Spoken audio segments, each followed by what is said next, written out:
A handicap of one in this world. Potential. To become a hunter, an awakening test uses advanced technology to analyze a person's physical potential. Lee Chang-hyun woke up and looked at the palm of his hand. However, there was one thing the test couldn't determine, and that was the skills he was restraining. His hands pulsed with power, and in his subconscious he thought, normally, an awakened person can only guess what their skills are, or how to use them. Suddenly his eyes glowed with a brilliant red flash. But I'm different, because I have supervision. Crossing his legs, he lay back with his arm behind his head, looking at the data panel on the flash screen. Lee Chang-hyun hesitated, looking at the items on the system. A. Mysterious weapon transformation. B. Superhuman.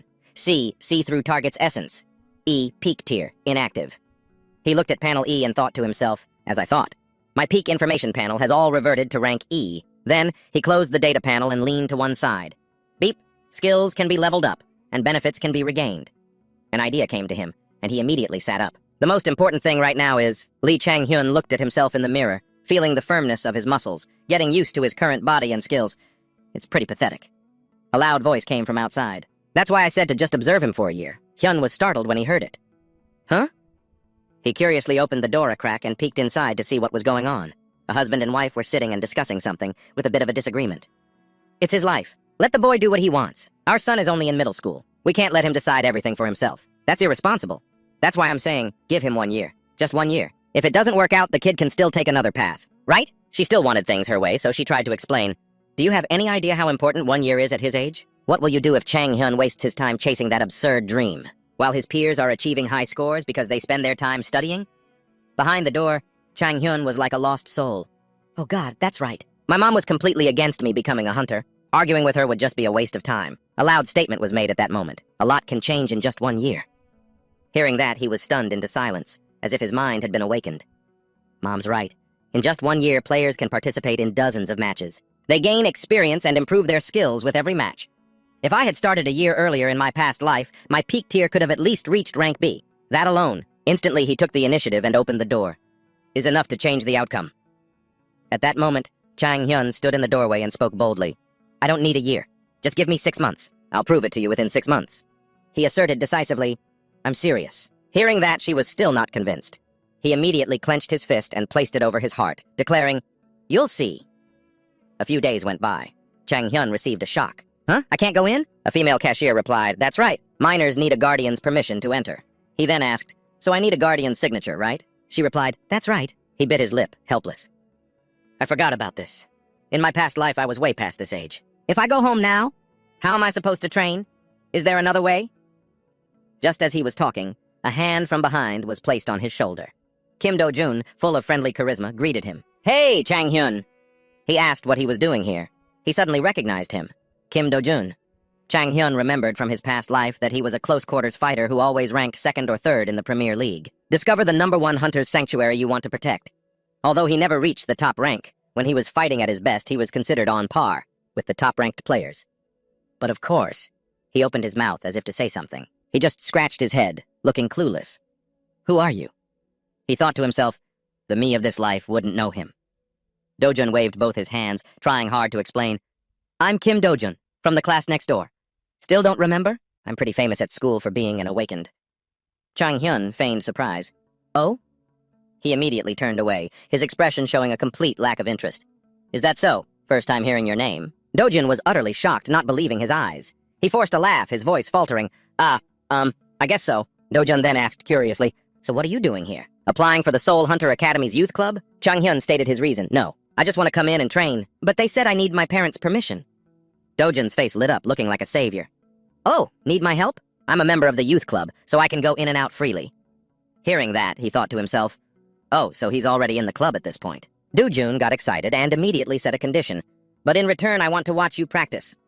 He thought to himself, well, nothing's free. Chang-hyun answered without hesitation. Fine by me. He thought to himself, it's a little annoying, but it's not like I'm losing anything. The receptionist smiled and gave instructions. All right then, I'll book a spot for you. And Do-jun from the Seoul Hunter Academy will be your guardian. Please go to room 3. As Chang-hyun was tying his shoelaces, Do-jun commented casually. I never thought someone from our school would want to be a hunter. He asked in surprise, Me? Do-jun immediately replied, Yeah. He explained, I mentioned earlier that I'm in the academy, but most of the members are older than me, and I also don't know anyone, so it's quite hard to fit in. He turned and asked in surprise, "So why did you come here? You said you weren't here to apply. Even though it's a training hall, nobody really comes here just to practice." Jang Hyun, who was continuously training, replied, "Probably not. They're likely just busy preparing for the hunter tournament. After all, this is a central training hall." He then asked, "Are you really going to stay and watch?" As he rotated his arm, he said, "I was just planning to check my skills and get a little exercise. There's nothing interesting to see." Do-jun, looking a bit embarrassed, coughed, "Ahem. If you want, I can give you a hand. We're schoolmates after all." Jang Hyun deduced, "Still loves being the center of attention, just like in his past life, huh?" He took a deep breath and sighed. "If I count my age from my past life, I'm 10 years older than him. I definitely don't need his help." A moment passed. Jang Hyun opened the system data panels. A prompt appeared. "Setup complete. Do you wish to proceed?" He clicked Proceed.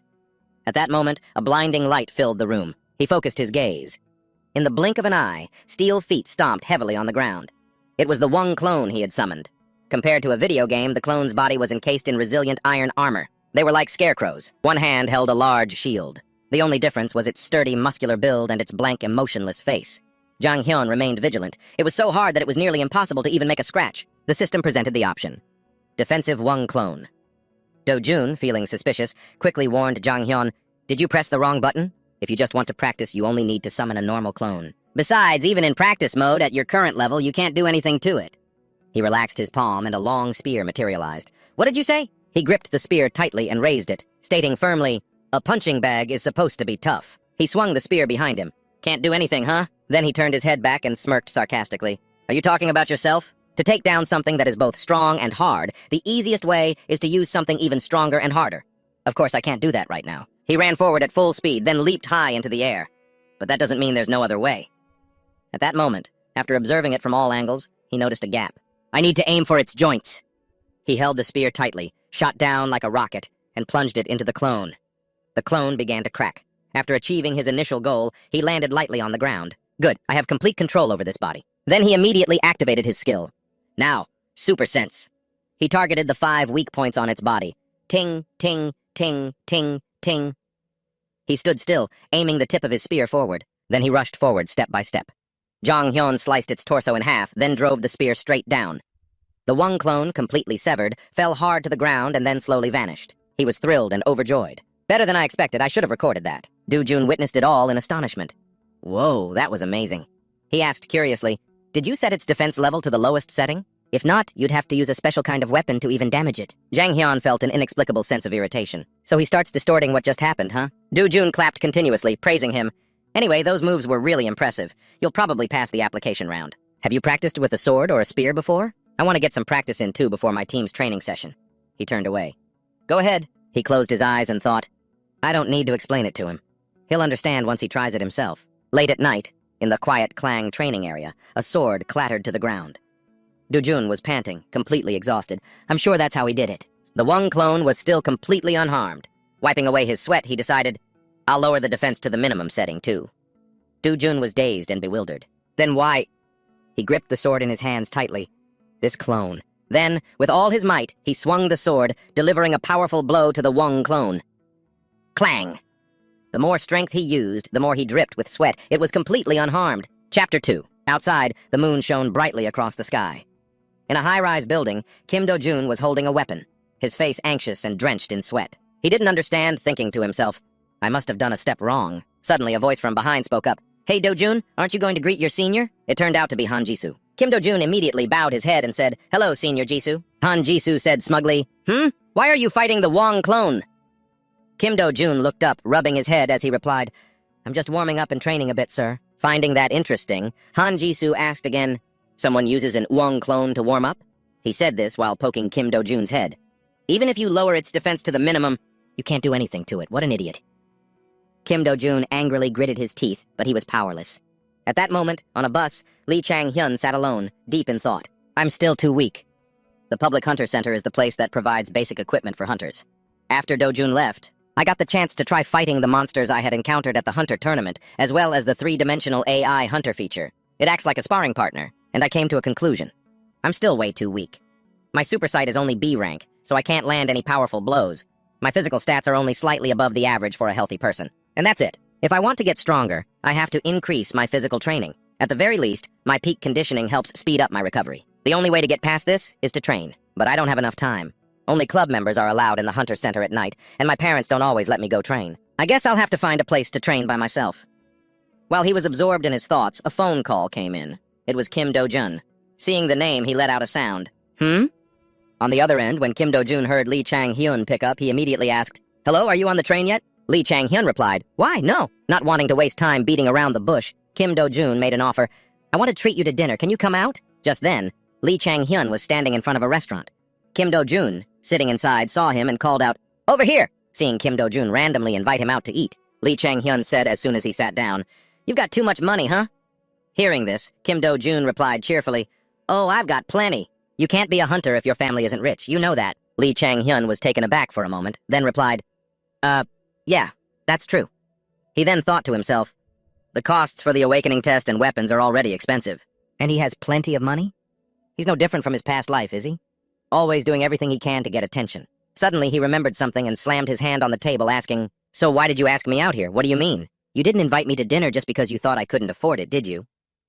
Hearing Lee Chang-hyun's question, Kim Do-jun replied awkwardly, "That's right. Dinner was just an excuse. Actually, I have something I want to ask you." Lee Chang-hyun heard this. While raising his hand to call a waiter, he asked, "About the Wong clone, huh?" Kim Do-jun then recalled the event and explained, "I tried to do exactly what you did, but it didn't work. So I was wondering if you did something different."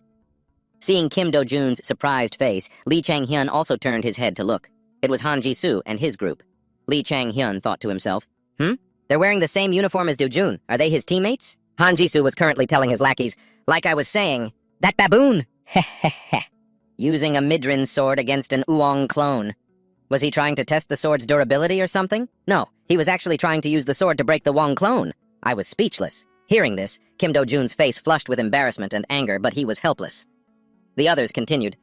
So I asked him why he was doing that, and he answered that it was because he saw his friend do it. Yep, that's exactly what he said. I should have asked if his friend could shoot lasers from his forehead, too. Watching two idiots put on a show would have been hilarious. Ha ha ha ha. Too bad his friend wasn't there. Hearing this, Lee Chang-hyun calmly listened until they were finished, then took a sip of water. He was starting to get the picture. So they had been bothering Do-jun while he was training hard. I can't let this slide. With that thought, he slammed his glass down hard and said, loud enough for the dogs at the nearby table to hear, "Change the Wong clone's stats? No, you don't need to change anything at all. It's easy once you know the little trick. Anyway, it's good that you're putting in the effort to figure things out. Only a bunch of morons would think it's impossible just because they're incompetent. Does no one at your academy know this? Are your friends on their way?" Kim Do-jun, looking terrified, leaned closer to Lee Chang-hyun and said, "Lee Chang-hyun, stop talking." Han Ji-soo was now standing in front of their table. He furiously shouted, "Shut up!" Kim Do-jun then slammed his foot on the table and aggressively asked Chang-hyun, "Who the hell do you think you are being so disrespectful to someone from the academy, huh? One punch from an awakened like me and you'll be meeting your maker. I'll give you 3 seconds to fix that attitude of yours." Hearing this, Lee Chang-hyun thought to himself, what kind of talk is that? Sounds like a line from some cheesy movie. And here I was, excited about getting a free meal. At this moment, Han Ji-soo still wore that same arrogant, haughty expression as if he owned the world. Without a single wasted motion, Lee Chang-hyun stood up and landed a powerful punch on Han Ji-soo. His two underlings saw this and cried out in alarm, "Ji-soo!" Lee Chang-hyun's eyes narrowed as he thought, if someone gives me 3 seconds, this is exactly what I'll do. I never turn down an opportunity to strike first. Han Ji-soo's face contorted in anger as he cursed, "You son of a bitch!" Lee Chang-hyun stood with his hands in his pockets and said, "Listen, you might be Do-jun's senior, but to me you're just some random nobody. So don't try and pick a fight with me." Hearing this, Han Ji-soo asked, "What did you say?" He then stood up and lunged at Lee Chang-hyun, but missed. Lee Chang-hyun continued speaking. "What was that you said earlier? About someone meeting their maker? Too bad that was just a fantasy of yours." Han Ji-soo charged again, screaming, "You animal!" But just like before, it wasn't just that Lee Chang-hyun dodged the attack. He also landed another punch right on Han Ji-soo's face. Han Ji-soo cried out as he was hit. "Ah!" He'd only taken 2 hits, but he already looked completely wrecked. But he still got back up, wiped the blood from his mouth, and glared at Lee Chang-hyun, saying, "You're dead." He saw something. Lee Chang-hyun's eyes widened in surprise as he thought, what is he? Han Ji-soo was using his power, which made Lee Chang-hyun quite worried. At that moment, the system window appeared. Super Sense can perceive danger and identify weaknesses. Super Sense is warning me. Without waiting, Han Ji-soo launched a decisive attack. Luckily, Lee Chang-hyun dodged just in time. He muttered, "A gravity attack." Is he really planning to use his powers right here? Hey, there are civilians all around. The restaurant staff, seeing the fight, quickly evacuated everyone out of the establishment. "Quickly, ma'am, let's go!" Han Ji-soo continued his barrage of attacks while Lee Chang-hyun dodged them. I didn't intend to make things difficult for him. But then, Lee Chang-hyun stood his ground and called out, "Hey, Ji-soo! You're finished. Just as he finished speaking, Han Jisoo retorted, "That's my line," and unleashed his power towards Lee Chang-hyun again.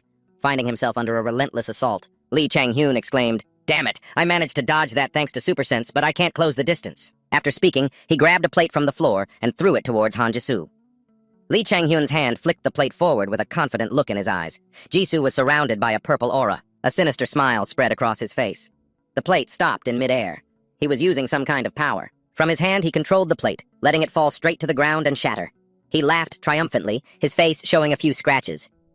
"You think a trick like that would work on me?" Another plate flew straight at him. He cried out in surprise, "Ugh!" Chang-hyun, enjoying himself, kept throwing plates, taunting, "You should probably dodge!" Jisoo's eyes filled with rage. The plates kept flying from Chang-hyun. Every time you use a skill, you have to wait a bit before you can use it again. It's called a cooldown. The purple energy was still there, but his face had turned to fear. He raised both hands to block the plates. The dishes fell and shattered. Chang-hyun revealed his strategy. "If you use your skill without thinking about the cooldown," he laughed. "Block this!" Jisoo's wrist trembled. He thought angrily, "Shit, I can't use my skill." A plate hit him square in the face. He cried out, "Ah!" Chang-hyun finished his sentence. "You'll be completely at your opponent's mercy." Han Jisoo, clutching his face with one hand, seethed with rage and cursed. "Damn you, I'm done playing games." "Huh?" Chang-hyun's figure vanished, startling Jisoo. "Where'd he go?" he yelled out. His head. He dropped to his knees, clutching his head in agony. A powerful punch descended upon him. He was shocked. "What?" Chang-hyun landed the punch and zipped past Jisoo. He screamed in pain. "Ugh!" The pain shot through his body. He clutched his chest, trembling. "You bastard! You said my head, but... my head!" His eyes were wide with absolute terror. "Again? Where will it be this time?" He'd just taken a devastating blow. This time, his hands were already in position to guard his stomach. "My stomach next?" A punch carrying the force of a gale distorted Jisoo's face. "Ack!" He staggered, endlessly repeating, "My head! My head! My head! Ugh! Ah! Head!" Chang-hyun was relentlessly punching him in the face and head. 8 shattered plates were scattered across the floor, along with Jisoo's completely battered face. Chang-hyun stood over him, mocking him. Suddenly, he turned his head, a look of fear on his face. The pile of 8 plates and the tables and chairs had become a complete mess all over the room. He stuttered, Now what? I'm not the only one who wrecked this place." He threw another punch, but I was the one who hit first. He looked at the unconscious guy on the floor in frustration. "And there he is, in a heap, while I don't have a single scratch on me." Confused by the current situation, he scratched his head. "Dojin and that buddy of his are gone too. What should I do?" Police sirens echoed from all around. "Wee woo! Wee woo!" He started to panic. "Shit, the cops are here!" Chang-hyun's mind raced, trying to figure a way out of this. "I'm out of options." It seems he injured himself. His face had a few scratches. His hands propped Jisoo up into a sitting position. A cup of cold water splashed on his face, and he immediately woke up, confused. What the hell? Trang-hyun was lying motionless on the floor. He was sitting on top of Trang-hyun, looking completely bewildered. "Huh?" Furious from being punched, Jisoo was about to swing a fist back, but couldn't stop himself from cursing, "You son of a bitch!" He flinched and turned his head. Officer Kim Do-jun and another officer had appeared. He pointed towards Jisoo. "He's right over there." He froze. "Huh?" Trang-hyun, with a terrified expression and his hands over his head, started acting. "Please stop! Don't hit me anymore, Sob!" The police officer, only seeing the current situation, raised his gun, pointed it at Jisoo, and shouted, "Hands up! Don't resist!" A victor's smile spread across Trang-hyun's face. He was smug. "Looks like my top-tier acting successfully fooled the police. I won't have to face any punishment." Sitting in front of the police, Jisoo kept his head down, not saying a word. Trang-hyun was certain. That guy Jisoo would never dare to tell the truth. No way. Admitting he got beaten by a newbie? The pile of 8 plates and the food still hadn't been cleared away. This sight just made him feel more secure, and even if he did tell the truth, the fact that he used his gravity skill is way too obvious. It would only make his crime worse. The door opened. Kim Do-jun's voice sounded curious. "Jisoo?" "Yeah. He's been struggling a lot lately." He sits in front of the door, wiping his face and muttering to himself. "The other members are always talking about him. The rumor is he's going to be kicked out too." Trang-hyun nodded slightly. "Looks like justice has been served." The other guy wiped some sweat off his brow and asked, "Aren't you going to take a break?" He pressed the control panel, replying as he did, "I don't have time to rest." A tall, virtual statue appeared. Do-jun had no idea what was happening when he saw Trang-hyun holding a long spear. Trang-hyun gave a scheming smile, veins popping on his hand as he gripped the large spear, silently feeling the Apex-level skill awakening within him for completing a notable achievement. The screen displayed, "Apex level not activated. Special ability awakening. Once Apex level is activated, leveling will cease, but all stats will increase corresponding to its rank." He secretly rejoiced. In other words, I just got a new skill. The virtual statue person charged at him. He stomped his foot, leaped up, and swung his blade powerfully. The notification board appeared again. Apex level not activated. Oral edict skill. When you call out the name of a skill or a pre-targeted location, your power will increase. Your words do not need to correspond with your actions. A flash of blue light, and a large gash opened up on the guy's head. Dojun was too shocked to speak. Trang Hyun looked at himself, a bit pensive. I can't believe the little tricks I played on. Jisoo would count as an achievement. He rubbed his head in confusion. I've never seen this skill in my past life either. Remembering the scene where he attacked Jisoo, he smirked. A perfect skill. To make everyone think I'm a weirdo. A full meal was on the table. A voice rang out. Son, are you planning to join the hunter selection competition? Trang Hyun calmly replied, Yes, just you wait and see. I'll prove it to you, Mom and Dad. He seemed to be planning something. Next Gen Hunter, a TV show dedicated to finding and training promising hunters. The computer screen showed some kind of website. Next Gen Hunter. Selection round now open. Fill in registration information. He was thrilled. Finally, I can register. His mother was worried for him. But if it's a TV show, the competition must be fierce. His father, however, was quite calm. Just let the boy go. How will he know if he doesn't try? His mother started to nag. Oh, so that's from your experience with failed businesses, is it? You try out everything, don't you? Trang Hyun stepped in to save him. Do we really need to bring that up again? Ha ha! He spoke confidently to his parents. If I win the competition, I'll get noticed by the academy. Or even better, I'll be chosen to join one of the top 3 teams. On top of that, the prize money is huge. And they'll also design a custom weapon for me. His mother rested her chin on her hand, still mostly worried.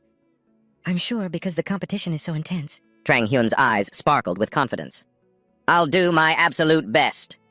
His parents looked at each other, surprised but momentarily reassured. His mom pushed a plate of food towards him, urging, all right. But if you lose, don't come crying to me, you hear? Here, eat up. The competition stage was magnificent. He thought to himself, of course this competition is fierce. They're selecting the most promising candidates from the Hunter Championships, in every country.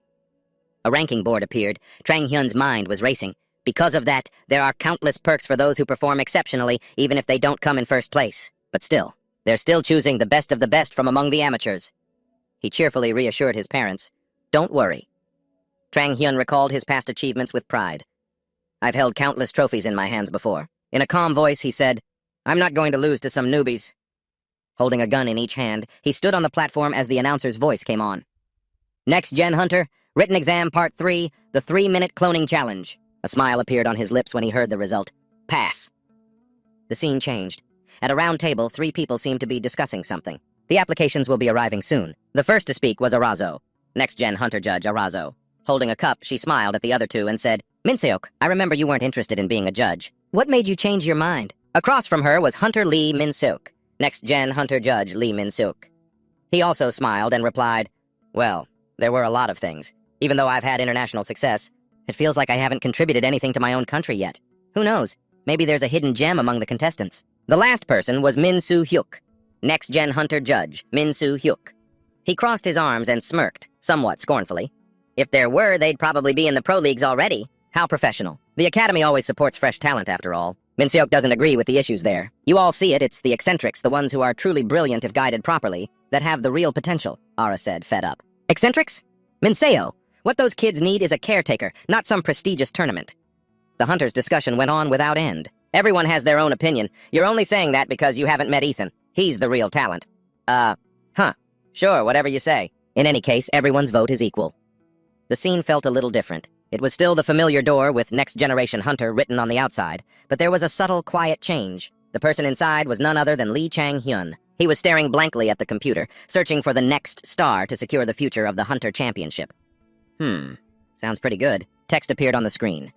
The first round will be in written form. Please fill in the blanks and submit the document. Lee Chang-hyun was a little disappointed. The first round is a written test? Are you kidding me? The keyboard clacked away as Lee Chang-hyun focused on typing. Age, height, stats, and even relationships? I bet the Academy students love this part. A line caught his eye. Detail your previous occupation before pursuing a career as a hunter. Describe the challenges you faced and how you overcame them. As he typed, he thought, in this life, I haven't faced many challenges. The next question, describe the difficulties you've encountered working in a team and how you handled them. Teamwork? In my past life, my teammates just did whatever I told them. Chang-hyun took a large gulp of water, looking helplessly at the list of questions. Worse than I thought. I figured it would be easy at the start. Who knew I'd have to deal with this pile of junk? This is too hard. He stopped thinking and just got to it. Whatever. I can make up for it in the practical exam. Suddenly, something caught his attention. Huh? Below the questions was a short, small line of text. To proceed to the third section. Please click here. What's this? The most striking thing was the word here, colored blue amidst the all-black text. He clicked on here. Suddenly, the space around him transformed. He was surrounded by a pure white void, all alone in the center. The skills of an awakened are often shaped by their experience or unique traits. Chang Hyun looked around, both surprised and delighted. Haha, how the hell can someone use a skill like this? He was trapped in a box-shaped cage, surrounded by empty space. Is this a teleportation skill or an illusion? Suddenly, a voice rang out. This part of the test includes a small practical exercise. You will participate in the 3-minute replication challenge. Demonstrate your skills by defeating the waves of clones within 3 minutes. Chang Hyun focused on that line of text. Weapons will be based on your imagination. He was a bit confused. Chang Hyun put a hand to his chin, thinking. Weapons? A second later, as if he understood everything, a confident smile spread across his face. 2 revolvers appeared in his hands, guns loaded, bullets chambered. Chang Hyun took a step forward. A practical test, huh? Let's do this. He looked at the guns, appraising them. I decided to choose 2 revolvers. This is the top choice for my mysterious weapon transformation, but it might not work with this skill. The system's voice rang out. The test will begin when you are ready. Chang Hyun stood in a ready stance, waiting for the system's command. 5, 4, 3, 2, 1. One of his eyes turned from brown to red. The program also began to initialize. The system's voice boomed, "Begin!" From the walls, robotic dummies appeared. They didn't look like they had high defense levels like the clones. Tensing his muscles, he raised the guns and aimed straight at the targets. With a thrilled expression, Chang Hyun was like a devil unleashing a barrage of bullets. I'll finish all of you as fast as I can. Bang! Bang! Bang! Bang! Elsewhere, a hand slammed on a table. A loud voice shouted, "Are you kidding me?" Arazo shot to her feet in disbelief. Min Soo-hyo, don't you think there's been some kind of mistake? Beside her, Min Soo-hyo also saw the problem. Yes, this is definitely a problem. This wasn't our intention when we created this test. On their screen, an image of Lee Chang-hyun doing the practical test was displayed. Arazo stood up and pointed at the screen, saying, "Anyone could do it if they used guns. This is cheating!" She picked up the tablet from under the table. Before she could even speak, Arazo held up his file, her face twisted in annoyance as she pointed. "Look at this guy's application file! This is unacceptable!" Chang Hyun's answers appeared. The content wasn't wrong, but something felt very off. Question 1. Detail your previous occupation before pursuing a career as a hunter. Describe the challenges you faced and how you overcame them. Answer, student. My life has been pretty smooth, so I have never faced any challenges. Question 2. Describe the difficulties you've encountered working in a team and how you handled them. Answer, I make people follow my orders, so there's no opportunity for conflict to arise. Arazo said passionately, "There's not a shred of seriousness here. Don't you guys see the problem with these answers?" She threw the info tablet in front of them. The other 2 looked at each other, frozen. Min Seok fiddled with the remote. "Arazo has a point," he said.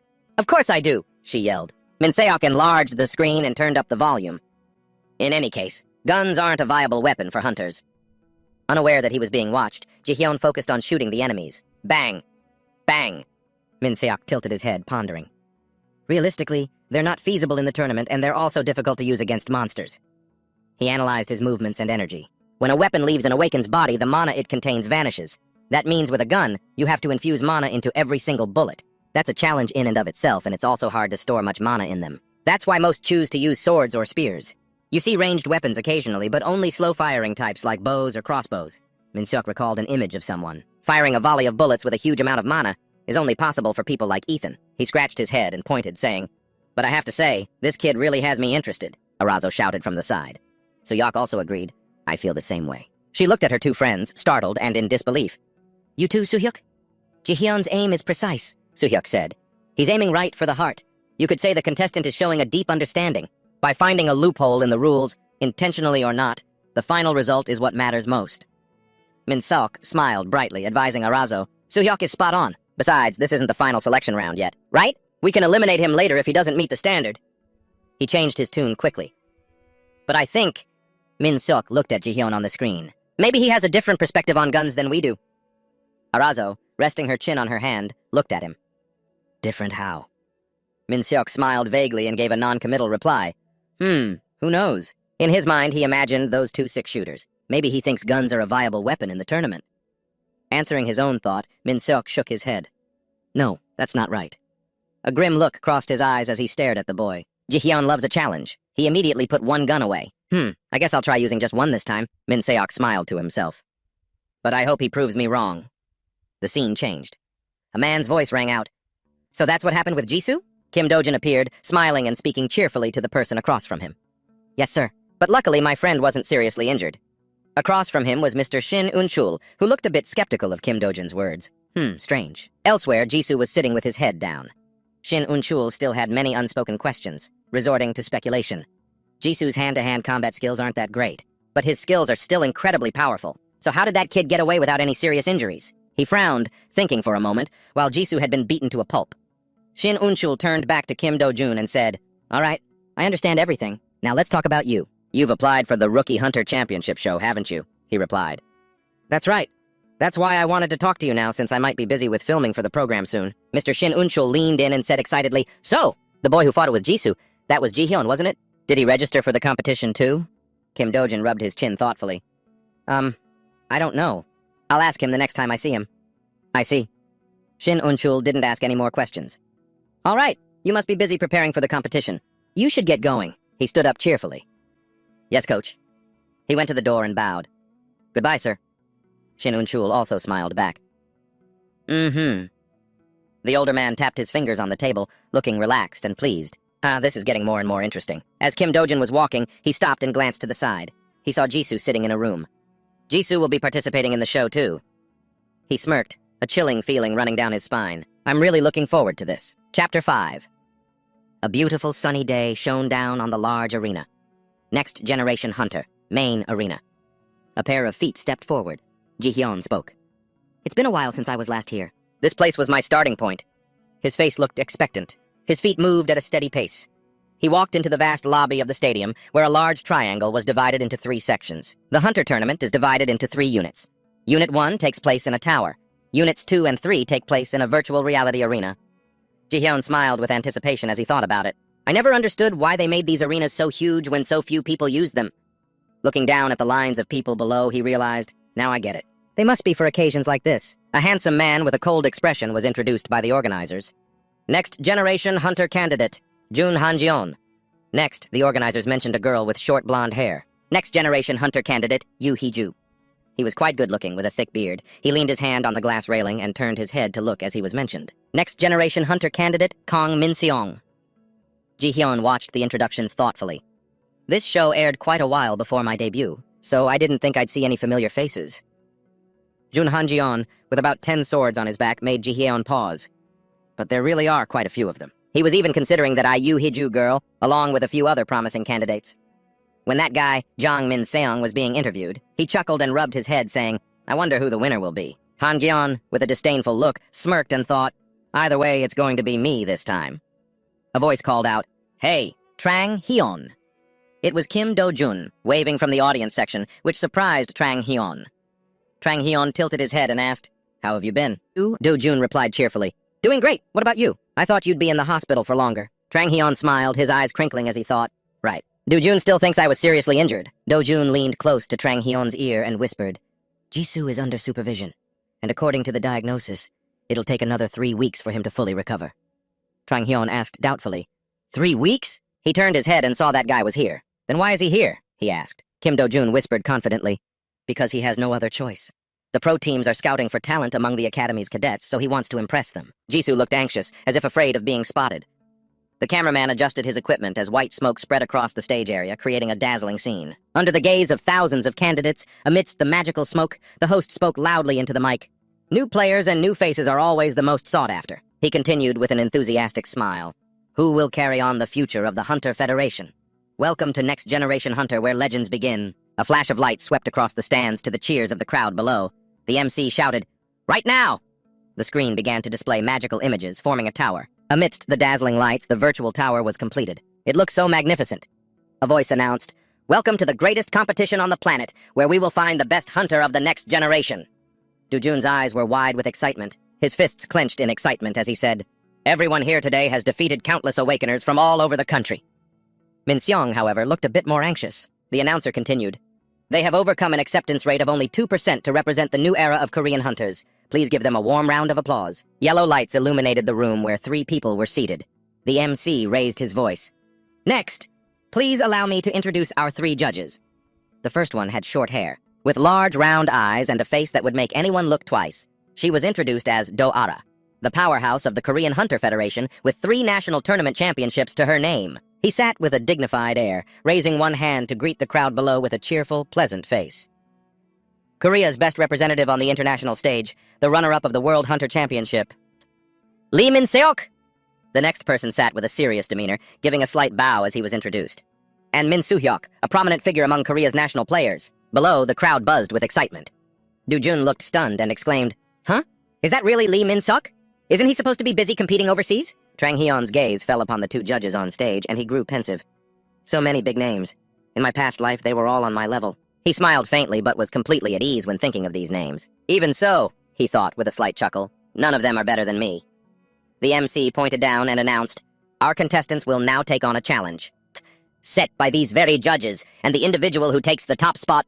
He paused for dramatic effect. To make the prize even more anticipated, he announced, revealing a dazzling and valuable golden trophy, will receive 500 million won and a custom-made weapon from the Morris Workshop. Hearing this, Trang Hyun was stunned. His hands clenched as he thought, the Morris Workshop?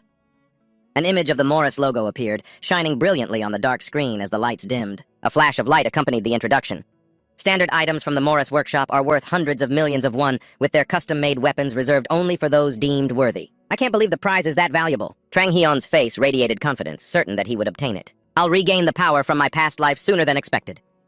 Judge Do-ara took the mic and announced, "Now, I will explain the first mission. The hundreds of hunters here have already beaten 4,350 other contestants to earn their spot in this round. However, there are still too many contestants. We need a true hunter. Therefore, the first mission will be..." Her brow suddenly furrowed as she pointed forward and declared into the mic, "A survival game inside a dungeon." As she spoke, a majestic, shimmering emerald green tower appeared. "A place where real hunters once fought!" Along with Ara's words, images of a raging waterfall and vast mountain forests appeared. "You must try to survive until only 20 contestants remain in the Land of Lost Souls. In addition, the top 5 contestants with the most eliminations will gain an advantage in the next stage."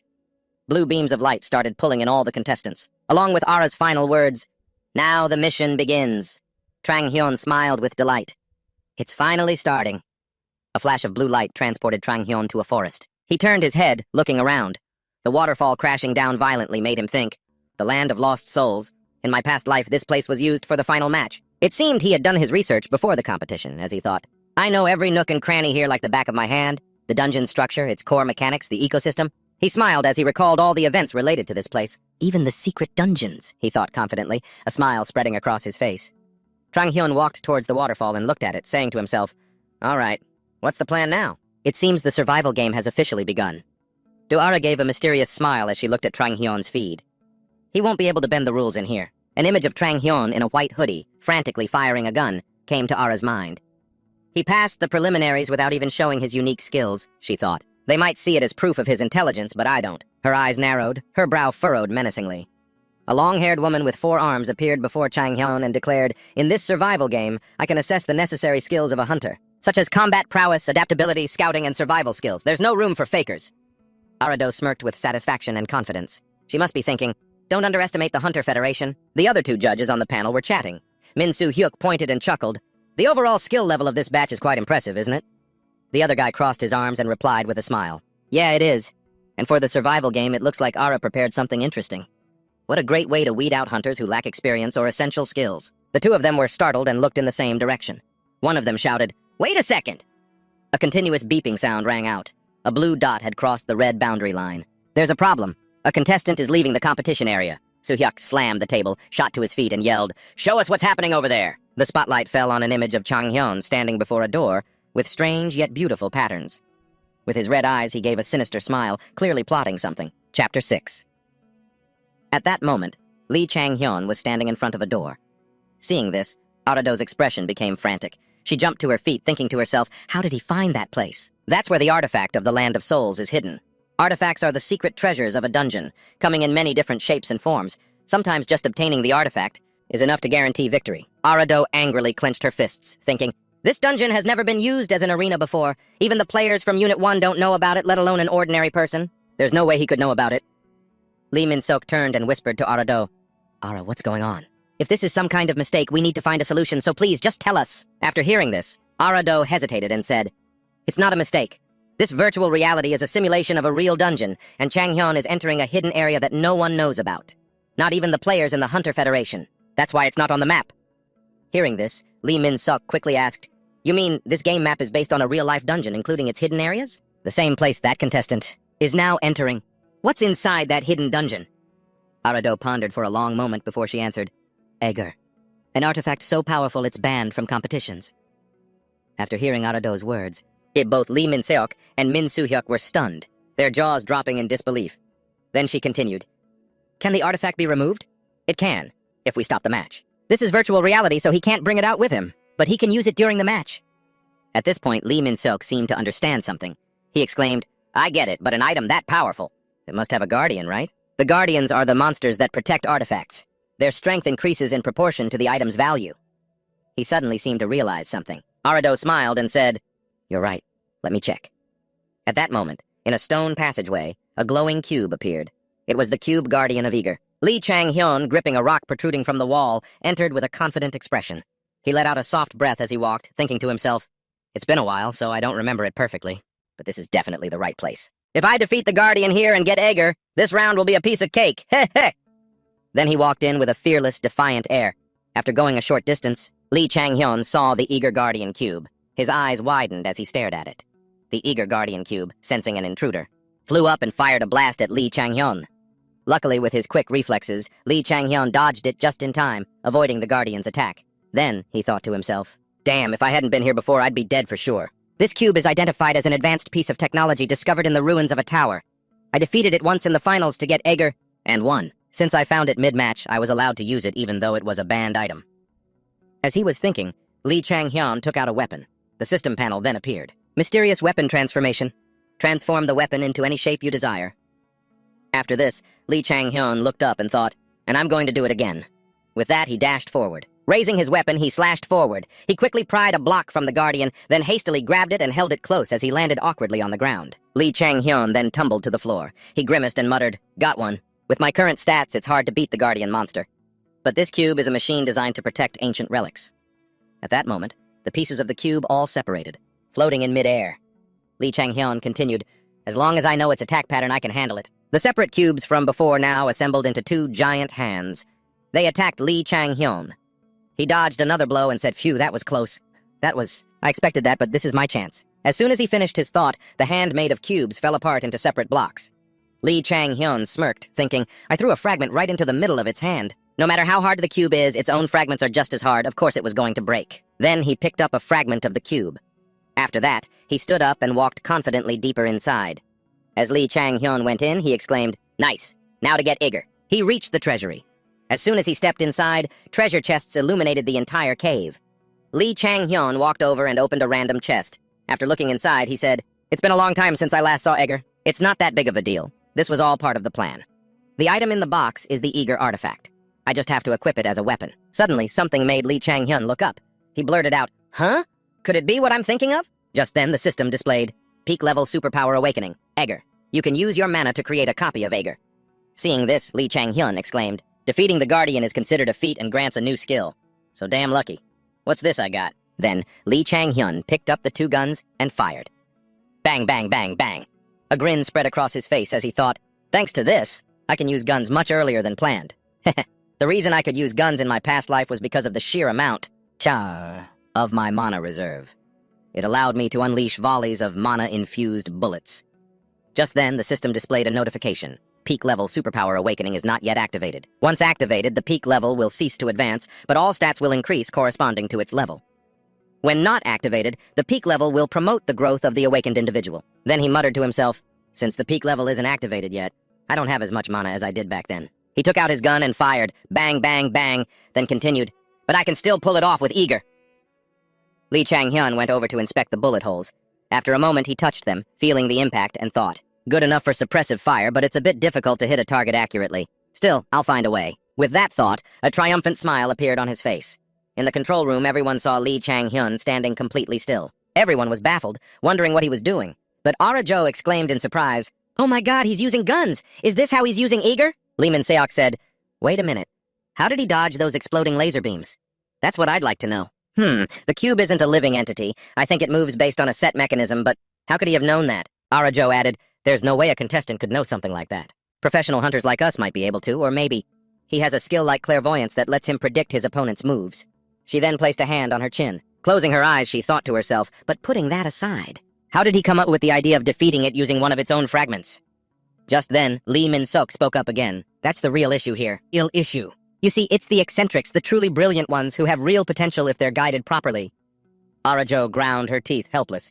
In a forest, Jun Han-jong leaped down from a tree, landing on the branches below. Standing there, he looked up and pulled up the system to check the rankings. The system displayed 1. Han Ji-on-jun, 17 kills. 2. Hee-jiu, 10 kills. 3. Ji-soo-han, 8 kills. Also at third, Han-jin, 8 kills. 5. Jin-seong-kim, 7 kills. After reading the rankings, he thought to himself, everything's going smoothly. Just as expected for a member of Seoul Private Academy's Team 1. With 60 more people eliminated, this round will be over soon. Then, Jun Han-gyeon jumped to the ground. As he walked, he thought, looks like no one can beat me in a one-on-one fight. Suddenly, he heard a sound. Bang, bang, bang. He flinched and spun around, exclaiming, gunshots! Meanwhile, Lee Chang-hyun was also in the forest, muttering to himself, I think I've wasted too much time. 60 people have already been eliminated. Only by eliminating all the remaining contestants can I take first place. But I'm not going to hunt the others down. I'll be happy with 5th place. For now, I'll just take out whoever I can. After walking a bit, he suddenly saw a man up ahead, standing with his back turned. Seeing him, Lee Chang-hyun asked himself, is that Jisoo? Meanwhile, in a nearby bush, Han Jisoo was hiding. Seeing someone ahead, he clenched his fist and slammed it into the ground. The other person cried out, Gah! At this, a triumphant look appeared on Han Jisoo's face from within the bushes. The other person screamed, Ah! Seeing his work was done, Han Jisoo scrambled out to check on it. As he was running, a hand suddenly tapped his shoulder from behind. He nearly jumped out of his skin. Behind him stood Lee Chang-hyun, who smiled and asked, Up to no good, are we, Jisoo? How have you been? Hearing Lee Chang-hyun's voice, Han Jisoo's eyes went wide, and he stumbled back, falling to the ground. He panicked and stammered, You! But before Han Jisoo could finish, Lee Chang-hyun cut him off. I'm having a little trouble, and I was hoping you could help me. Hearing this, Han Jisoo shot back, Are you kidding me? Drop dead, you bastard! At the insult, Lee Chang-hyun's face hardened. He asked, What was that you just called me? Then just as quickly, his expression changed back to a friendly one. He continued, I only came here to ask for a small favor. Don't be so difficult. Han Jisoo gathered power in his hand, yelling, Ha! And attacked Lee Chang-hyun, sending him flying backward. He thought, if I can make him use a wide area skill, but weaken its power, then I can just jump in and take all the kills for myself. He doesn't seem very willing to help. Oh well, I'll just have to make him change his mind. With that thought, he dashed straight towards Han Jisoo, leaping into the air as he prepared to attack, yelling, Head! Caught off guard by the sudden attack, Han Jisoo yelped, Huh? Then Lee Chang-hyun yelled, Head! Stomach! Head! Han Jisoo was beaten relentlessly, finally crying out, Wait! Stop! When it was over, Han Jisoo's face was a mess of bruises. He managed to ask, What do you want? Lee Chang-hyun replied, Let's cooperate. Hearing this, Han Jisoo turned his head away and said, Huh? Cooperate? There's no way in hell I'm working with you! In response, Lee Chang-hyun simply said, Oh, is that so? Then he pulled out his gun and fired a single shot into the ground near Han Jisoo. Bang! He then pointed the gun at Han Jisoo's head and said, In that case, I'll just have to eliminate you. Or, you help me, and you get to live. With the gun still pointed at his head, Han Jisoo had no other choice. With a helpless expression, he asked, What do you want me to do? Seeing that Jisoo had accepted, Lee Chang-hyun smirked and thought, A complete success. Elsewhere in the forest, 2 people were fighting when suddenly, Han Jisoo unleashed his power. To mess with them and startle the other 2, the blue-haired girl cried out, Huh? The guy next to her cursed angrily, Damn it! From a distance, Lee Chang-hyun fired his gun. Bang! Bang! After shooting, his face lit up with joy as he yelled, Double kill! Awesome! Chapter 8. 2 gunshots rang out. It turns out that was the sound of Chang-hyun's gun. He was thrilled. Double kill! Awesome! The guy standing behind him didn't seem too happy about this. As the 2 of them continued walking, there was a sliding sound from behind them. A long, silver-white sword shot forward at what seemed like the speed of light. Startled, Chang-hyun and Jisoo whipped their heads around, eyes wide with fear. Ep-jum! An incredible gravity forced the sword to fall straight to the ground with a loud clang. Chang-hyun grew intrigued. He scoffed.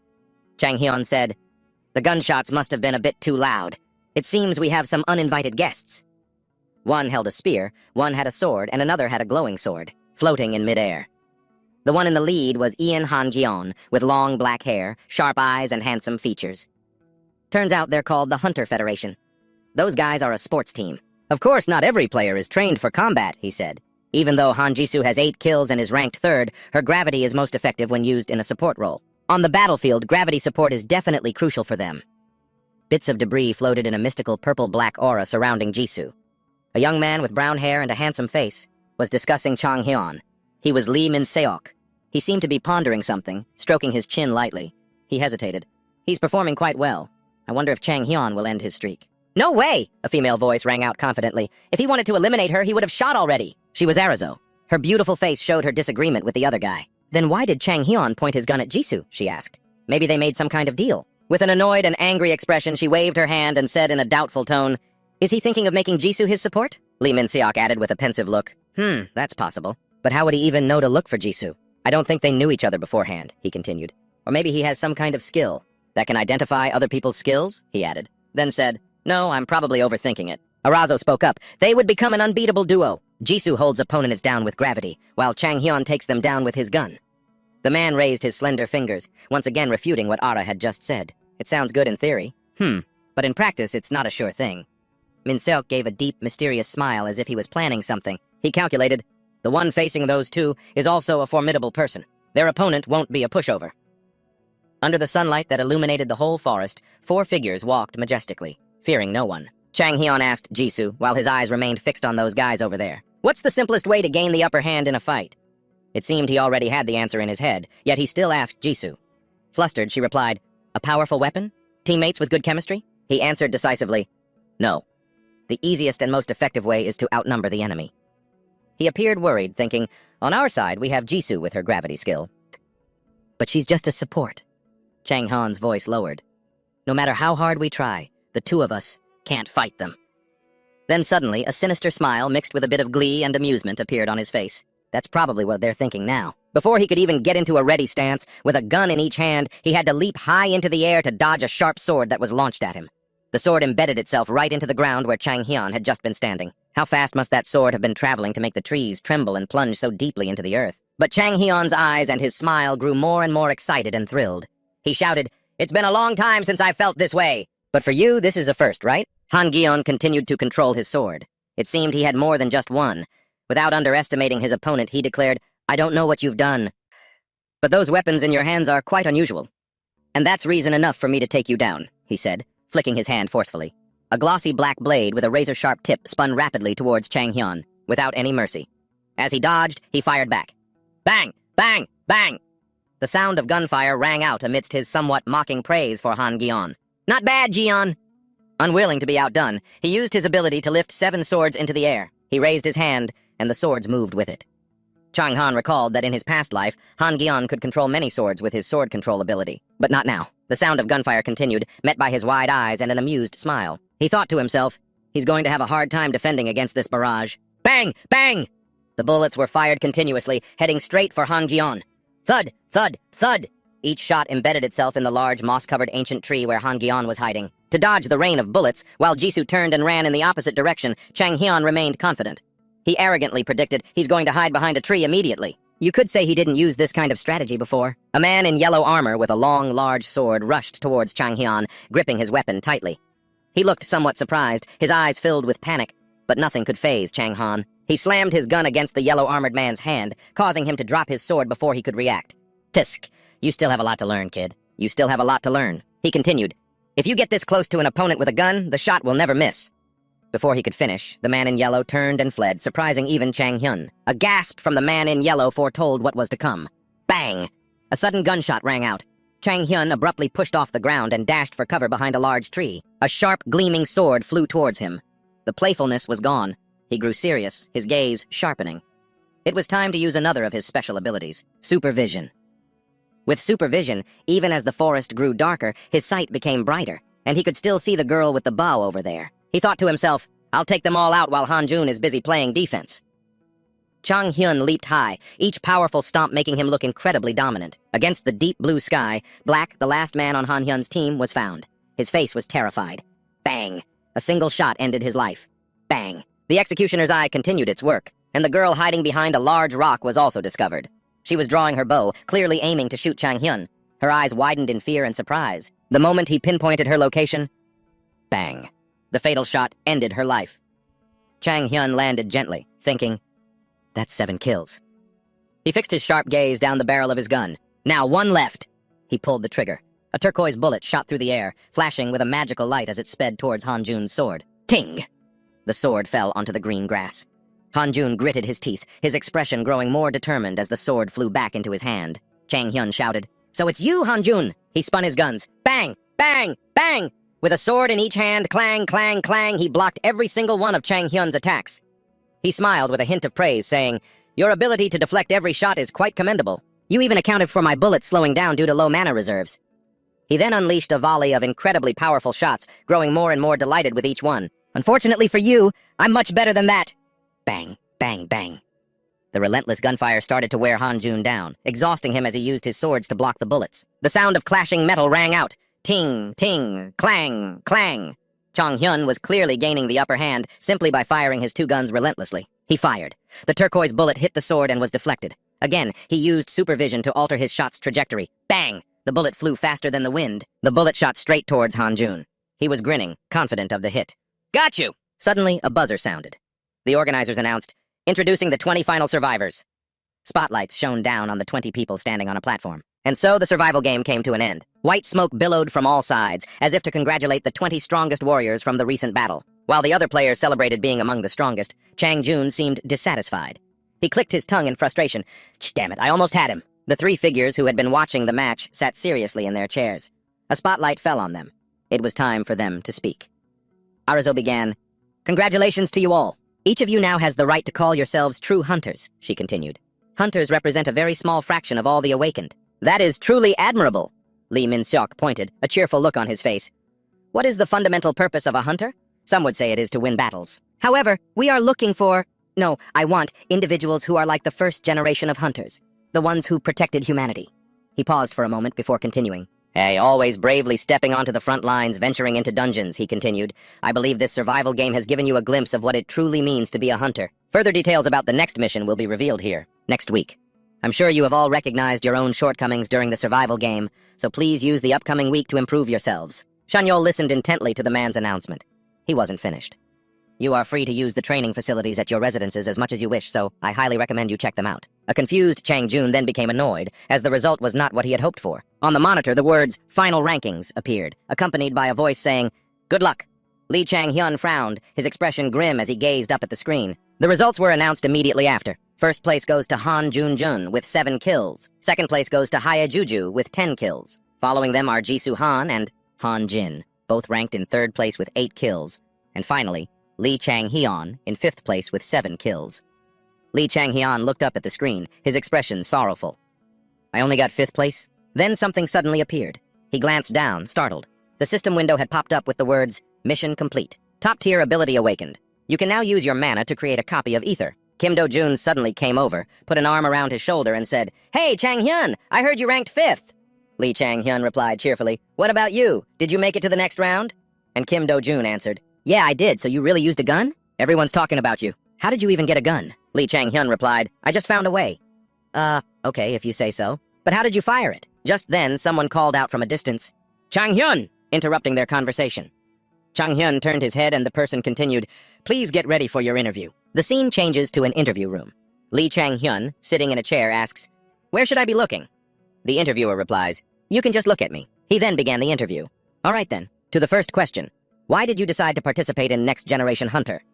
Lee Chang-hyun answered smugly, "I didn't see any candidate more qualified than me." The surprised interviewer let out an, "Oh, well, congratulations first then." "Congratulations, Chang-hyun, for brilliantly making it to the next round. Can you share your thoughts on the first trial?" Chang-hyun replied smugly again, "I could have done better, but I passed anyway. It's no surprise." The interviewer continued with the next question. "You must have faced many other contestants in the match. Who did you consider a worthy opponent?" Lee Chang-hyun answered calmly, "There wasn't one, not a single person." At that moment, he thought to himself, "I was a little worried about Hanjun, that's all, but not to the point of declaring him a rival." It seemed the interviewer was also getting annoyed with his answers. He then cut off his train of thought to ask the next question. "Then why did you only place 5th?" Lee Chang-hyun became more excited than ever. He said, "If I dominated the show from the very beginning, where would the fun be?" The cameraman and the interviewer were speechless. "This kid is a little... whatever. I see. Let's move on to the next question." The scene changes. Now in the cafeteria, Lee Chang-hyun and Kim Do-jun are eating together at a table. Suddenly, Kim Do-jun lets out a sigh. Lee Chang-hyun asked Kim Do-jun, "What's wrong?" Kim Do-jun replied, "The interview. I just wanted to answer quickly and get it over with, Lee Chang-han said while eating. What did they ask? Kim Do-jun replied, they kept trying to compare me to Jisoo. It was so annoying. As he chewed, Lee Chang-hyun thought, well, that makes sense, since Jisoo is always on his case, and Do-jun isn't the type to talk badly about his seniors. The complete opposite of me. At that moment, Kim Do-jun suddenly raised his spoon and said, so I told them my rival isn't Senior Jisoo, but you. Hearing this, Lee Chang-han was suddenly startled. Kim Do-jun laughed and continued, oh man, that's even worse. I would have been better off just saying it was Jisoo. Kim Do-jun asked, what about you? What did they ask you? Lee Chang-han replied, the usual questions like, who I think will win. Kim Do-jun sounded disappointed. Is that so? And what did you say? Me, of course, Lee Chang-hyun answered nonchalantly. Kim Do-jun, thinking for a moment, said, I think I answered with Junhan Jeon or Ju-hee. You're good too, Chang-han, but those two are on a whole different level. Even compared to the members of the Academy's first team. Have you ever seen them? You could say they're the aces of the team, the best of the best. I think they could play in the professional leagues without any problem. Trust me, if you saw them compete at the Academy, you'd think the same way I do. At that moment, Lee Chang-hyun suddenly cut Do-jun off. He said angrily, is that what you've always thought? That they're on a different level than you? Kim Do-jun was stunned by Lee Chang-hyun's words. Lee Chang-hyun continued, if you keep that mindset, you'll never amount to anything. So you'd better get rid of that way of thinking. After that, Lee Chang-hyun stood up, turned around, and walked away. He said, I'm going to go train. Take your time and think about it. Kim Do-jun was stunned. Huh? Wait. As he walked away, Lee Chang-hyun thought, that might have been a bit harsh for a kid, but I needed to say it. Talent is the same in every way. It's just a matter of more or less, with very few exceptions. The ones who surpass everyone else are those who always set their sights on the very top. At that moment, as Lee Chang-hyun was drinking some water, he thought, what's the point of believing you're inferior to others, especially at his age? Suddenly, a hand was placed on his shoulder. Lee Chang-hyun turned his head. Behind him was a young man with a friendly smile. Hello, he said. Then he rattled off a long speech. My name is Jin Han. I heard you passed with Han Jong in the first round, so how was it? He was a tough one, wasn't he? I fight him all the time at the Academy, and I've never won once. It looks like you gave him a hard time at the end of the match. I've never seen anyone our age stand up to Han. Jin? I think I'm talking a bit too much, huh? What's your name? He replied, my name? It's Chang-hyun. So, what do you want? The other guy replied, you know, after the game ended, he was so pissed off. Just then, behind him, a guy with a scowl on his face appeared. Han, stop talking nonsense, let's go. At that moment, the other guy pulled on Han's shirt and said, sorry to bother you. Hurry up, Han. But Han didn't forget to say, make sure to tell me the story next time. Lee Chang-han looked bewildered. Tell you what story? What the hell just happened? In a flash, a thought crossed his mind. It seems they're all from the Academy. They look like they get along really well. At that moment, Lee Chang-hyun used his eyes to check out the guy with the scowl from earlier. His name was Junhan Jeon. Skill, S-rank sword control, A-rank acceleration, physical stats, strength, 8.3, reflexes, 7.30, agility, 6.64, stamina, 7.6, recovery, 7.6. And the other guy's name was Jin Han. Skill, B plus rank, physical strength, physical stats, strength, 9.3, reflexes, 8.30, agility, 3, stamina, 6.3, recovery, 6.3. Lee Chang-hyun crushed the cup in his hand as he thought, because I haven't activated my peak level yet. Some of their stats surpass mine by 50%, and even double in some cases. Thanks to Ether, I had the upper hand in the survival game, but the next round won't be easy. The scene changes. Now on a stage, the MC is standing in the middle of a crowd saying, the dream stage for ambitious professional hunters, next generation hunter will now begin. At that moment, in a room, 3 judges are talking to each other. One of the judges, Suhee Aokmi, says, this young man is from the Seoul Private Academy, isn't he? The female judge, Azato, says, the best one from this batch. Becoming a hunter has been my dream since I was a child. However, it hasn't been easy at all. I failed the entrance exam for the Private Seoul Academy twice. That was his answer when asked, what challenges have you faced on your path to becoming a hunter, and how did you overcome them? But I didn't give up. I saw every failure as a lesson. I realized that hard work always pays off. I also learned how to self-assess and improve myself. That's why I always believe in perseverance and will. Unshakable determination is the key to overcoming any challenge. Just then, Lee Chang-hyun walked over to Kim Do-jun and said, it's on already? Kim Do-jun replied, yeah, whoa. I can't believe the show is airing so soon. Technology has really come a long way. The survival game just ended too. Lee Chang-hyun asked, what are the comments like? Kim Do-jun replied, pretty good. A lot of people said Han Haeon's answer was too stiff and boring, but they praised his humility. On the other hand, another contestant's answer was the most unique. Lee Chang-hyun said, hey, that's me. In response to the question, what challenges have you faced on your path to becoming a hunter and how did you overcome them? Lee Chang-hyun answered, I don't know. I don't think I've had any challenges. Next question. The hunter's arena is a team sport. If a conflict arises with your teammates, how would you resolve it? Lee Chang-hyun replied, if they just let me make all the decisions, there won't be any conflict. Hearing this answer, Kim Do-jun was speechless. Why did you decide to participate in Hunter the Next Generation? Jun Jang-eo answered, I'm participating for self-improvement and personal growth. As for Lee Chang-hyun, he said, there's no candidate more qualified than me. Who do you consider a worthy rival? To this, both of them answered, no one. Just then, the phone's battery died. Lee Chang-hyun ran off, saying, that's enough. Let's get back to training. Kim Do-jun said, dejected, oh, come on. We haven't even gotten to the survival game part yet. Ignoring Kim Do-jun, Lee Chang-hyun went straight to the training area, saying, we can watch it later. Kim Do-jun then asked curiously, hey, let me ask you something. Why are you only training your legs? Lee Chang-hyun replied, well, what do you think my role is? Kim Do-jun answered, a long-range fighter? Lee Chang-hyun asked again, so what's the most important thing for a long-range fighter? High damage output? Lee Chang-hyun replied, that and mobility. He continued, you probably realized it during the survival game. Han Haeon and other elite melee fighters have exceptional mobility, or some kind of long-range attack that poses a threat to us ranged fighters. That's why my mobility needs to be on par with theirs, if not better than a melee fighter's. Hearing this, Kim Do-jun got really excited. What a cool way of thinking, a voice echoed from the distance. But contrary to your opinion, an old man with graying hair and a beard walked out saying, it's rare to see a strategy focused on taking down the enemy as a long-range player in the entire Korean Hunter League. Why do you think that way? Lee Chang-hyun thought, who is that? If he's here at this training facility, he can't be just some random old man. It's always been that way. Lee Chang-hyun said, if you look at how teams compete against England's ECG or France's ALD, it's easy to see they always prioritize taking out the long-range fighters first. In other words, everything depends entirely on neutralizing the opposing team's long-range fighter. Lee Chang-hyun continued. That's more than enough reason for me to focus on training my legs. The old man sighed. You mean having the skills of a long-range fighter makes you a priority target for the opposing team's melee fighters? The old man then clapped and laughed loudly.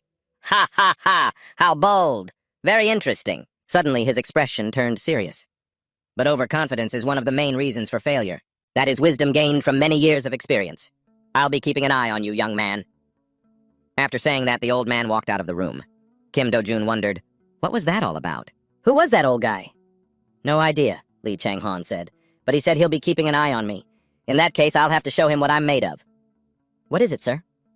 Meanwhile, in an office, a boss, sitting with his back turned, said, let me ask you a question. What is the most important thing for a long-range player?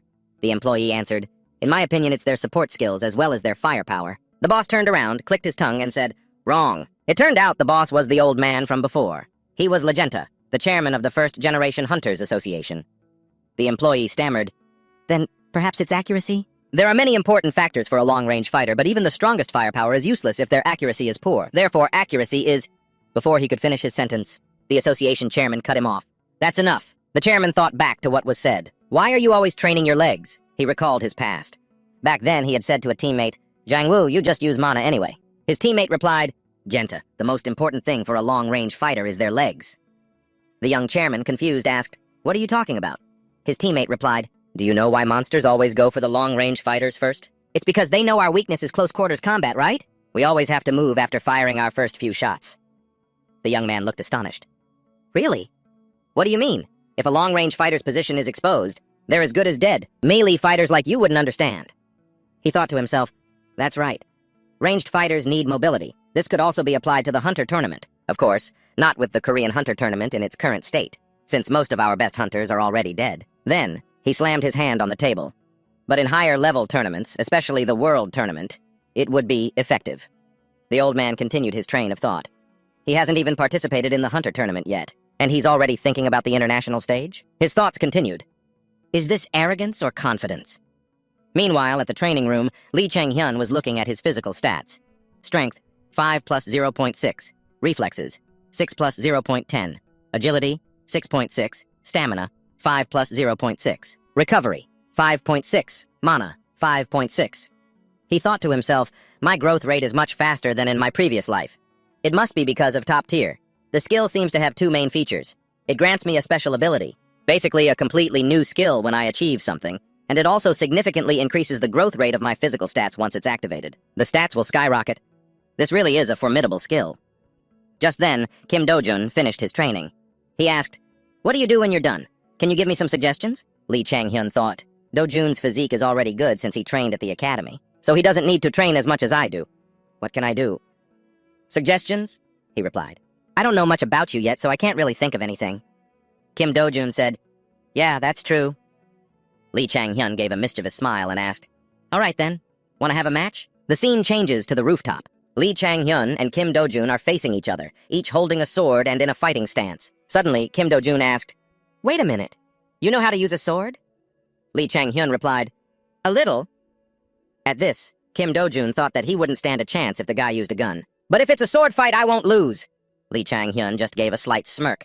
Then he charged at Kim Do-jun. The two swords met with a loud clang. Then the two engaged in close-quarters combat. Kim Do-jun suddenly realized something. He glanced downwards, then was pushed back. Stunned, he couldn't hide his surprise. What's going on? That's just an ordinary sword, so why can't I fight back? At that moment, Lee Chang-hyun activated mysterious weapon transformation. A white aura surrounded the sword, and then he gripped it with both hands. An enormous wave of power enveloped the sword. A moment later, it had transformed into a mighty spear. Kim Do-jun thought to himself, "Is this the difference in our talent levels?" After that, Lee Chang-hyun swung the spear, striking straight towards Kim Do-jun. Kim Do-jun couldn't block it in time. He thought, I can't keep up with him, but he can read my movements so easily. Damn it! Lee Chang-hyun then gripped the spear tightly with both hands. A blue aura surrounded the spear. Kim Do-jun was stunned. Now what is this? Right then, Lee Chang-hyun began another weapon transformation. He raised it to the sky. A ridiculously enormous greatsword materialized. Kim Do-jun couldn't help but exclaim in shock. A greatsword! Lee Chang-hyun swung the sword straight down at Kim Do-jun. Kim Do-jun was flustered. How am I supposed to beat that? There was a massive crash. Kim Do-jun was on the ground, kneeling and panting heavily. So, what do you think of your opponent? Lee Chang-hyun asked. Kim Do-jun replied, you're definitely a little better than me. Lee Chang-hyun was surprised. A little? Come on. I just took you down easily. Kim Do-jun was shocked. Huh? He thought, he doesn't seem to be joking. So why am I weaker than him? Do I really lack that much talent? Lee Chang-hyun asked, do you know why you lost? As he spoke, he activated weapon transformation.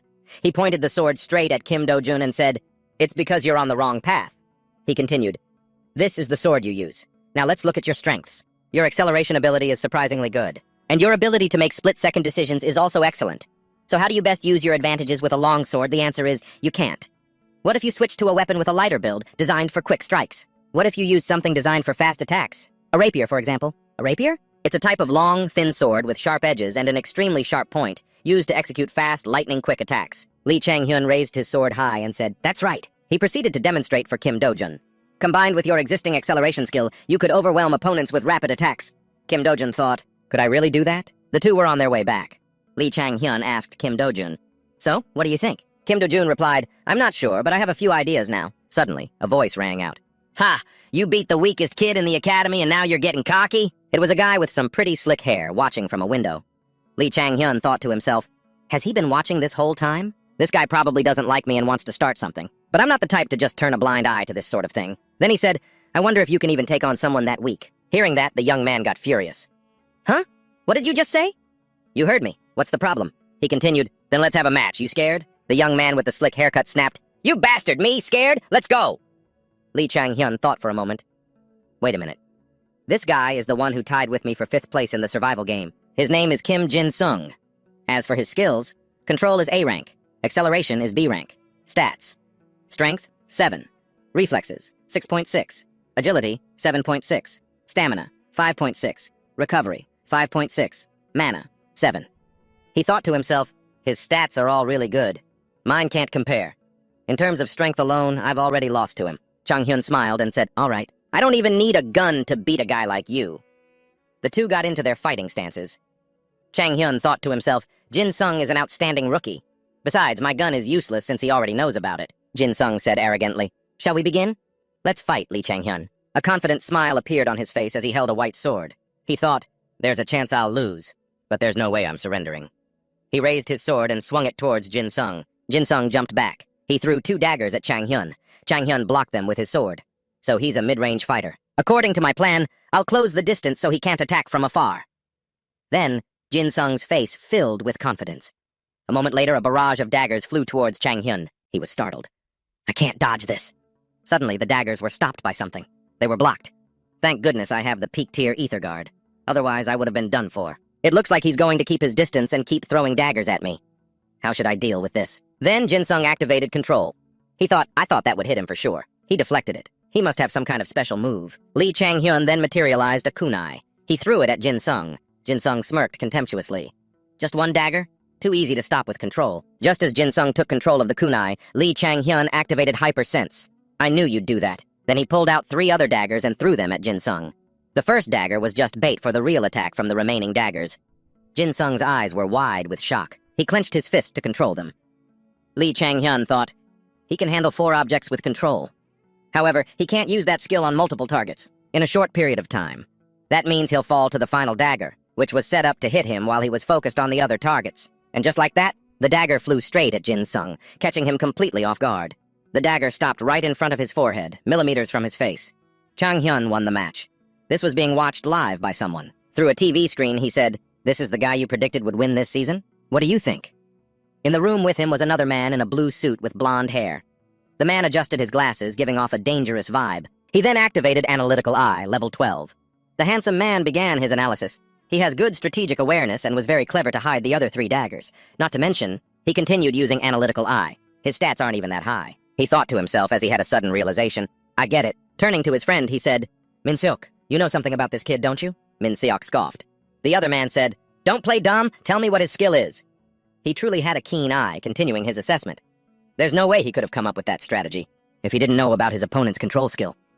Min-seok awkwardly scratched his face, while the man continued, in my opinion, he possesses something similar to Analytical Eye, like you, or the first-generation hunter, Kim Si-woo. His eyes, combined with his quick mind, are truly powerful.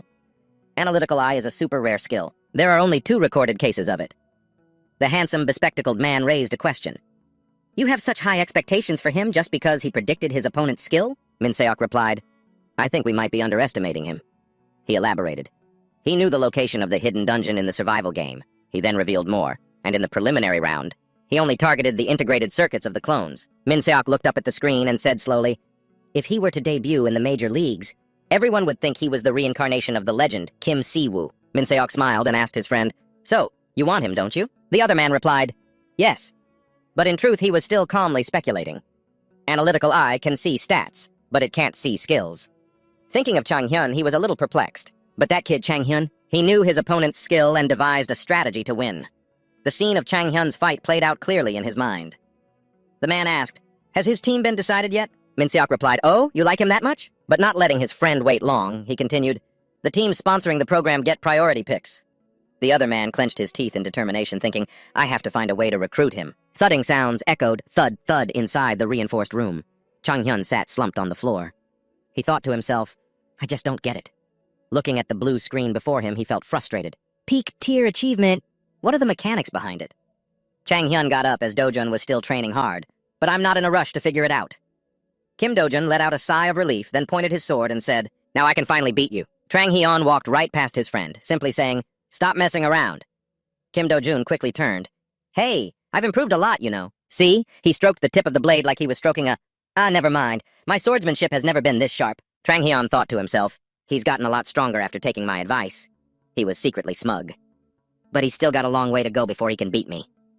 Do-jun hurried after him from behind. Hey! Wait up! The 2 of them left the training room together. In another room, a camera was ready to record. This room was actually a classroom, but the difference was the large number of cameras all around. And they weren't ordinary people either. Just then, a door was pulled open loudly, and someone walked in. Trang Hyeon wondered why they had been gathered here. He sat down at the desk next to Kim Do-jun. Are they going to lecture us or something? One by one, people entered the room. As the door opened, a woman said, hello, everyone. She had sharp eyes. That woman asked everyone, did you all enjoy your week-long break? Or should I say, enjoy your week of training? Some people used it effectively, like Kim Do-jun. He's shown significant improvement, and as for a few others, perhaps less so, like Trang Hyeon. Ah, well, who can figure men out anyway? The woman put her hands on her hips. But regardless, I believe you all still have a lot to learn. That was what she said, and also the reason she had summoned everyone here. Another man began to speak. Everyone here is a budding talent full of potential, but there's still a significant gap between you and a professional hunter. That is why the path to collaboration has been opened. The man continued. We have assembled a team of mentors for you. The sound of footsteps echoed as more people walked in. They stood on the stage in various poses, but they looked really cheesy. All three individuals had previously competed in the First Division leagues and had victories, or other equally noteworthy achievements. They will be responsible for both guiding and evaluating you. Suddenly, an intimidating aura emanated from the three of them. These instructors will train you in your assigned roles, and your performance will be evaluated in a 3-on-3 mini-hunter league format. Trang Hyun suddenly felt a heavy pressure weighing down on him. He analyzed it. Mana manipulation. It's strong enough to pressure all 20 people here. Huh, not bad. Everyone else was trembling under the pressure. Only Trang Hyun was unaffected. The man with the serious face pointed to himself and introduced, "I am Lee Seong-jin. I will be training the close combat warriors. I have no patience. I'll for those who don't show resilience or for the arrogant. But above all..." He paused for a moment, his gaze seeming to pierce through the crowd, straight to Trang Hyun. The strict instructor continued, "I hate smug bastards." His stare was terrifyingly intense. "So be humble and train seriously, got it?" The woman holding a clipboard then spoke. "After evaluating your performance in the survival game preliminary round and this past week, we have determined each person's role. Please listen carefully and remember your assigned role. First, Trang Hyun!" He immediately stood up and answered, "Yes!" The woman said, "Close combat!" Trang Hyun's eyes widened in disbelief. He stood there, stunned and motionless. What? A moment later, he found himself on the training ground. His mind was still in a daze. How the hell did I end up in the close combat group? Trang Hyun still couldn't seem to believe it. He started sizing up the people around him. Junhong Zion? Then he glanced over at the girl warming up, Ayu Hezu, and Do-jun. Too many familiar faces here. It left him speechless. The strict instructor arrived. He yelled, "From this moment on, forget everything you've ever been taught. I don't care which academy any of you came from, because all of you here are worse than a 3rd Division hunter." He continued, "You've probably all observed that in a hunter league, hunters use skills or equipment for mobility. For example, mana-activated devices like air anchors and air blocks." Seong-jin got straight to the point. "While you all are struggling against each other on the ground, 3rd Division pros have already adapted to aerial combat." Trang Hyun quickly thought, mana-activated devices allow hunters to engage in more dynamic and flashy battles. The instructor said, "I will teach you how to use air anchors and air blocks. Any close combat warrior who can't use them is useless." He raised his voice. "Now begin!" Ugh. The harsh training left people tangled in their own wires. Trang Hyun looked at another trainee and thought, "Everyone struggles the first time they try these." He stepped on the solidified air. "I used to be so skilled with these. It was like they were a part of my body." He swung the wire expertly, with strong conviction. Let's see if I still have the muscle memory. Chapter 13. Trang Hyun was in position, ready to show everyone who the real main character was. He suddenly noticed something. The strict instructor was mocking someone lying flat on the ground. "Are these the future superstars of the Korean Hunter Arena? Is that all you've got? Get up now!" He continued, pointing at another person dangling in the air. "There's a reason they say the 3rd Division League is a graveyard for rookies. It's the perfect trap for useless fools like you." His voice was incredibly loud as he continued to curse at them. The ones who couldn't use the air anchor and air block. Trang Hyun thought to himself, "Geez, it's so noisy. I can't concentrate." He looked up.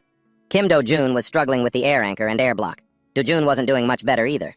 He crossed his arms, displeased, thinking to himself, "He's not giving any instructions at all, so how is anyone supposed to know what to do?" Jang Hyun waved his friend over. "Do-jun, you're doing it wrong. Get down here." Do-jun looked down, a bit incredulous, then quickly landed on the ground. Kim Do-jun asked Jang Hyun, "Aren't you going to practice? He said he's going to test us." Hyun replied, "Worry about yourself first. At this rate, when are you ever going to get it?" Do-jun shot back, "Well, what do you want me to do?" Jang Hyun began to explain to his friend, "First, you have to decide on the length of the mana rope, then maintain a stable flow of mana. If you don't, the rope's length will change, and that's why you're losing your balance." He continued, pointing at Do-jun's body. "Also, focus on your center of gravity." Jang Hyun continued to apply his expert knowledge, explaining, "When you're in the air, your core muscles will act as your center of gravity." The air anchor he had just formed, successfully hooked onto a surface, the air itself. He grabbed the rope, gave it a little tug, and Jang Hyun's body performed a clean, swift flip. With no wasted movements, he landed lightly on both feet, then turned to his friend and said, "Like this. It's easier to avoid falling or moving your body. Remember to always pay attention to your mana flow. First, focus on keeping it constant." Do-jun nodded, taking it all in seriously. He began to try again, muttering to himself, "Use the core muscles as the center of gravity and maintain a constant mana flow." Do-jun threw the air anchor, and it locked onto a fixed point. Grabbing the rope, he took a breath. With a powerful leap, he flew back up into the air, did a flip, and successfully stuck the landing. Do-jun quickly turned his head, beaming, and said, "See that?" He was ecstatic. "I succeeded on the first try. I'm a genius." Jang Hyun replied, Yeah. Just then, the instructor's voice cut in. "Hey, you two," he shouted. "Are you just standing around chatting? Did you two come here to play?" He pointed at the two of them, and immediately judged, "Looks like these two haven't even bothered to practice. What's your name?" Jang Hyun, not scared in the slightest, even teased back, Lee Seojin. That was the instructor's name. He wants to discipline us, huh? All right, then. The instructor's eyes narrowed, veins bulging on his forehead. He gritted his teeth, spitting out each word. Very well. Jang Hyun, you're strolling around so leisurely because you're confident in your abilities, is that it? Jang Hyun nonchalantly replied, That's right. In his mind, he thought, I could have just apologized and let it go, but I'm curious how they're going to test us. Besides, if you count my past life, I'm his senior. We now have an answer for his impulsive behavior. Jang Hyun smiled, thinking, and it's a senior's duty to teach his juniors. The instructor turned his back and said, It seems I've given you all too much time. We'll begin the test. Everyone get ready. It seemed he was eager to see Jang Hyun humiliated. Minseo suddenly asked, Hey, why is he on this list? Arajo asked back, Who? You mean Jang Hyun? Minseo replied, Yeah. He rubbed his chin and said, He's in the long-range combat group. Are you sure you didn't make a mistake? Arajo replied, He knows how to use close combat weapons too, so he'll be fine. More importantly, he's too arrogant. That's why I put him in the close combat group, which Mr. Jin is in charge of. Minseok found this hard to believe and asked again, You're planning to teach an arrogant rookie a lesson by having him face off against a first-class hunter? Arajo didn't want to say more. I've already decided. Besides, education is one of the main goals of this program. I believe what I'm doing is right. She thought about Jang Hyun. We need him to give that cocky rookie a reality check. Arajo had presented a major challenge for our main character. The test was, back in the training room, it was the instructor's voice. Retrieve the anchor up there. That is the challenge for this test. He stood with his hands on his hips and ordered, Begin. His sharp eyes glanced to the side as he said sarcastically, I hope that candidate who's so confident he's become lazy will prove himself. The person he was targeting was Jang Hyun. If not, he doesn't deserve to be a hunter. Jang Hyun scoffed. They want to use this test to eliminate me? He spoke confidently to the instructor. Of course. But what if I succeed? Jin replied. You'll have complete freedom to do whatever you want during my classes. He added with a smile. But only if you succeed, that's impossible. He explained to himself why it was such a difficult challenge. That anchor is 100 meters off the ground. He was certain in his mind, a height that's unreachable for someone using an anchor for the first time. The truth is, even someone at an intermediate level couldn't reach it. The other trainees attempted the challenge one by one, and none succeeded. The instructor looked smug. See? Suddenly, something sharp cut through the air, catching the instructor's attention. He looked at Jun Hangjeon and praised him silently. Not bad. Using a sword to fly, is it telekinesis? No, it's something more advanced. A smile unconsciously formed on his face. Too bad he's not using an air anchor and can only climb. Suddenly, a cheer erupted. It drew the instructor's attention once more. His eyes widened slightly in surprise. Jang Hyun had begun. Grabbing the rope, he stepped onto a block of air and started to prepare his ascent. What? Mr. Jin was astonished. Trang Hyun smirked, then jumped up and started climbing like a madman, smooth and professional. The instructor looked up in amazement. Is that kid not afraid of falling? He glided through the air. But then his air block faltered. Huh? My air block! He lost his footing and fell backward. The instructor's face turned pale, worried that the kid was about to fall. In contrast to the instructor's panic, Trang Hyun remained calm and silent. He threw the air anchor higher and quickly gripped the rope. Trang Hyun leaned back, pulling hard with one hand to slow his fall. His foot kicked off the air block again, and he shot upward with rapid speed. And with a strange sense of calm, the anchor was right before his eyes. Trang Hyun made one more glide, and finally, he gently touched and unhooked it from its high perch. Trang Hyun said, Phew, the view from up here is way cooler. Meanwhile, the instructor was speechless. What the hell? An arrogant trainee, simply because he's lived twice, was now sitting casually in midair. Mr. Jin couldn't understand. How could this be? It's his first time using the gear. Unbelievable. The strict instructor cleared his throat. He was in the middle of his lecture. In melee combat, there are two main roles. First is the initiator, whose job is to start the fight and tie up the opponent. Trang Hyun leaned back comfortably, yawning. A boring theory lesson right after the practical part? Ugh. The instructor, seemingly ignoring him now, continued the lecture. They often have special skills that allow them to support allies in close combat or immobilize enemies. The other role is the melee warrior, which I'm sure you all already know about. This time, Trang Hyun had the audacity to just lie down on the desk to sleep. Perfect. Now he can't say a thing, no matter what I do. The others stared at him, shocked. The instructor, looking resigned, cleared his throat and continued. Their duty is to engage in combat after the initiator has started the fight, without focusing on the enemy's melee warriors or their key combatants. He continued to explain earnestly to the students, there are many more roles if we were to go deeper, but for now you only need to know this much. But Trang Hyun was still thinking smugly, yeah, what's he going to do about it? He shouldn't have challenged me. He recalled how cool he looked sitting up there.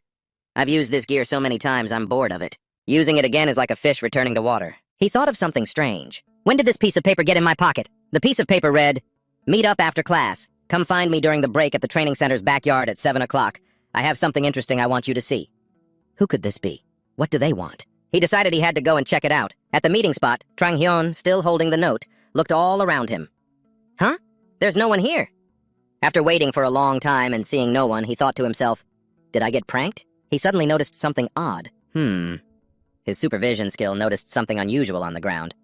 This spot is a little strange. He crouched down to the ground. From above, a square outline with seams could be seen. It was the entrance to a basement. In front of Trang Hyun were stairs leading down. He looked down, a little surprised. Oh. Touching the wall, Trang Hyun descended step by step down the secret passage. He stopped dead in his tracks when he saw something. Before his eyes was the silhouette of a tall man. The man turned his head. The president of the Hunter Association, or so I read online. His name was Lee Guntek. He smiled slightly and said, "So, you're here." Trang Hyun stood in a vast hall. The association president continued, "You're quite good at finding your way." Trang Hyun replied, "That note was completely useless. Training center at 7 o'clock. That's it. Who could possibly find this place with just that?" He thought to himself, he was obviously testing me to see if I could find this place. Trang Hyun said, "At the very least, could you tell me why you wanted to meet me?" Guntek simply said, "I've watched all your scenes in the program." The old man silently corrected himself in his head. "I say that, but the show has only aired one episode." The Hunter Association president's eyes glinted with intelligence. Of course, my observation of him goes far beyond that. He recalled his own actions, watching the boys' training, and then the challenge where Trang Hyun displayed his incredible movement and observation abilities. Guntek smiled benevolently. "This kid has truly piqued my interest," he said. "I've been trying to predict who will win Next-Gen Hunter." Trang Hyun calmly asked, "And you think it's me?" The Hunter Association president pointed upward as he spoke. "Correct. But it's not just that. I believe you'll make it to the first league, perhaps even higher." Trang Hyun replied, "All right." He cut to the chase. "So what is this interesting thing you wanted to show me?" Guntek turned away. "Yes, I did say that." He touched a screen, and a section of the wall slid open. Inside were gleaming, imposing weapons.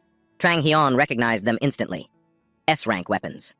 There were also beautiful accessories and specialized mana devices. As he looked up at everything, he asked, "Why are you showing me these things?" Guntek clasped his hands behind his back and asked, "Don't you want them?" He swallowed and thought to himself, "Of course, there is. There's even the weapon I used in my past life."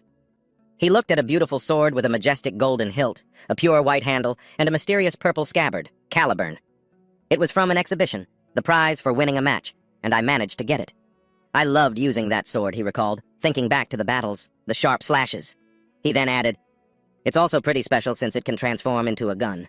The president of the Hunters Association said casually, "If you like, I'll lend you one of them." Trang Hyun probed, "Lend? You can't just give it to me." Guntek drew a shape in the air with his finger and replied, "You don't understand the value of these weapons. They're even more valuable than the weapons you received from the Morris workshop." Trang Hyun sighed. "A weapon is just a weapon," he asked sharply.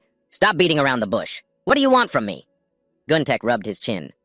He thought about how people usually flatter and suck up to him, especially when they find out he's a first-generation hunter and the president of the Hunters Association. Then he looked at Trang Hyun, standing there coldly with his arms crossed. This kid just keeps seeing right through me, doesn't he? His face lit up with delight. He really is different. Finally, the president said, "Join the Hunters Association. Not as an intern, but as a full-fledged hunter." He made his offer. "If you agree, I'll let you borrow anything here." Trang Hyun asked, "What's in it for me if I agree?" "Don't you know what it means to join the Hunters Association?" Trang Hyun replied, "Of course I know." He then said something that made the president's jaw drop in shock. "But I don't think it's worthy of me. If that's all your offer is, then I'll be taking my leave." The Lunar New Year was just around the corner. Watching the young man turn his back and walk away, the president hurriedly called out, "Wait! You seem to be overestimating your own abilities. Do you know how many talented young people I've met? They were outstanding in the second and third leagues, and even they didn't get privileges like this." Trang Hyun replied, turning his head. "No, and I don't want to know." He turned back fully and said, "The only thing I care about is whether I can do it or not. I appreciate you showing me those things. See you later." After he spoke, he walked away. He walked up the stairs and gradually disappeared. The president let out a sound of amazement. The Chapter 15 door opened and someone rushed in at the speed of light, as if in a great hurry. When Kim Do-jun saw Lee Chang-hyun, he asked curiously, "Where have you been, man? I was starting to think you were going to be late." Lee Chang-hyun walked over to his seat, pulled out the chair, and replied, "Come on, I'm not that irresponsible." Kim Do-jun confessed, "You just always make me worry, especially that incident with you and teacher Seo Eung-jin." Lee Chang-hyun closed his eyes and said in a confident tone, "They're not going to eliminate a contestant just for being late. They still have a show to run after all." Kim Do-jun asked curiously, "So where were you just now?" Lee Chang-hyun answered, "Some old guy just wanted to see me. He suddenly recalled the image of Lee Guntek and thought to himself, actually, I could have accepted his offer. Then he glanced over at Kim Do-jun and thought, but with the experience from my past life, I'll do just fine even without those weapons. Kim Do-jun, confused, scratched his head. An old guy? Meanwhile, Kim Do-jun crossed his arms and fell into thought. And besides, after I win this show, I'll get a custom-designed weapon from the Morris workshop. Now, I just have to wait for my own value to increase. If that doesn't work out, I'll be perfectly fine just forming my own team. He thought cheerfully, humming a tune that left Kim Do-jun completely bewildered. On screen, an image of a modern cityscape appeared. The host announced enthusiastically, "We hope what your coaches taught you will be useful. Now, it's time to apply what you've learned. You will all be participating in a 3 versus 3 match in this aerial urban combat zone. In this round, the winning teams will advance to the next match, while the losing teams will be eliminated," Arado shouted, hyping up the crowd. "Let's see who will claim victory." She continued, "We've also prepared a special prize for the winners to raise the stakes. They will receive a mana stone, sponsored by the Hunters Association." Lee Chang-hyun's interest was piqued. A mana stone, he thought to himself. It increases the quantity and potency of one's mana. Just what I was looking for. I need more mana to use Arthur and for when I acquire new skills. Asterisk. He smiled and resolved to himself, I have to get that no matter what.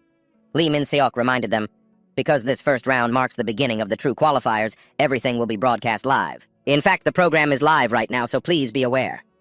Arasor raised a finger and shared, "Your academic results from class will determine your teams. The person with the highest score will get priority in choosing their team first." Lee Min-seok beamed and said, "Okay, we'll see you all again as soon as the match begins. Please head to the waiting room and proceed with your team selection." The screen faded to black. The studio director's voice came through, sharp and clear. "Cut! Stop there!" The contestants began moving to the waiting room, leaving only the 3 judges in the room. Arado rested her chin on her hand, her expression slightly hesitant.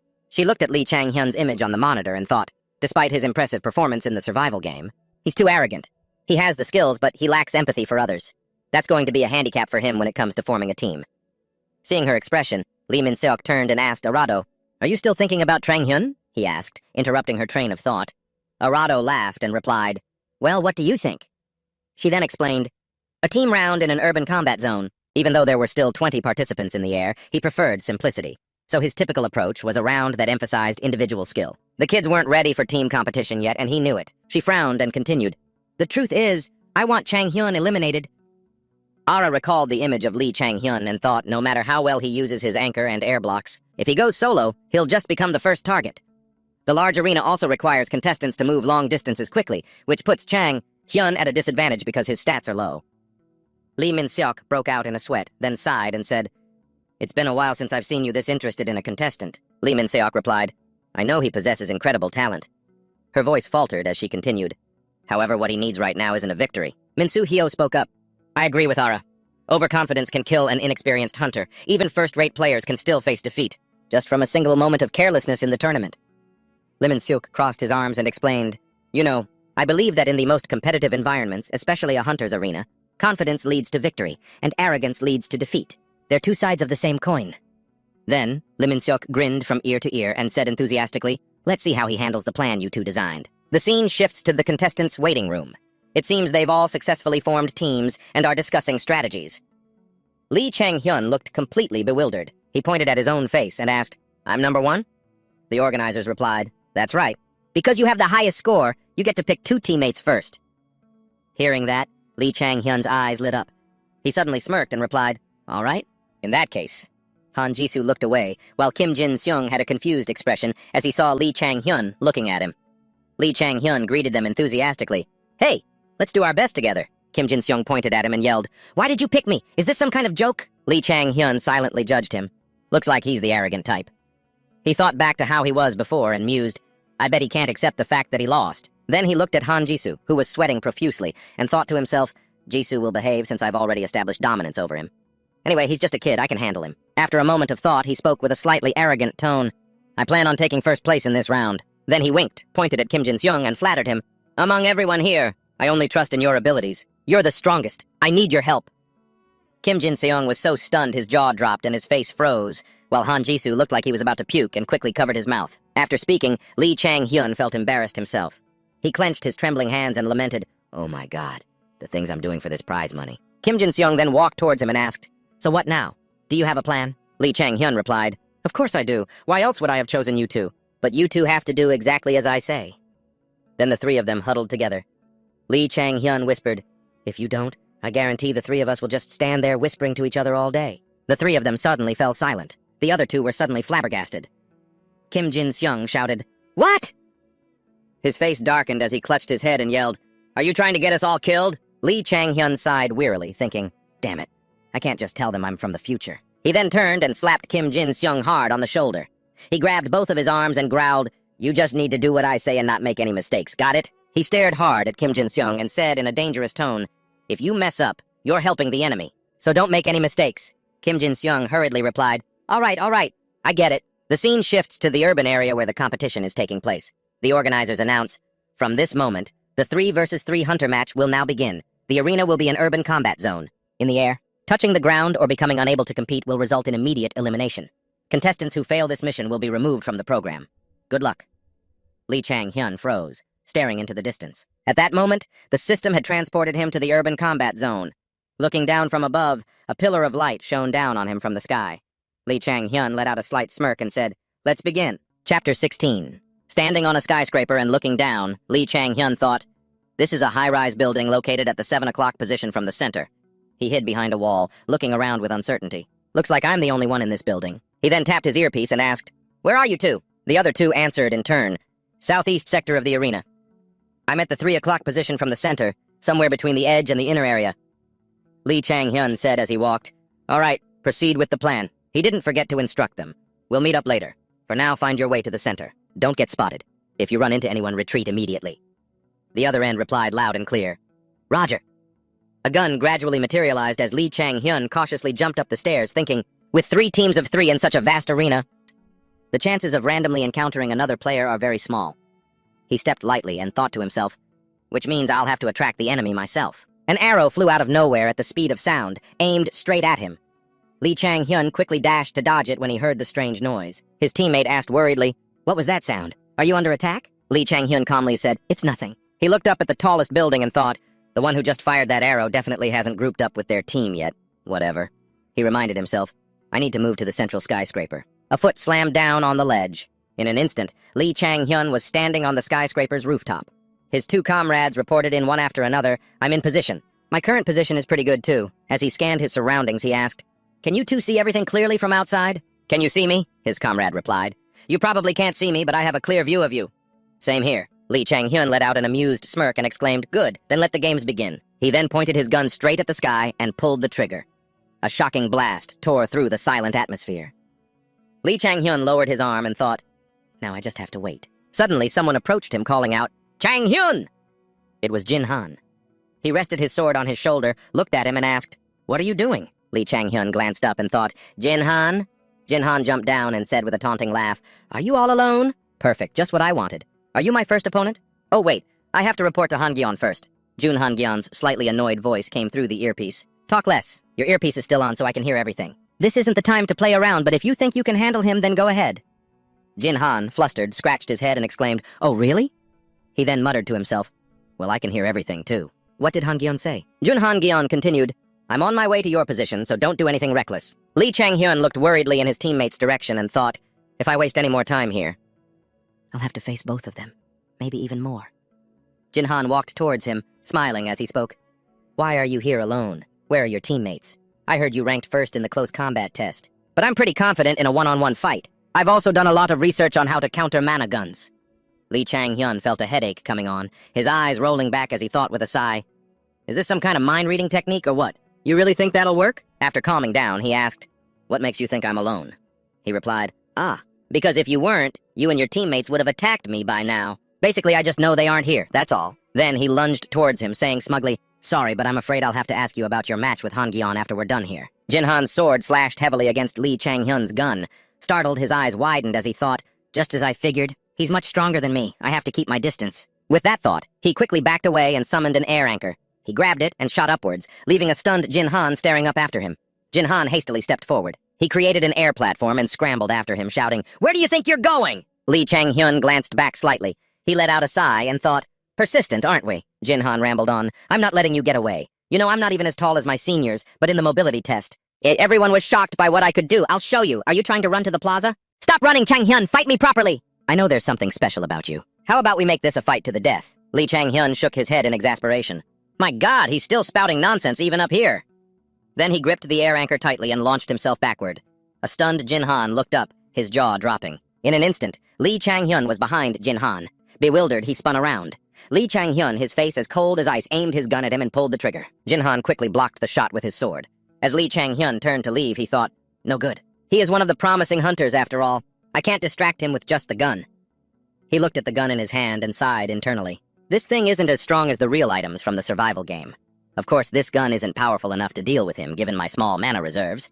He suddenly glanced up as he noticed something. Junhan Gyeon was standing above, staring down at him. He raised his sword and declared loudly, "You've lost!" Lee Chang-hyun pressed his earpiece and called out, "Jin Seong! Jisoo!" Han Jisoo was currently hidden behind a wall on a building's rooftop. Meanwhile, Kim Jin Seong was inside another building. Lee Chang-hyun suddenly let out a smirk and said, "Get ready!" Junhan Gyeon ran to regroup with Jin Han. Lee Chang-hyun turned his head back and yelled, "Jin Seong! Jisoo!" At that moment, Jin Han and Junhan Gyeon stood frozen, staring blankly ahead. Jin Han looked left and right in confusion. Where are they?" Junhan Gyeon, furious, gritted his teeth and thought, it was a trick. Then he threw 3 swords at Lee Chang-hyun simultaneously. Lee Chang-hyun leaned back and thought, sword control. He smiled with amusement and called out loudly, "Jisoo!" A second before, Junhan Gyeon had been attacking, saying firmly, "You can't fool me again!" But a second later he faltered. Wait a minute. He had a sudden realization. A gravity attack? Lee Chang-hyun suddenly let himself freefall. Seeing this, the other two were utterly panicked. Lee Chang-hyun looked up and smirked. A frantic Junhan Gyeon screamed, "Is he attempting a suicide attack?" Note: a suicide attack is a type of attack in which the perpetrator intends to kill a number of people, including themselves. The most common form is a suicide bombing. The block of air under his and Jin Han's feet also gradually disappeared, causing them to lose their footing. The two of them began to free fall down with Lee Chang-hyun. Kim Jin-seong was inside the building, casting some kind of spell. A stream of blue energy shot out from the top of the spire. A blue net appeared and caught Lee Chang-hyun and Junhan Hyun. Only then did he realize he had fallen into Lee Chang-hyun's trap. The system announced, Team A, Jin Han, has fallen. Team A, Han Jian, has fallen. An air anchor flew to Lee Chang-hyun, who grabbed it and flew up. Kim Jin-seong checked on him. "Are you okay? Can you handle the gravity?" He replied, "The feeling of my body being squeezed from both sides isn't great, but I can take it." "Good job, Jin-seong." Kim Jin-seong stood inside, observing everything. He marveled, "I can't believe my control can even do this. This plan wasn't half bad, was it?" Lee Chang-hyun replied as he landed, "Not half bad? If we had faced them head-on, it wouldn't have been so easy." He recalled to himself, "First I'll provoke them, and at the very moment we're all in the air, Jisoo will launch a surprise gravity attack, catching them off guard. Thanks to Jin Seong's control, I won't fall, but the others will." So that was the plan, Lee. Chang-hyun had told the two of them in the waiting room. Back in the present, Lee Chang-hyun grinned with satisfaction and reminded them, "The game isn't over yet, so don't lose focus." He continued, "The remaining people might have seen us fight or overheard some information, so there's a high chance they'll be able to avoid that last trick." The system continuously reported, Team A, Ayuhitsu, died from excessive bleeding. Team B, Lahane, died in battle. Team B, Kim Kizu, died in battle. Team B, Cha Inta, died in battle. Hearing this, Lee Chang-hyun thought to himself, "She took on 3 of them by herself? Well, it is Hiju, so I'm not too surprised." The system continued its announcement. Announcing the survivors, Team C, Kim Jin-seong. Team C, Han Jisoo. Lee Chang-hyun stood proudly with his hands on his hips, looking up. He felt a surge of pride upon hearing his name. Team C, Lee Chang-hyun. Meanwhile, in the waiting room, Jin Han and Junhan Jisoo sat silently as Yoo Hee-ju questioned them. No, he faced Team B alone. "You two chased one person and then you both fell and died?" She continued, "Is this the first time you guys have ever fought? I was completely stunned back there. It was truly unbelievable." Jin Han quickly corrected her. "No, it's not like that, Senior. When we found the others hiding, Chang-hyun was there, looking like he was about to lose to Senior Junhan Gyeon. He has very sharp tactics and targeted both of our weaknesses, so we couldn't do anything but charge in, even without a strategy. In terms of raw power, Senior and Jun Hanjin is still stronger than those other guys. Right? But this is just my personal opinion. Even if you were there with Senior Hang and Hee-ju, the outcome wouldn't have changed. That's what I mean." "You have no idea how impressive." Senior Chang-hyun was at that moment. Junhan Gyeon spoke up awkwardly. "My apologies. It's my fault. I should have been more careful even though I'd experienced their abilities before." Seeing this, Lee Chang-hyun thought, "I went through that same feeling before my regression. Instead of getting angry when a mission fails or you lose a battle, you should review your mistakes and reflect on your performance. Sometimes it's good to be a little shameless." Just as he turned to leave, someone called out, "Hey!" Kim Jin-seong walked towards him. Embarrassed, he scratched his ear, his cheeks slightly flushed, and said, "Sorry for saying all that harsh stuff to you." Lee Chang-hyun was a bit surprised and confused, his face blank. Kim Jin-seung was so embarrassed that he started to walk away, saying, "If you've already forgotten, then never mind." Lee Chang-hyun watched him leave and thought to himself, "He's the type who would rather die than apologize. A total tsundere." Arado was completely flabbergasted, utterly stunned. "I can't believe he defeated them so easily." Min Soo-hyuk exclaimed, "This was a tactical victory. The result was a complete surprise."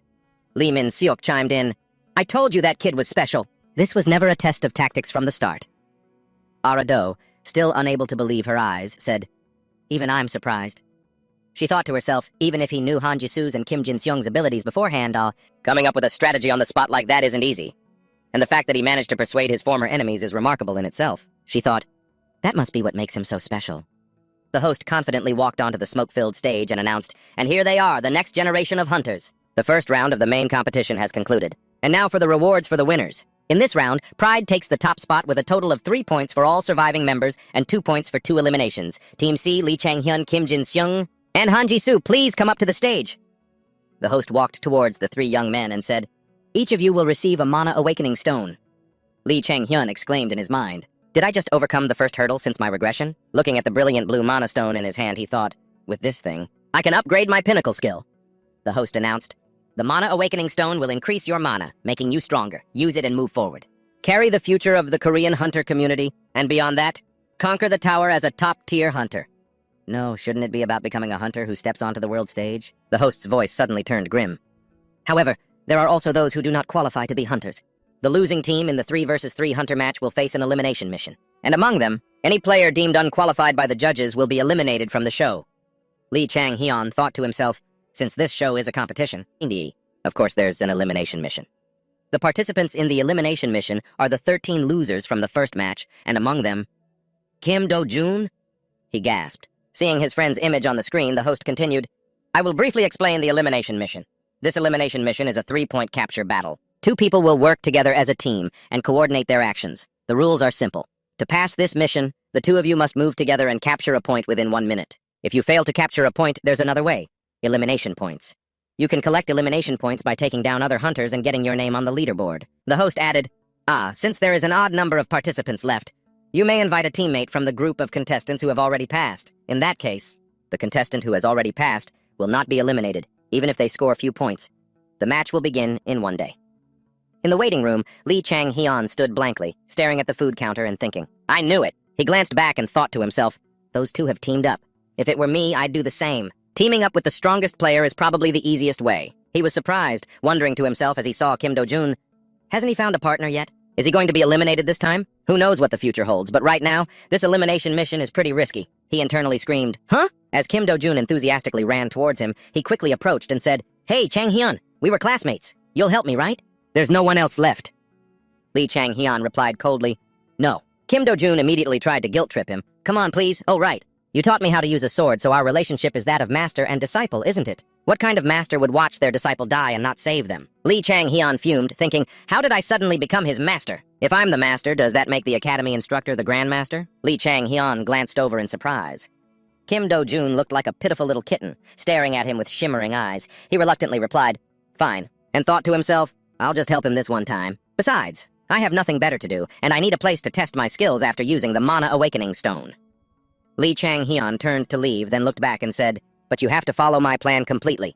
This is the last time I'm helping you, got it?" Kim Do-jun cheered joyfully. "I knew I could count on you." Lee Chang-hyun said with a sigh of resignation, "What are you even talking about?" In a brightly lit building, Lee Chang-hyun slowly took out the Mana Stone he had been given, his eyes gleaming.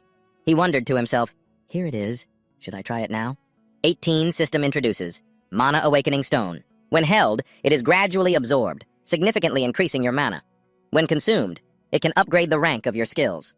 Lee Chang-hyun sat on the bed, yawned. He stared at the stone and thought, just as I thought.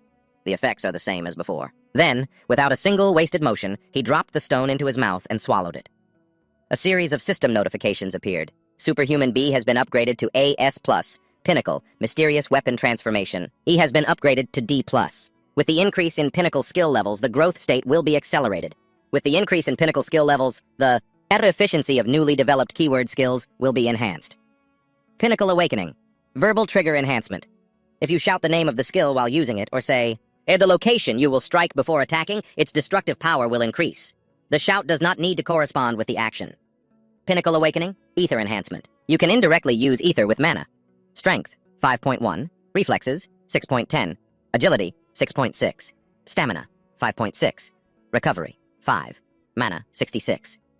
Lee Chang-hyun whispered to himself after seeing the stats. The ranks of my important skills have gone up. My mana has also increased.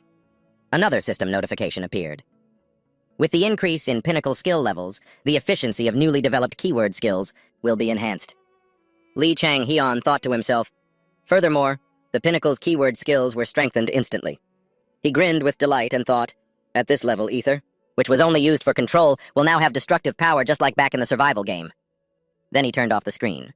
Perfect. He lay down straight on the bed, looking up at the ceiling and thinking, I have a plan for tomorrow. Model, time to get some sleep. There's so much to do tomorrow. Suddenly, an image of a stage appears. On it, a boy with a sad face is performing a puppet show. His story begins with a small club, a club on the verge of bankruptcy. Not long after my first awakening, my powers began to manifest. The one who made the offer was director Kim Yui-yong. He told me, join my team. I'll train you. In my eyes, director Kim Yui-yong looked like a monster back then. He said, in return, what do you think about a peak unlock? With your current skills, you can't compete. The boy hesitated slightly. A peak unlock now is a bit... They said the effect is still minimal, but I still want to wait and see. He sat listlessly on the chair, thinking, they still accepted me onto the team, but without the peak unlock, I'll never get a chance to compete. It was an invisible form of control from the director. A voice echoed in his ear. Hey, Chang-hyun, you think you can just walk out there and compete? Players are just tools to be used. You think you're special just because you're a little better in practice matches? I lowered my head. And then at the very last moment, I chose the peak unlock. The director looked very pleased and laughed loudly. After the peak unlock, I continued to grow and rise, lifting the championship trophy and carving my name into legend. But a flower forced to bloom too soon. The crown fell, and its fragments scattered everywhere. Will surely wither just as quickly. Lee Chang-hyun's eyes shot open in fear. He pushed himself up after that nightmare. He thought in shock, the memory I wanted to forget the most. This time the past won't repeat itself. Thinking this, he collected himself and got out of bed. Lee Chang-hyun clenched his fist as he walked, thinking, the foundation has been laid for me to start my career as a player more brilliantly than anyone else. But of course, it'll still be hard for me to win. Compared to the top rookies of my generation, I still have many shortcomings. By improving my peak level and unlocking it. He opened the door, looked up at the morning light, and thought, I will reach a different place. Higher than that past. To hell with that past. The scene changes to the waiting room. Kim Do-jun was sitting with his legs crossed, adjusting his shoes, when a voice asked, are you mentally prepared? Kim Do-jun turned his head and answered confidently, me? Of course. From warm-ups to strategy, even my mental state is ready. Lee Chang-hyun walked up next to him and asked, strategy, huh? You have your own strategy? Kim Do-jun excitedly explained, I'll just do whatever you say. Lee Chang-hyun held his head in his hands, exasperated, thinking to himself, I knew it. Why did I even bother asking this idiot? The scene changes to the studio. The host shouted enthusiastically, thank you for waiting, Next Generation Hunters. Thank you to our audience for joining us to watch the elimination mission. Which contestant will be the first to go home? Right now, the elimination mission shall begin. Lee Chang-hyun walked in coolly. He slowly closed his eyes, and then the system teleported him. The screen showed an image of the urban area, a map. The scene changes to the occupied territory. The system had teleported Lee Chang-hyun here. He looked around and thought to himself, this is a normal city map.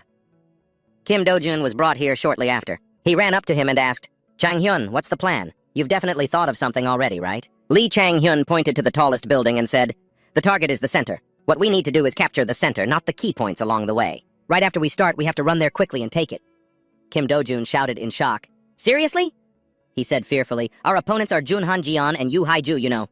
And they're a team. They'll definitely stop others from taking that area. Are we really going to walk into the tiger's den? Lee Chang-hyun waved his hand dismissively and said, if you don't think you can do it, then just give up now. Kim Do-jun quickly corrected himself. No, what I mean is let's just think it over again. Lee Chang-hyun stopped and replied, okay, the waiting time is almost over. As soon as it ends, we need to move fast. Get ready, 10 seconds left. He shouted, run.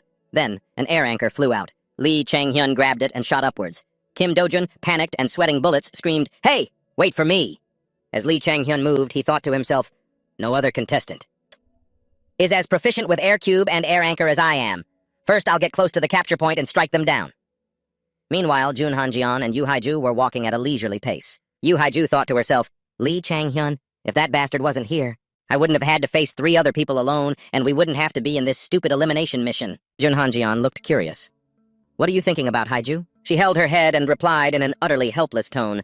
What else would I be thinking about other than you getting defeated by Chang Hyun? Jun Hanjian's face darkened. He hung his head. Yu Haiju walked up, stared him down, and warned, Don't mope around. Focus on what you need to do. This time you can't make any mistakes. His spirits lifted, and he ran after her, saying, Got it, but he's not as simple as you think. Yu Haiju replied coldly, Who doesn't know that? I've already thought of everything. She thought to herself, In the last match, if I hadn't deliberately hidden some of my skills, I could have survived after taking down 3 people. This time, I'll use every skill I have to defeat them. I'm not getting eliminated because of carelessness, she thought, then turned her head slightly and said, Looks like he's in the mid-tier group. From now on, our basic strategy is to use close-range attacks to take them down in one hit. Jun Han-gyeon looked up with admiration in his eyes, but a moment later, he hung his head and sighed wearily. The two of them then strode onward together. Chapter 19. Lee Chang-hyun, twirling his gun, asked, Not there yet? I'm inside the building watching, Kim Do-jun replied through his earpiece. It's because you walk too fast. Lee Chang-hyun approached the window, opened it, and said, I found a good position. Let's intercept them. Once you arrive, we'll move straight to the capture point. Kim Do-jun asked worriedly, The other teams will notice us. Will it be okay? Lee Chang-hyun spoke up. I have an idea. He smirked and said, It's too late for that anyway. For now, let's just walk there. When you use the air cube and air anchor, make big movements to attract the other team's attention. Then, he decisively pulled the trigger. A bullet shot forward. It aimed straight for Lee Han-jin, who was walking down the road. Her teammate turned around in shock. The system announced, Elimination. Team F's Lee Han-jin has been taken down in action. Chang-hyun looked at the gun in his hand and marveled to himself, a headshot of this caliber. It's similar to the Arthur class I got in the hidden dungeon from the survival game. Unlike Ethan, no, it's even better than my past self. You have surpassed Ethan. Below, Lee Han-jin's teammate hastily fled. Lee Chang-hyun's eyes glowed red. He didn't hesitate to pull the trigger once more. The system reported, Elimination. Team F's Lee Han-jin has been taken down in action. Kim Do-jun asked curiously, I just heard a loud noise up ahead. Did you hear it? Is someone fighting over there? Are we even going the right way? Lee Chang-hyun replied, That was my gunshot. He asked in surprise, Huh? You were just in a fight? Lee Chang-hyun gave directions. From your current position, turn right. Head past 3 blocks of buildings toward your 9 o'clock. I'm on the 2nd floor of the green glass building right there. Get over here. His expression darkened, his eyes glowing red. He smirked and thought to himself, Now whose kill points should I sweep up? Inside the judge's room, Arazdo angrily slammed her clenched fist on the table. She seemed unable to believe what was happening right before her eyes. Impossible. Lee Min-seok stroked his chin and said with amusement, What did I tell you? I heard he really does have a gun-related ability, right? Arazdo replied, It's possible, but in my opinion, it's highly likely a newly developed one. Lee Min-seok asked again. He's handled guns very well since the first session. Resting her chin on her hand, a puzzled Arazdo uttered, But if that's the case, then he wouldn't have needed to find the secret dungeon in the survival game. Even in shooting practice, he only aimed to suppress. He's never been this serious before. She came to a conclusion. It means a top-tier class can be enhanced under certain conditions. Min Soo-hyo was surprised. Mr. Chairman, Arazdo turned to ask, Why have you come here, sir? Seeing the 3 of them about to stand, Lee Ju-tek said, Please, stay seated. Lee Ju-tek explained, I heard there was an interesting character here, so I came to see for myself. Lee Min-seok asked with interest. The chairman of the association himself? Are you coveting him too, sir? Lee Ju-tek leaned in slightly and replied, No, not at all. I've already been rejected once. He's very confident. If I had known today would come, I would have made a higher offer. Lee Min-seok asked, Do you regret it, sir? Lee Ju-tek replied, No, I don't regret things that have passed. I only look for ways to move forward. I just hope his future plans will include me. Hearing this, the 3 of them were stunned, their jaws dropped. Lee Ju-tek stroked his beard and laughed heartily, saying, That was a bit forward of me, wasn't it? But I am serious. Lee Min-seok nodded and said, I will take that in a positive light. He then glanced at Lee Ju-tek's departing back and wondered to himself, What on earth is that cunning old fox planning? The scene shifts to the competition area. Kim Do-jun looked around and said, I'm here. Where are you? Lee Chang-hyun replied, Up in room 1701 on the 2nd floor. Kim Do-jun slowly entered the building. Lee Chang-hyun was hiding behind a wall, looking down. Kim Do-jun walked in and asked curiously, You've been here this whole time? He thought to himself, just as I thought. He thinks we're the only ones in this building. There's no one here. Kim Do-jun beamed, thinking to himself, There must be a lot of people camping outside. It'd be dangerous to go back there now. After thinking for a moment, he spoke up. So what's the plan? Aren't you going to tell me? Lee Chang-hyun replied nonchalantly. Ignore the others. Then he asked, Jun Han-jeon or Yu Hee-ju, who's easier? Kim Do-jun glanced over in confusion, then shouted in disbelief, Don't tell me you want me to hold them off. Lee Chang-hyun quickly reassured him. Don't worry, it'll only be for a moment. Kim Do-jun wondered, What about you? Lee Chang-hyun replied with an amused laugh. While you hold them off, I'll go capture the point. Kim Do-jun exclaimed, So that's it! He looked like he'd been struck by lightning and clutched his head. Lee Chang-hyun stood up to leave and said, "Let's go." "What? No way, are you serious?" Kim Do-jun panicked. Lee Chang-hyun turned his head back and gave a radiant smile. Kim Do-jun also lifted his feet to follow him, thinking dejectedly, "Oh my god, how is this any different from walking to our deaths?" Each of Kim Do-jun's steps felt as heavy as if he were carrying a boulder on his back. Lee Chang-hyun gripped the doorknob tightly, then opened it. Standing behind him, Kim Do-jun's eyes widened. In front of them was the capture point room. The two of them confidently stepped inside. The system announced, "Capture initiated. Lee Chang-hyun, Kim Do-jun." The pair Lee Chang-hyun and Kim Do-jun have captured the point. If another person enters the capture point or if you leave the point, the capture time will be reset. Hearing this, Ayu Hiju frowned. Jun Han-hyun was also listening intently. Time remaining until capture is complete. 1 minute. Lee Chang-hyun grinned from ear to ear. He thought to himself, the real fight starts now. 20 Jae Han-hyun and Ayu Hiju looked up at the announcement. Team Lee Chang-hyun and Kim Do-jun have taken control of the capture point. Yu Hiju gritted her teeth in frustration, thinking, what does he want? He wasn't hiding and sniping enough for him? And now he's taking the capture point too? Jun Han-jeon wondered doubtfully, could this map also have something like a secret dungeon? Ayu Hiju immediately replied, no way, she explained. This survival map isn't built on a dungeon tower, it's just a normal urban area. There are no secret areas. She asked curiously, Han-yoon, based on your combat experience, what do you think? Going into the capture zone now is no different from walking into a trap. Jun Han-yoon rested his chin on his hand and replied with a thoughtful expression, in a survival game, if there are no secret areas, he can easily be overwhelmed. I have a feeling about something. His focus on mobility seems good, but Ayu Hiju thought to herself, last time, we lost him because of that mobility. If not for that, he wouldn't have been caught in the trap. But entering the capture point is like giving up that mobility. She had a suspicion, or maybe his intention isn't to hold that place. Maybe he's just drawing our attention and will leave partway through. Yu Hiju's eyes flew open as if she had just realized something. Then she turned to her teammate and said, Han-yoon, listen carefully. I know what Chang-hyun's goal is. She explained, he's not strong in terms of raw power, so if the fight is inside that room, he won't be able to use his mobility. In other words, when the others arrive and fight over the capture point, he'll take advantage of the chaos. Jun Han-jeon asked, so what do we do? Ayu Hiju replied, the capture point isn't our goal anyway. We just need to ruin his plan to use the chaos. After that, the two of them sprinted towards the capture point. Ayu Hiju thought to herself, if this works, victory will be ours. A gigantic eliminated word appeared, leaving the two of them stunned. The system announced, eliminated. Team A, Kim Yang-jun, defeated in combat. Team C, Lee Hyung-tae, defeated in combat. Team C, Bai Han-soo, defeated in combat. Ayu Hiju's jaw dropped, and her eyes went wide as she thought in amazement, what? Everyone who went in there has been taken down? She thought, if he wanted to take advantage of the chaos, he would have had to escape from them, and instead of capturing the point, the others would have tried to chase him. It should have turned into a relentless chase. Jun Han-jeon exclaimed in shock, Ayu Hiju, look!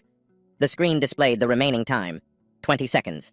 Breaking out in a cold sweat, Ayu Hiju thought in panic, what are you doing, Lee Chang-hyun? Lee Chang-hyun was hiding under a table, ready to attack.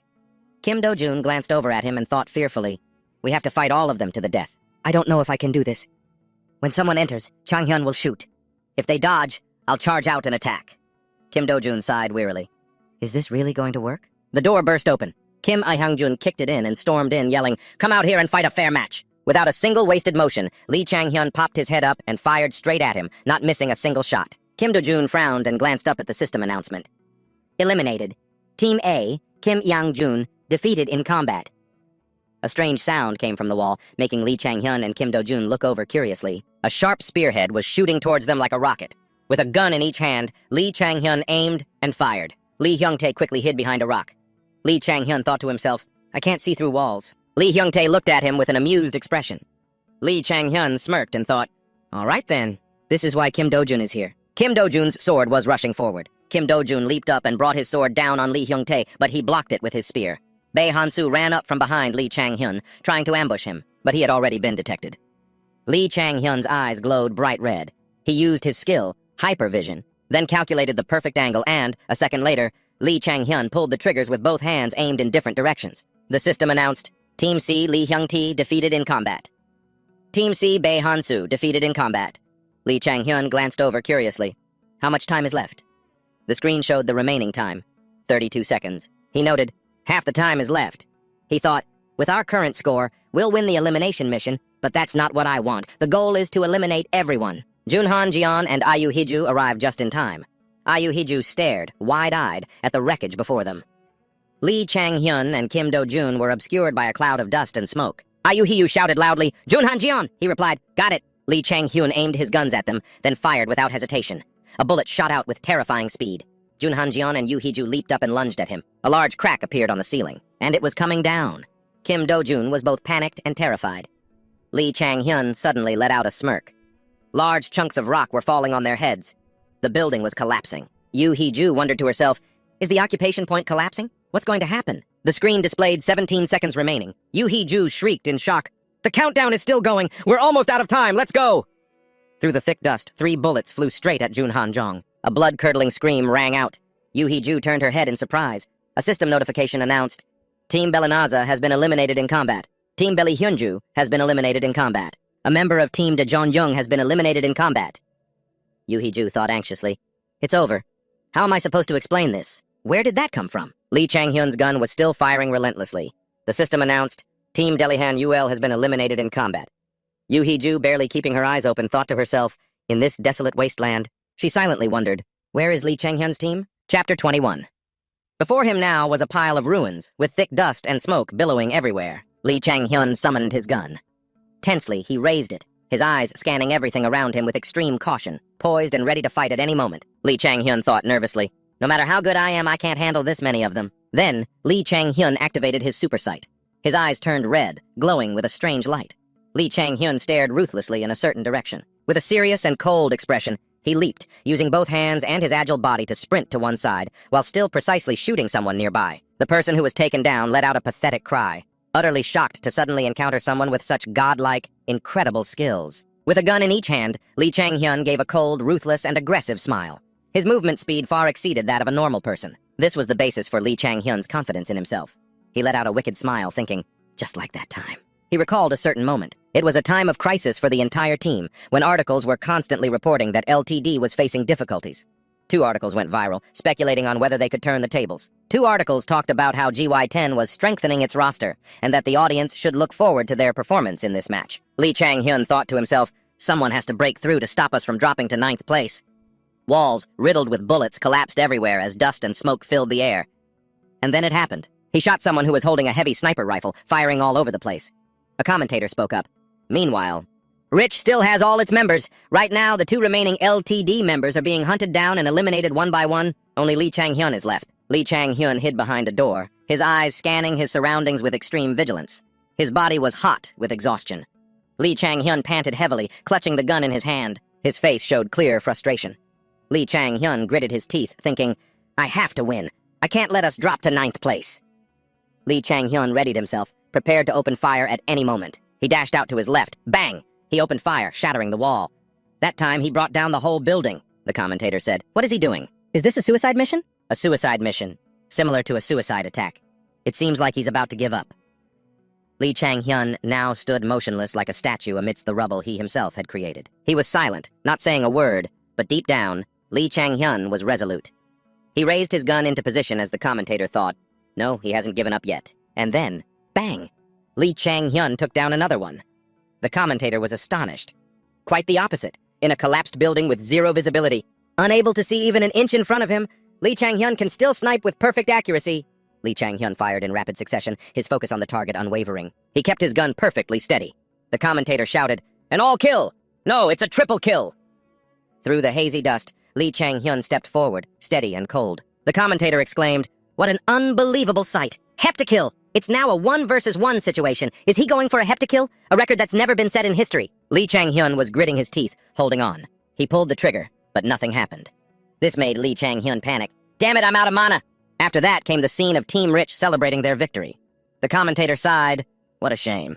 The attempt to make history ends here. Lee Chang-hyun was defeated by Lee Ji-han's sword. With this result, LTD drops to 9th place with a score of 0, and Rich holds its position. Lee Chang-hyun. Lee Chang-hyun sat in the break room, extremely disappointed in himself. One step. It was just one step. That one step led to this result. Back in the present, Lee Chang-hyun has Ju Hee-soo pinned from behind with a gun. Ju Hee-soo is completely shocked at being defeated. Lee Chang-hyun thinks, now for me. Ju-hyun spins around, rushing backward and cursing under his breath. Damn it! But when he turns, he's stunned. There's no one in front of him. Not a single soul, only piles of rubble. Lee Chang-hyun fires his gun, taking down Ju-hoo. He smiles. I'm not short on mana anymore. A notification suddenly appears. Team Izone Hanjian has been eliminated in battle. Team Izone Hanjian has been eliminated in battle. The scene shifts to another office, where the people there are staring at the screen in utter disbelief at what's happening. Azato says in amazement, "A total wipeout? The mission was to instigate a fight over the capture point, and they succeeded. They captured the point and simultaneously eliminated everyone else." Azato sighs, thinking, "I have to admit that kid is at least professional level." Junhong Io looks somewhat resigned. He gives a wry smile, crosses his arms, and then says to everyone in the room, "Come on, juniors, didn't I tell you he could use a gun? Just look at him. There's no way he's someone who can't use a gun. I knew it from the very first round. I saw his potential." Min Soo-hyuk says, "Yes, I understand he can use a gun as you said, senior, but what I'm wondering is, how did he hit his target through all that smoke and dust?" Junhong Io replies, "When you decide to take a shot at such a young age, what skills do you need when you awaken? Accuracy is just as important as mana. It's possible Lee Chang-hyun possesses some kind of skill that helps him aim precisely." He points to the screen. "The confidence to hit the target no matter the circumstances. That's what he has." In the stands, everyone is gathered and focused, including Lee Chang-hyun and Kim Do-jun, as well as members of the other teams. Lee Chang-hyun is on his phone, scrolling through the news and noting that the community is buzzing.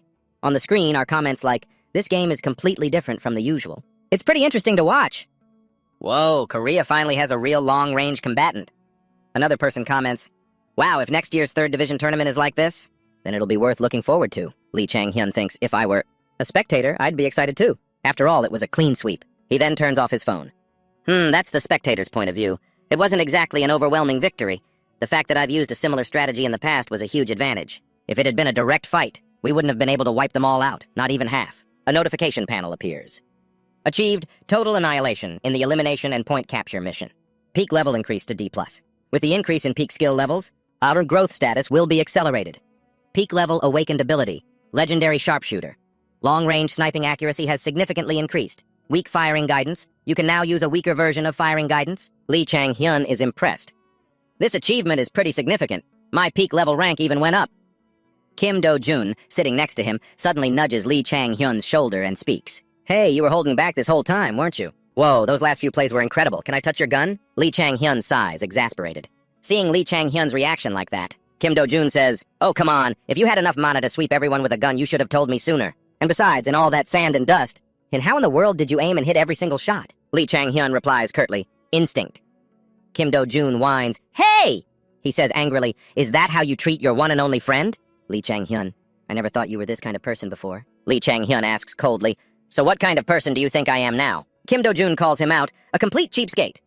Lee Chang-hyun suddenly realizes something. Wait, did he say one and only friend? He stares intently at Kim Do-jun, thinking, "Come to think of it, since I regressed. Besides this guy, there's no one else I can call a friend." He lets out a sigh. Are my relationships really this limited? On stage, the hosts have gathered. Azazo holds the mic and says, "Not everyone can become a hunter. Whether or not you have talent decides everything. You could say it's quite difficult. The Next Generation Hunter program seeks talents who can lead the Next Generation's league, which makes it all the more grueling. Therefore, you have survived and earned the chance to move forward. Congratulations," Azaro asks rhetorically. "Should we set off celebratory fireworks?" "No, you are only at the starting line. Welcome to the Hunter Tournament." Junhong Io says briefly and intensely, "We choose the best. And this is the Next Generation Hunter program. It hasn't been long, but the judges have already selected the contestants qualified to become the best." Lee Chang-hyun and Kim Do-jun are excited. He continues, "Therefore, this evaluation will be the final match." In other words, this is the final evaluation match. It will, of course, be a standard 7 versus 7 Hunter match. The teams will be formed today, and the match will begin in 1 week. The MVP of the winning team can become the champion, and the runner-up will be the player with the most outstanding performance from the winning team in this final match. A special guest will be making an appearance. Let's wait and see. Lee Chang-hyun is curious about this special guest. The scene changes to Lee Chang-hyun and Kim Do-jun standing side by side. Suddenly, a voice calls out, "Chang-hyun, I'm Hein. I'm representing the LHR Club to recruit members. Could you spare a few minutes?" Before he could finish, someone else cut in. "Hey, didn't you see I was waiting here first? Chang-hyun, I'm Lee Jong-gu. I'm recruiting for Club B." Lee Chang-hyun was surprised. "Recruiting, huh?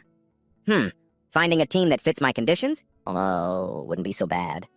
Lee Chang-hyun smiled brightly. He said, "Let's go inside to talk." The scene shifts to a room where Lee Chang-hyun is sitting in a chair placed in the center, facing them. The people who wanted to recruit him to their clubs were there. He said, "All right then. Well then." Lee Chang-hyun smiled. "First off, since so many of you have come to see me."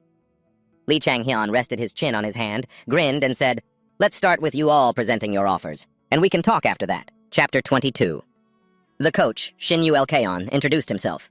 I am Shin-Yu Elkeon, a coach at the SMA Private Academy. I have been following your matches and have taken notice of your exceptional talent. You've probably heard of our academy. We can help you debut in the 2nd Division, the 1st Division, and even take you international through our school's exchange programs. Shin-Yu Elcheon continued, If you join the academy, we will arrange an international exchange program for you and assign a personal coach to train you abroad. Li Chang-han interrupted. Excuse me, but there are a lot of other people here. Could you summarize the most special terms of your offer? Shin-Yu Elcheon seemed a bit flustered. He cleared his throat and said, We will provide you with a signing bonus of 100 million won and an annual salary of 200 million won. This amount is about 70,000 US dollars. What do you think? Li Gongji jumped in, saying, A 300 million won one-time signing bonus, not including salary. We can't disclose the exact salary, but I guarantee you won't be disappointed. Li Chang-hyun thought to himself, a 300 million won signing bonus? Now that's a good offer. But what I want is to be able to choose my own teammates. He looked at the coaches who were trying so hard to recruit him. Perhaps. He smirked. It's best not to join any team. Another coach, not to be outdone, shot up and said, We can also give you a signing bonus of 300 million won. As for the salary, we can negotiate. Additionally, we are willing to meet any supplementary terms you desire. Li Chang-han said, How about this? I want to form a team with members that I choose myself. Can any of you do that? The room suddenly fell silent. The coach who just spoke froze up. Seeing their expressions, Li Chang-hyun thought, I guess that's a no. A moment later, after the discussions had finished, Li Chang-hyun said, Let's end it here for today. They scrambled to hand him their business cards. Here is my card. Please contact me anytime if you change your mind. I will consult with my director and get back to you if we can change our offer. Afterward, Li Chang-han sat back down in his chair and thought, For a beginner, those offers are very impressive. But then, suddenly, he noticed that one coach still hadn't left. He wondered, Huh? Li Chang-hyun asked, Is there something else you'd like to discuss? The man pushed his business card forward and said, Allow me to introduce myself. I'm Li Gong-ji, a recruiter for Team Butter. We can meet the condition you just mentioned. Picking up the business card, Li Chang-han was curious. Oh, he thought. If they had ever been in the 1st or 2nd Division, I would have at least heard their name. If not, they must be a mediocre 3rd Division team. Li Gongji said, We don't have a large budget, so we can't offer a bonus. As large as the other teams, but I guarantee we can build a team centered around you. Li Chang-han asked, You can? What about your current players? Li Gongji replied, Most of our players' contracts will expire next season. I'm not sure if they will renew or not. He then continued, That's precisely why we're willing to consider your opinion when recruiting new players. Li Chang-hyun thought to himself, I see. They don't have a big budget, but they're willing to give me a certain degree of control. Li Chang-hyun asked, But considering my opinion sounds a bit vague. That isn't exactly a promise, is it? Besides, I'd only be able to choose from rookie players, right? That means the team would be full of rookies. Li Gongji's face paled as he said, How about you discuss this directly with our director? It seems he's taken a real liking to you. He was very insistent that I recruit you no matter what. After hearing this, Li Chang-hyun fell into deep thought. Li Gongji stood up and said, We would be very grateful if you would consider our offer if possible. I hope you will at least meet our director in person. Li Chang-han replied, Sure, I'll think about it. The sound of the door closing echoed, leaving Li Chang-hyun alone with his thoughts. He looked at the pile of business cards on his table. I could choose a reputable 3rd Division team with a huge signing bonus and the option to pick 1 or 2 teammates. Or Team Butter, a team. And from the lower tier of the 3rd Division that would allow me to form a team of rookies. In the end, it all depends on how well I do. When Li Chang-hyun came out of the room, Kim Do-jun immediately asked, So, how'd it go? He ran over and asked excitedly, Did you get any offers? Seeing Kim Do-jun approach so quickly, Li Chang-hyun asked, Have you been waiting for me this whole time? Kim Do-jun cheerfully replied, Yeah, I'm at the Seoul Private Academy after all. I was waiting outside. Kim Do-jun asked while trailing after Li Chang-hyun, So have you chosen a team yet? What's the offer like? Li Chang-hyun said, Well, a 300 million won signing bonus, not including salary. That's about average. Kim Do-jun was so shocked he broke into a sweat, exclaiming, Oh my god. Li Chang-hyun thought, It's probably much higher than what Kim Do-jun gets at the academy. But the academy is a nurturing place, while the benefits I'm getting are for competing in the league. 3rd ranker? Kim Do-jun asked. So which team did you pick? Li Chang-hyun said, I'm not sure yet. Kim Do-jun was incredibly surprised. What? But the offer is amazing, Li Chang-hyun replied. I told them I want to choose my own teammates. Kim Do-jun was astonished. For real? Even though you're a standout, you're still just a rookie. Li Chang-hyun calmly replied as he walked. Yeah, I admit that's a pretty tough request. Kim Do-jun insisted. You're asking for way too much. Hearing that, Li Chang-hyun thought to himself, Am I? Maybe for my current position, but what if I prove my abilities even more? Then the teams will have to accept my demands. Li Chang-hyun turned to Kim Do-jun and said, Maybe you're right, Kim Do-jun asked cheerfully. So you'll reconsider, right? Lee Chang-hyun smiled faintly and said, Of course not. He looked up slyly. If I'm asking for too much for my current position, then I just need to reach a higher one, don't I? Elsewhere, Junhong-eo had just left a room. He let out a long sigh, recalling the scene from just moments ago. Junhong-eo was being suffocated by the club recruiters. Hang-eo, what do you think? I guarantee no other team will give you such a generous offer. Junhong-eo replied awkwardly, Wait, I'm still a member of the Seoul Private Academy. The other person quickly answered, Besides the signing bonus, we'll also cover your contract termination fee. Please give us a chance. Back in the present, Junhong-eo felt helpless. They wouldn't even listen to me. Suddenly, the sound of a text message chimed. Ding. Junhong-eo wondered who was messaging him. It was Hyeju. Hyeju's message read, See? You shouldn't have given them a chance to talk to you. Junhong-eo was a little surprised. Ha! Perfect timing. Then he gazed off into the distance, wondering, I wonder where he'll go. He thought of Lee Chang-hyun. He really is the first archer of the Korean Hunter League. Junhong-eo recalled Lee Chang-hyun's incredibly cool moments during the competition. Unbelievable, to be able to do all that under such high pressure. After he finishes the competition and we reunite on the battlefield in the 3rd league, or even higher, that would be amazing.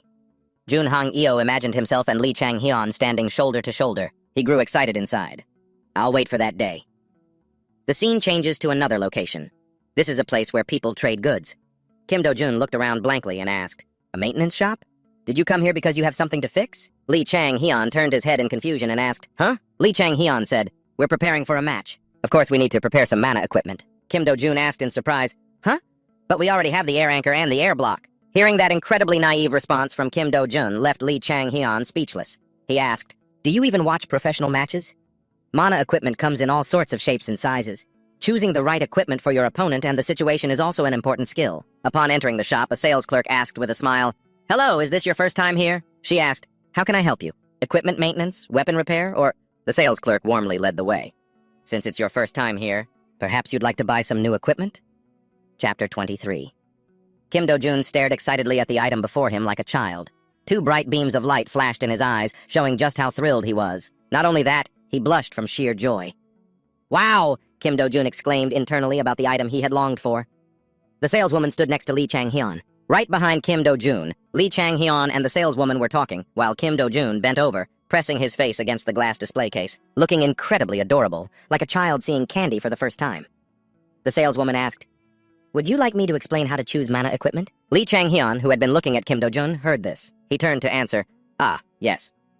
After speaking, he looked back at Kim Do-jun, pointed at him as if he were an idiot, and said, We've got an idiot over here who knows nothing about mana equipment. Hearing what Lee Chang-hyun said, Kim Do-jun looked over, his eyes filled with wounded pride and indignation at being called that. A saleswoman explained, I'm sure you know about the air anchor and the air block, right? But besides those, there are many other types of mana equipment. Equipment can be divided into 4 general categories. Equipment for attack, gear for defense, and equipment for mobility, like the air anchor. Hearing that, Kim Do-jun glanced up from what he was looking at and asked curiously, But aren't there only 3 types? A saleswoman replied, The last one isn't exactly a type. It's more like a miscellaneous category for things that don't fit into the other 3.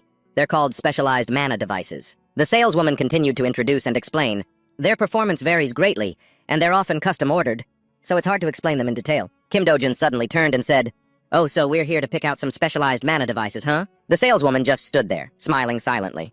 Lee Chang-hyun answered, Of course not. Weren't you listening to the explanation? Specialized mana devices are custom-ordered. They aren't readily available for you. We should obviously choose from the most common items. Another saleswoman chimed in, That's right. Specialized mana devices are usually prepared for special tactics or to counter specific opponents in a match. In contrast, basic mana devices like the air throw can be used effectively by anyone. With that, she took something out of her bag and said, This is a mana shield, a type of mana device. In the saleswoman's hand was a brilliant blue gem. It was incredibly beautiful, glossy, and flashed with a dazzling light. Just from its appearance alone, one could guess the hidden power it contained. The saleswoman said, When activated, it deploys a mana shield around the user. Kim Do-jun stared intently at the gem and asked, With this, I won't get hit by attacks, right? Kim Do-jun mumbled to himself, then answered his own question. No, that's not right. I don't see it used much in matches, so that's probably not it. A saleswoman held the gem up to her eye level and looked at it. She said, Exactly. Once it breaks, it needs time to recover. This is something used in emergencies. Seeing Kim Do-jun's curious and naive expression, Lee Chang-hyun, who had been standing beside him and observing all this time, finally had to speak up with a sigh. But you really don't know anything about mana devices, do you? Hearing this, Kim Do-jun jumped up and retorted, Well, that's because before, I never had a chance to use them. Lee Chang-hyun pointed at the gem.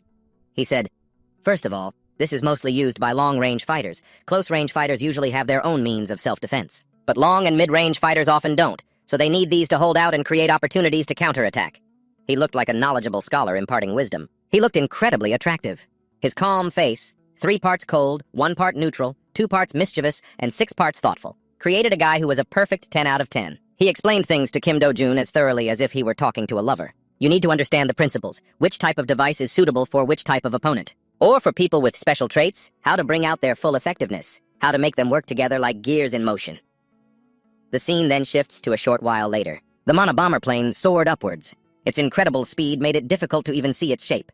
When the monobomber plane hit the ground, it created a fairly large-scale explosion, right in front of Lee Chang-hyun and Kim Do-jun.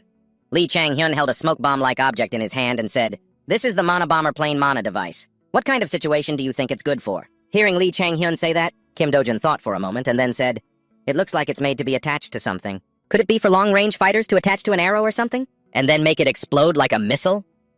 Lee Chang-hyun picked up the bomb and said, "No, at least I can't shoot it from a gun. How would I attach something this big to a bullet?" Hearing that, Kim Do-jun immediately replied, "Ah, right." After standing for a moment, an idea suddenly struck Lee Chang-hyun. He looked at the bomb in his hand. "Wait a minute. It's impossible with a bullet, but I shoot with ether, which can transform into any shape." A bold idea suddenly occurred to Lee Chang-hyun. "If that's the case, then maybe—" Kim Do-jun suddenly asked, "So, what about this one? You said it can teleport? Is it for long-range fighters to maintain distance?" In Kim Do-jun's hand now was a mana tool called the air throw. Lee Chang-hyun glanced over, then took the mana device and said, "Ah, this one. It's good, but—" Then, Lee Chang-hyun suddenly appeared behind Kim Do-jun. Kim Do-jun, who had been talking, was stunned and bewildered when he suddenly couldn't see Lee Chang-hyun in front of him. Then, Kim Do-jun suddenly felt something hard and cold pressed against his head. It was, of course, Lee Chang-hyun's gun. Lee Chang-hyun had swiftly restrained Kim Do-jun from right behind him. As soon as he touched the mana tool, he said arrogantly, "This one is better, though." Meanwhile, Kim Do-jun was still too stunned to even dare turn his head. Lee Chang-hyun continued, "You can use them to fly in close combat without needing a mana shield." Kim Do-jun turned to look at Lee Chang-hyun and said with a smile, "Whoa, they have everything here. Can we take it all?" Lee Chang-hyun twirled his gun with incredible skill. He said calmly, "There's a limit to the amount of mana that can be used and the number of items allowed in a match. So, no. That's why you usually only get to take 1 or 2 items." Kim Do-jun asked, "So what are you planning to get?" Lee Chang-hyun hesitated for a moment, then said, "The air throw is enough for me. It's your turn to choose." Hearing it was his turn, Kim Do-jun was a bit flustered. He scratched his head and said, Right. I have a few ideas, but it's so hard to choose. I'm not a long-range fighter, so I don't need a mana shield or a mana bomber plane, and the air throw feels a little weird." While Kim Do-jun was deliberating, he thought to himself, which one should I pick? But Lee Chang-hyun just stood there silently, as if his attention was fixed on something. It seemed like he'd thought of another idea, and then he reached out, grabbed something, and asked Kim Do-jun, "What about this?" Kim Do-jun looked at what Lee Chang-hyun was holding. He looked completely shocked, and asked in disbelief, "That?" The astonishment on his face was clear. It was something he never would have expected. The scene changes to the grandstand where everyone is gathered. The Hunter Tournament logo appears on the screen as Azazo holds a microphone and begins, "Thank you, ladies and gentlemen of the audience, for waiting. The final match will be held in 6 days. We will now announce the team members and the map for the finals. The final match will take place in a rugged forest. With its diverse and enormous terrain, it will be held on the battlefield of the gods." Looking at the screen, Lee Chang-hyun exclaimed, "This is gonna be fun! A dungeon inspired by the Tower Dungeon." Lee Chang-hyun thought to himself, "I've fought here a few times, so I already know its features." Min Soo-hyuk continued, "Next, based on the results, we will introduce the members who have been divided into 2 teams. First up, Blue Team." The members of Blue Team appeared on the screen one by one. Lee Min-seok then said, "Next, Red Team." After the Red Team members were shown, Azato spoke, "Now that the teams have been announced, we hope to see some great teamwork." Lee Chang-hyun thought to himself, "Teamwork? With a team that was just formed a week ago?" Just then, Lee Min-seok said, "And now, for a surprise announcement." Min Soo-hyuk continued, "There will be a special rule for this match. Participating as a monster will be a first-generation hunter. The chairman of the Hunter Association, Legenta E!" The entire stadium was stunned by this news. Lee Chang-hyun was completely shocked. He couldn't believe his ears and let out a stunned, "Huh?" The spotlight slowly began to move towards one direction, signaling the appearance of the veteran figure. Legenta E, holding a microphone, slowly walked out in an extremely simple outfit, but his reputation was known by all. Legenta E gave a warm greeting and said, "I have high expectations for the next generation of hunters, so this old man decided to participate. Consider it a small gift, a chance to give you all some experience." Don't be too nervous, and give it your all in the finals." The people there were completely starstruck to see this legendary figure. Their jaws dropped. Legenta E said his goodbyes. "See you next week on the stage prepared for you." Lee Chang-hyun watched him with a serious expression, thinking, "I hope you'll be the one who shines brightest." A while later, after the event had ended, as Legenta E was walking away, a voice suddenly called out, "Wait!" Legenta E turned his head in curiosity. "Hmm?" he asked. "What is it?" It was Lee Chang-hyun who had called out to meet him privately. He handed Team P's business card back to Legenta E and said, "I'm returning this to you." Legenta E asked, puzzled, "To me?" Lee Chang-hyun replied, "Mr. Lee Gongji told me I should meet the team owner." Lee Chang-hyun thought, "Ignoring a team that's been at the bottom of the third league for years. Even before I regressed, I don't even remember this team." But when he thought about it carefully, he realized he did know this team. It was revealed much later that Legenta E was the one who founded the team, and it became a huge topic. He remembered the article that reported it. Team P's owner revealed to be Chairman Legenta E. Hearing this, the chairman stroked his chin and laughed. "Ha ha." But then, as if realizing something was wrong, Legenta E's gaze turned ice cold. Seeing that look in Legenta E's eyes, Lee Chang-hyun suddenly realized he'd revealed far too much. Legenta E's face darkened as he asked, "The owner on paper is Hunter Lee Gongji. So how did you know?" Lee Chang-hyun replied with a smile, "Because I can see everything." He thought to himself, "That sentence has multiple meanings. My ability lets me see right through you. It shows me your detailed personal information, so in a way it's the truth." Legenta E's face was now a mask of pure astonishment. His eyes widened when he heard that answer. Lee Chang-hyun wondered, "So what are you going to do now?" Lee Jutek's face darkened. He let out a short "ha" and said, "Impressive. I never imagined it would be that skill." But his face remained ice cold, devoid of emotion, as he looked at Lee Chang-hyun and continued, "Let me introduce myself properly. Although I'm not actually standing in front of you right now." Lee Jutek smiled and said, "I am Lee Jutek, the true owner of Team P and the chairman of the Hunter Association. I thought my recruitment efforts and Lee's offer, Jeonju's offer, had failed, but it seems you've changed your mind." Lee Jutek smiled smugly, pointing a finger at himself as he bluntly stated Lee Chang-hyun's demand. "In return, I want Team P." In another room, a finger tapped rhythmically on a tabletop. It was Lee Jutek. Beside him, Lee Jeonju asked, "Did you give my business card to the owner?" Lee Jutek replied simply, "I did," Lee Jeonju said worriedly. "But with that condition, it's a little difficult, isn't it? I'm not so sure Lee Chang-hyun's current value is that high." Lee Jutek fell into deep thought. "I never thought he would demand full control over the team's operations and business rights in exchange for joining. Even if he is Korea's first sniper, that condition is a bit much." An image of Lee Chang-hyun holding a rifle and smiling flashed through Lee Jutek's mind. Although he performed very well on the show, that's still only at an amateur level. Thinking that, Lee Jutek stood up and said, "You're right. That's why he made a new proposal." Lee Jong-suk asked, puzzled, "A new proposal?" Lee Jutek walked to the window, clasped his hands behind his back, and replied, "He's betting that he can beat me in the finals. And not just win, but take me down completely." Lee Jong-suk was astonished. "That's insane." Lee Jutek, with a completely blank expression, glanced at Lee. Jong-suk was stunned. Lee Jutek turned around and said, "Of course I won't be using my full strength, but if he can do it, perhaps bringing him in at that price? It isn't too much to ask." Lee Jong-suk, still a bit worried, replied, "Well, if that's even possible, then fine." Lee Jutek poured a glass of water, his voice laced with amusement. "The funniest part is, when I said I'd accept his offer, you know what he said? He said, 'Are you sure? If that happens, I won't be recruited by you. You'll be recruiting me.'" Lee Jutek recalled the look on Lee Chang-hyun's face when he said it. Lee Jong-suk, still reeling from one shock, was hit by another. "What? He really said that?" Hearing this, Lee Jutek burst out laughing. "Ha ha ha! How absurd! Ha!" Lee Jutek became serious again. "If that actually happens, then he'd be right. But you don't think it's going to be that easy, do you? Let's see what kind of tricks he's planning." Elsewhere, Lee Chang-hyun said, "So, does anyone object to me being captain?" Lee Chang-hyun was currently standing in front of a board with his 6 teammates sitting below listening. Lee Chang-hyun looked at them and thought to himself, "I thought for sure Junhan Gyeon would want to be captain." Junhan Gyeon looked at Lee Chang-hyun, his eyes sparkling with admiration, which made Lee Chang-hyun nervous. He thought, "He keeps looking at me with that intense gaze. It's stressing me out." Lee Chang-hyun ruffled his hair and turned away. "All right, let's start planning our strategy." His 6 teammates replied in unison, "Okay!" Lee Chang-hyun began drawing stick figures on the board to illustrate his point and explained, "Everyone agrees that I and Junhan Gyeon are the strongest, right?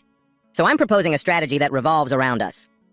Lee Chang-hyun continued to draw on the board, a circle in the center labeled Neutral Exchange. At the 2 ends were 2 rectangles representing the blue and red teams. Then he said, "First off, just like our opponents, the best strategy on this battlefield of the gods is to level up.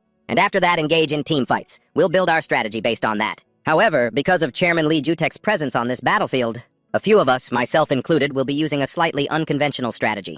As soon as the match starts, everyone except for Lee Chang-hyun, Junhan Gyeon, and Kim Do-jun will gather items or hunt monsters to level up. They'll be like characters in a game grinding on mobs. The three of us will attack the neutral monster's territory right from the start. The first objective is to find Chairman Lee Jutek. The three of them were like an arrow aimed at Lee Jutek. At this, a few jaws dropped in surprise. Chairman Lee Jutek? Lee Chang-hyun nodded and said, "Yes, I want to take down Chairman Lee Jutek." A person in a white hoodie spoke up doubtfully. "Are you insane, trying to fight Chairman Lee Jutek?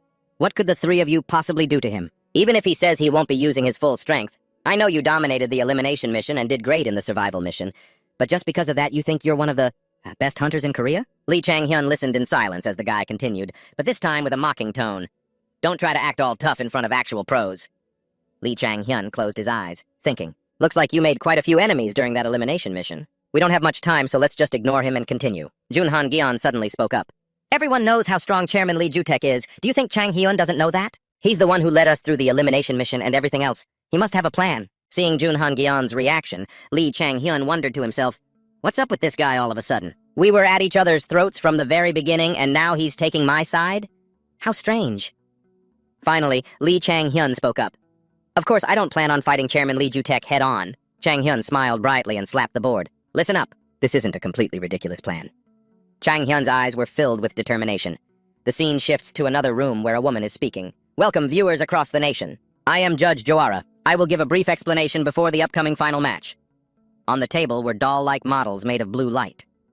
Joara said, "Hunter tournaments usually consist of 7-on-7 matches. 7 pairs of models appeared facing each other, representing the 7-on-7 match. And depending on the map, there is a farming phase where you kill monsters to level up and gather items. The model then simulated a slashing motion. After that is the objective phase, where you capture neutral monsters or points. The models then simulated an attack on a giant bear. Finally, the team fight phase is where the 7-on-7 battle takes place. The 7 models pointed their swords at each other. Joara pointed at the map simulation and said, "Since the objectives differ depending on the map's characteristics, the game plays out in many different ways." A man then continued, "For this final match, we have a sort of wild card. The current association chairman, Lee Jutek, will also be participating. We know the roles of the participants, but what role will Chairman Lee Jutek play?" The three of them looked at the map on the screen, where an AI-generated image of Lee Jutek appeared. One of them said, "Very interesting. This time he has chosen the role of a neutral monster. So basically, he's taking on a role similar to a monster. But compared to the rookies, the chairman is one of the top professional hunters. A first-generation hunter. Are they even capable of competing with him? That's why Chairman Lee Jutek will have some limitations imposed on him."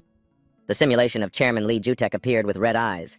First limit, all of his stats will be reduced by about 2. Even just the difference in class level is significant at the professional level, so even with higher stats, he won't be able to completely overwhelm the participants. Joara continued, "Furthermore, there are 14 participants, but Chairman Lee of Jutek is all alone.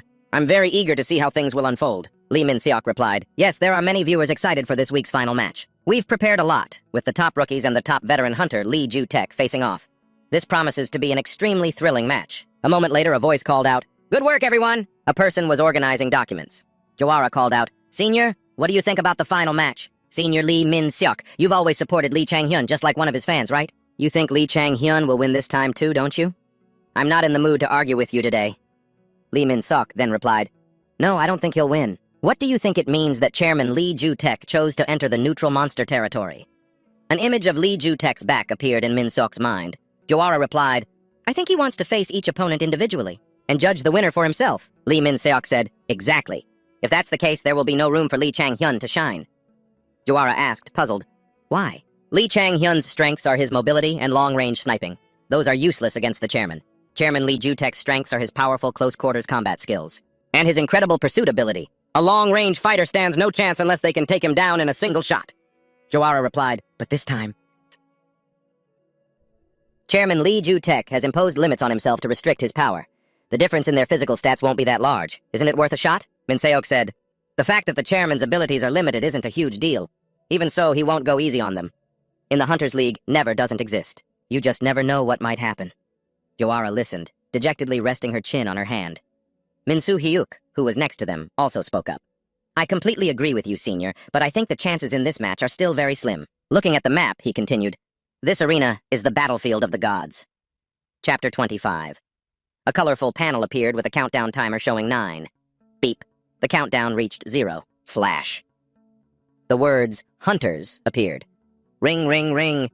Countless comments flooded the comment section. Someone wrote, haha, for real! Chairman Lee is participating in the match. He didn't even participate in exhibition matches before. Someone else replied, why is that old man competing with a bunch of kids? Another person replied, Chairman Lee is definitely trying to show off.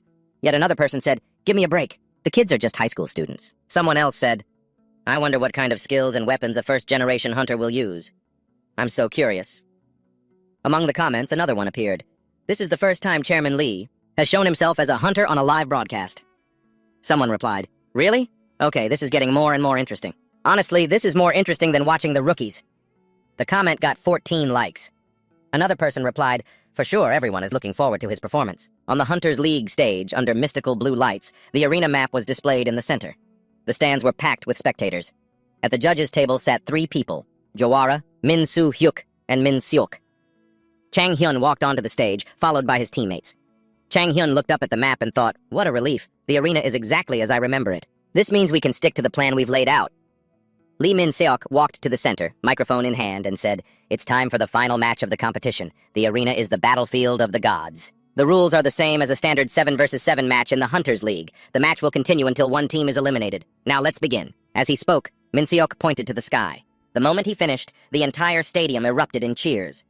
The scene shifts to a gloomy castle shrouded in a dark red aura. In the past, dungeons, also known as towers, appeared all over the world. This led to conflicts between hunters from different nations, all vying for the top spot. This formed the foundation of today's Hunters League. The towers contained artifacts of great power, like swords, necklaces, and shields. Conflicts were certainly inevitable. Hunters had to fight one another to claim the treasures on battlefields swarming with monsters like goblins. This is the origin of the Hunters League. That's why most of the league's arenas are exact replicas of real towers. Of course, this also means that first-generation hunters are more familiar with the arenas than new hunters are. An image of Lee Jutek, with blazing eyes, appears. Chang Hyun has now been transported into the arena. In front of him are green trees and mounds of earth. Jun Han Gyeon approached and asked, are we deploying according to the plan? Chang Hyun replied, yeah. Then he turned his head and called, Han Gyeon Dojun, let's go. With a determined look, Hyun thought, there's no turning back now. Back at the stage, watching the large screen, a judge said, all right, let's check in on the players. Team B is clearing out monsters with Yoo Hee-ju in the lead. She's currently wielding a giant hammer. It seems their plan is to hunt monsters to power up before confronting Chairman Lee. Another judge replied, exactly. That's the most basic and effective strategy. Even with all of Chairman Lee's stats reduced by 2 points, he still holds an advantage over our contestants. The scene shifts to Chang Hyun's team. Oh, Team A, in contrast, is using a completely different strategy. Only 4 members are hunting monsters?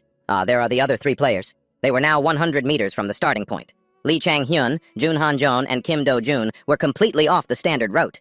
Min Seok paused worriedly, thinking, they're heading towards the chairman. Jawara broke the silence.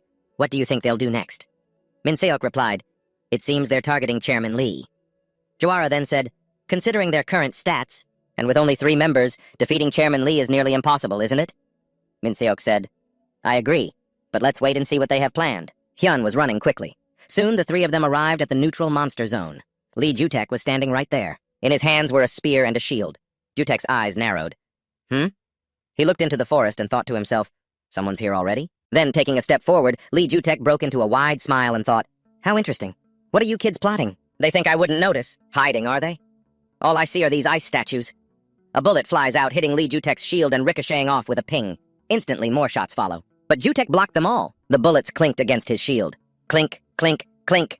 Jutek thought to himself, I don't think so. Then Jutek smiled, pushing his shield aside and saying, is that all you've got? Chang Hyun raised his gun again. Bang! Bang! Bang! He fired at Jutek, but the shield blocked every shot. Behind Jutek, Dojun closed in. Then Dojun leaped into the air, shouting as 2 swords appeared beside him. Quickly approaching from behind, Jutek reacted swiftly, raising his spear to block Dojun's attack, then using his shield to parry the 2 flying swords. Jutek didn't forget to mock him. Too slow. Dojun was pushed back. Jutek said, I had high expectations for you, Chang Hyun. If this is all you can do, then it's quite a disappointment. I was hoping you'd surprise me with something.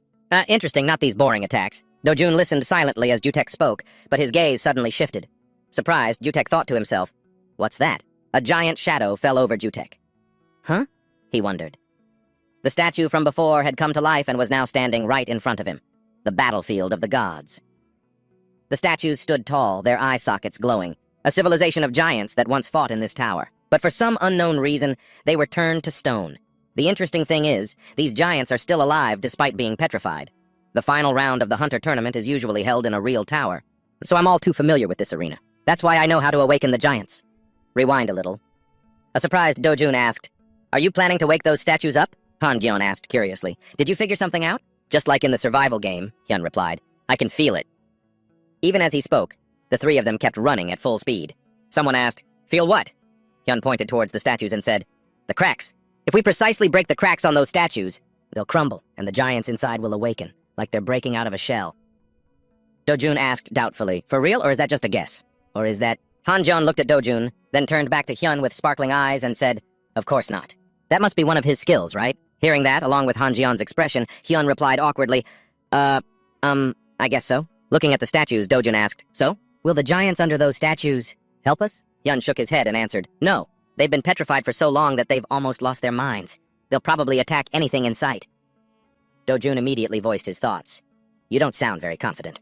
But isn't Chairman Lee a neutral monster?" "I get your point, but what if they wake up and don't go after the chairman?" Hyun replied, If I'm right, that won't happen." Dojun continued, "Okay, let's just say you're right. We'll be in danger too, won't we?" Hyun immediately replied, "That's why we brought this gear." Hearing this, Dojun's jaw dropped as if he'd had an epiphany. "You're right. I think this just might work." Back in the present, Jutek wore a worried expression, his entire body covered by the giant's shadow. He looked up at the giant, whose glowing eyes were incredibly fearsome. C-26. A bullet hit the statue's arm. Another one was fired right after.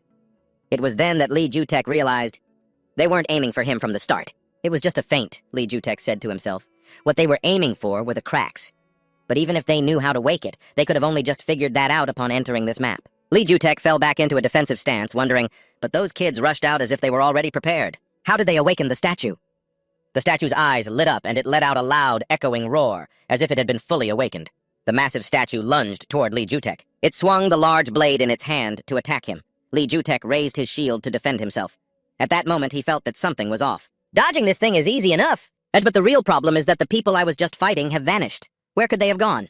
Just a moment ago, Kim Dojin was right here attacking me." Lee Jutek's eyes widened in shock, his pupils shrinking. "No way!" "Don't tell me that was the plan?" Perhaps they used an invisibility cloak that helped them hide for a while, but it's not very practical and can be discovered given enough time, Lee Jutek. As he was lost in thought, the statue's blade swung down on him. The shield in Lee Jutek's hand and the statue's blade clashed, and with a shuddering impact, Lee Jutek struggled to block it. Lee Chang-hyun was indeed wearing an invisibility cloak, hiding behind an obstacle to stay out of sight. He aimed his sniper rifle at the spot where the statue and Lee Jutek were locked in combat. Just as Lee Jutek realized they wouldn't give him time to find them, the bullet was already flying toward him. Like a gust of wind, he never could have predicted. Lee Jutek bit his lip, helpless. This is it for me. With a bullet to his side and a giant statue in front of him, the small Lee Jutek could only accept defeat. But then, everything seemed to go into slow motion because of Lee Jutek. He was so fast he actually managed to block the bullet. He deflected it in another direction. Lee Jutek raised his sword high and shouted, "You've pushed me this far, so don't blame me for not holding back." Lee Jutek drew his sharp sword. He didn't forget to praise his opponent. "It's been a while. I'm truly impressed." Lee Jutek raised his sword, stood before the statue, and spoke to the hidden Lee Chang-hyun, who was somewhere out of sight. "All right, you win this round." Lee Jutek returned to a ready defensive stance and said to Lee Chang-hyun, "Even if you won this round, isn't it a bit early to say you've truly beaten me?" Lee Jutek declared boldly. "We're on equal footing now. Let's have a proper fight." Lee Jutek's image appeared clearly on the large, glowing blue screen in the stadium. Lee Min-seok gaped in astonishment as he witnessed these events unfold. The female commentator began her analysis. "I thought Lee Chang-hyun was just shooting randomly, but it turns out he figured out the trick to reviving the statue while Chairman Lee Jutek was dodging bullets. But they attacked the statue instead, making his situation even more difficult." Kim Do-jun silently pieced things together by attacking the statue's cracks with bullets. To put the chairman in a difficult spot, and using an invisibility cloak to hide himself, he redirected the statue's entire fury toward the chairman. Lee Min-seok also broke into a sweat, praising him internally. This kid actually pulled it off. An image of Lee Chang-hyun in his invisibility cloak, hiding behind an obstacle, appeared on the large screen. Lee Chang-hyun clutched his rifle and scoffed, A first-generation hunter, all right." As if that wasn't enough, Lee Jutek was still fighting the statue on the other side. Lee Chang-hyun observed silently from his hiding spot. Lee Chang-hyun then dashed out, aimed his gun, and fired straight ahead. The bullet was aimed precisely at the center of the statue's head, but the quick-footed Lee Jutek had already jumped up and used his shield to block it for the statue. After blocking the bullet, Lee Jutek quickly turned around. He used his momentum to leap onto the statue's head. He stomped his feet and stood on its head. The moving statue swung its blade down, and Lee Jutek jumped off. He didn't forget to tell Lee Chang-hyun, It might work once, but not a second time. Got any other tricks? Hiding behind a wall, Lee Chang-hyun silently challenged him. Is that so? We'll see about that. This time, Lee Chang-hyun had to resort to his hypervision. His two eyes glowed red. Lee Jutek, holding his shield and sword, dashed forward. Lee Chang-hyun used his hypervision on Lee Jutek's shield. Lee Chang-hyun peeked out, fired a bullet, and asked, "Then what about this?" A blue bullet was fired. Jutek used his shield to block it. The bullet ricocheted off and flew in another direction. Jutek said smugly, "I told you!" It won't work. The bullet spun several times in midair. Another bullet flew in horizontally, striking the side of the one that just ricocheted. The two bullets collided and shot off in two different directions. Lee Jutek was surprised as they flew chaotically behind him. The ricocheted shot then hit the shoulder of another statue. Hit by the two bullets, the two statues' eyes lit up. They had been awakened. Lee Jutek gritted his teeth and clicked his tongue in anger. This is getting annoying, Lee Chang-hyun thought to himself. Even a first-generation hunter like him can't handle two of them. It looked like they planned to take him down for good. Lee Chang-hyun used his earpiece to contact his teammates. Kim Do-jun, Jun Han-hyun, can you hear me? The two of them were also wearing invisibility cloaks, hiding behind a bush. They heard Lee Chang-hyun say, "Kim Jin-seung will bring the others soon. You know what to do, right?" Kim Do-jun and Jun Han-hyun exchanged a knowing glance, then replied softly. Kim Jin-seung's group of 4 stood before the corpses of a wolf pack they had just defeated. Kim Jin-seung stood still, looking on, and thought with a sigh, "I don't even know what to do with this much growth anymore."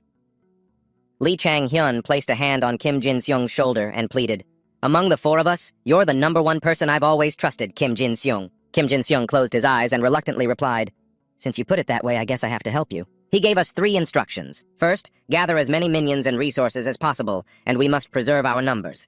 Second, be careful not to enter Ayu Hiju's team's territory. Third, if we run into them, run away. Kim Jin-seung held the instruction paper and read, he even drew out an escape route for us. While Kim Jin-seung's group was still hiding, a group led by a blonde girl from the blue team arrived, pointing around and saying, "They're just somewhere around here. Find them." Kim Jin-seung frowned, thinking his prediction was right.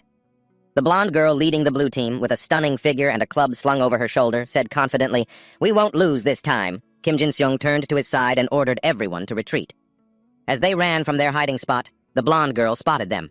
She immediately yelled an order to her people, "Over there! After them!" Kim Jin-seung remembered the instructions. If you meet the blue team, lure them away while escaping.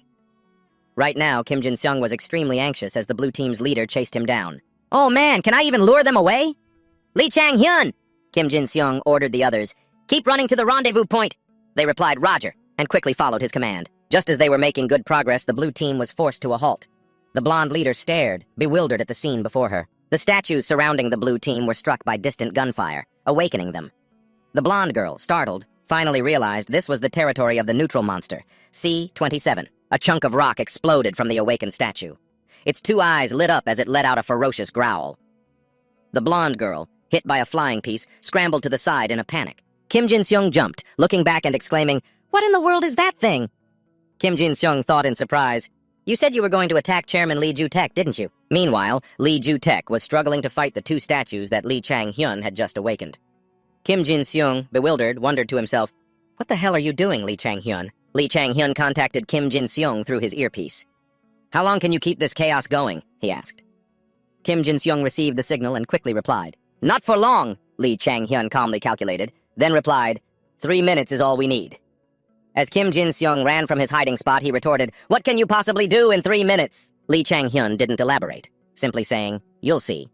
He cut the connection with Kim Jin-seung, then turned to call Kim Do-jun and Jun Han-jun. He said, "This is our best chance while we're still hidden. Got it?" The other 2 quickly understood, replying, "Roger." Lee Chang-hyun calmly gave the order, "On my signal. We're taking down Hiju's team first." Kim Do-jun, sword at the ready, listened for Lee Chang-hyun's signal to advance in unison. Jun Han-jun was also in position, ready for battle. Lee Chang-hyun counted down. 3, 2, 1. They all threw off their invisibility cloaks. Kim Do-jun and Jun Han-jun charged forward together, attacking the blue team. Caught by surprise and unable to defend, they were wounded by the 2's blades. The blonde girl was completely stunned, unable to react. She broke out in a cold sweat and glanced behind her. The blonde girl ordered her team, "Avoid the giant as much as possible. Stick to the red team amidst the chaos." She slammed one of her hands hard onto the ground. She created a yellow circle of light on the ground, forming a defensive barrier. Kim Do-jun and Jun Han-jun immediately recognized it. It was a sanctuary, a healing field. Can't let that happen, Lee Chang-hyun thought to himself, drawing his gun and aiming at the blonde girl. The bullet flew swiftly, aimed right at her heart. but in the instant before it struck, the ring on her finger glowed, deflecting the bullet in another direction. She looked smugly in Lee Chang-hyun's direction. "Did you really think I'd step out here without a countermeasure for guns?" Lee Chang-hyun closed his eyes, trying to calm himself and figure out a solution. "I underestimated her. I'm out of options." Lee Chang-hyun would just have to use a different method. He took out the mana bomb drones. Next, Lee Chang-hyun began to separate them. A mana bomb drone is a mana device that can trigger mana and cause an explosion. One pack contains 8 of them, and Lee Chang-hyun was breaking it down. Next, Lee Chang-hyun had to place it into the egger and change its form. He loaded it into his gun. It felt a little heavy. Lee Chang-hyun pulled the trigger. The gun immediately fired out 1,000 bolts like electrical sparks. It shot straight into the members of the blue team, sending them flying. The blonde girl struggled to keep her footing. She cursed in anger. "Damn it!" A transmission from Lee Chang-hyun's teammates came through his earpiece. "What did you just fire? That was you, wasn't it?" "Whoa, that's insane! You fired the whole mana bomb drone, didn't you?" Lee Chang-hyun smiled, satisfied with his shot. Looks like it was effective. The blonde girl stood her ground, but blood dripped ceaselessly, forming a puddle at her feet. The blonde girl gritted her teeth in anger, glaring at the oozing wound on my arm. "Damn it!" The wounds were healing quickly thanks to the sanctuary, but before she could regain her composure, another blade slashed towards her, forcing a hasty dodge. She had to remind herself, we're not just fighting one person. The blonde girl stayed within the sanctuary for protection, facing Kim Do-jun and Jun Han-jeon head-on. In front of him, Lee Chang-hyun reloaded his gun. He knew very well that there were 2 ways to advance in the Hunter tournament. First, kill the monsters or minions that appear in the map's dungeons. He aimed his gun at the blonde girl. And the second way is to eliminate the opposition. A shot rang out, knocking her backward. Lee Chang-hyun, still hidden by his invisibility cloak, thought to himself, Heeju's team is almost done for. Over here, Lee Ju-taek was still locked in a fierce battle with the statue. Looks like things are wrapping up over there, too. Lee Ju-taek had destroyed the 2 statues. His face grimy, he stood there with a refreshed smile. "It's been a long time since I've had a proper fight." Lee Ju-taek looked around and said, "Now, to get back to the main topic. Shall we talk some more?" Lee Chang-hyun pulled his cloak tighter and replied, "Is there anything for us to talk about here?" Lee Ju-taek chuckled. "Now don't be like that, I'm quite impressed. Speaking of tactics, eh? The Hunter tournament is about to become a brutal free-for-all." Lee Ju-taek stood there, practically burning with intensity. "But in the beginning, strategy was the key to conquering the towers. Ha ha ha!" Suddenly, his entire body lit up, surrounded by a blazing red aura. Then came a precise attack right on Lee Chang-hyun's position, despite his invisibility cloak. Lee Chang-hyun's cloak was blown off, leaving him completely stunned. Did he pinpoint my location? From the sound of my voice? Lee Chang-hyun stepped on a spider thread he had created to leap high into the air, then swung on it to evade. He looked back at Lee Ju-taek, who was just standing there slowly, unable to give chase. He guessed to himself, looks like the chairman doesn't have much stamina left. We can overwhelm him.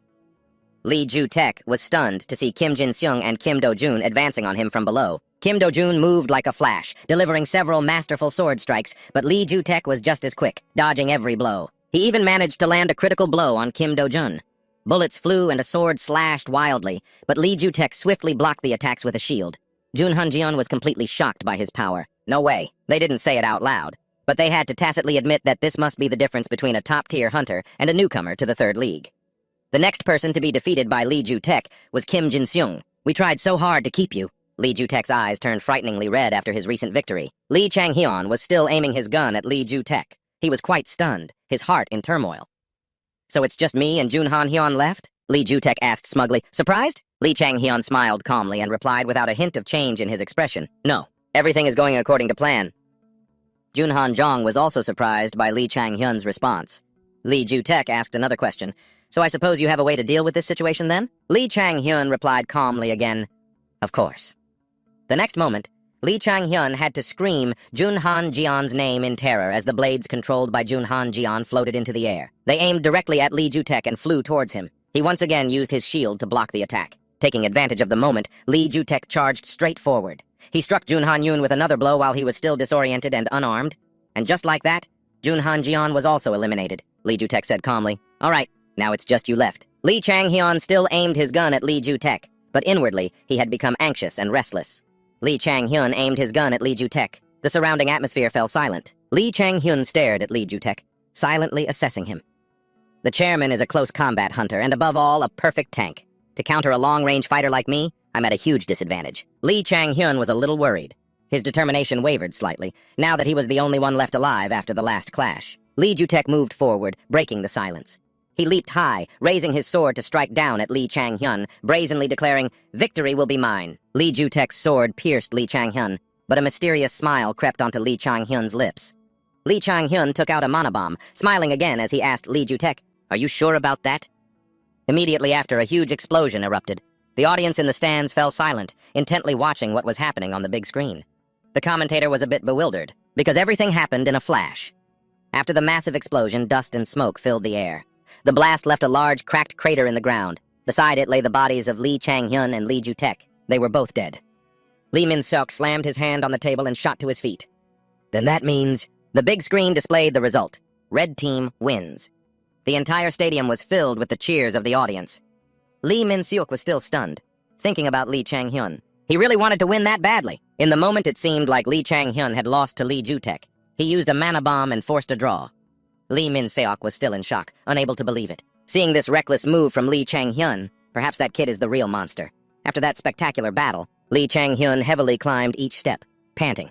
Lee Chang-hyun was still upset and not very satisfied with the match's result. He blamed himself. Damn it. If I had dodged the spear and thrown the bomb, I could have won. Kim Do-jun and Jun Han-jeon came over. Kim Do-jun put his arm around Lee Chang-hyun's shoulder and asked, "What are you thinking about? Shouldn't you be happy?" Lee Chang-hyun replied dejectedly, "How can I be happy? I tied with the chairman." Then Jun Han-jeon asked in surprise, "Didn't you hear?" Lee Chang-hyun turned around, confused, and asked, "Hear what?" Jun Han-jeon just smiled and said, "Oh, nothing." Back at the stadium, after the match, it was time for the award ceremony for the winner. Lee Ju-taek, dressed in a dapper suit, walked onto the stage. He didn't forget to give a slight smile and a glance towards Lee Chang-hyun. Ara-do, standing at the podium, held a microphone and said, "Ladies and gentlemen, do you know how many people awaken each year? About 100,000 people, regardless of age, and every single one of them has dreamed at least once, I want to be a hunter. However, being a hunter is a difficult job. Even if they aren't first-generation hunters who directly attack the towers, even if they are just athletes in the Hunter League, a hunter must be brave, wise, and lucky. Only those who possess all of those qualities can become a true hunter, and that prestigious golden trophy up there is for that person." Ara-do approached the trophy. Ara-do placed a hand on it, preparing for the announcement. "And now, in the next generation hunter, one more person has proven that they are a true hunter. Even though he had tied with Chairman Lee Ju-taek, Lee Chang-hyun still had a sliver of hope of hearing his name called, and indeed, Araho shouted his name loudly. "Lee Chang-hyun!" The spotlight shone on Lee Chang-hyun.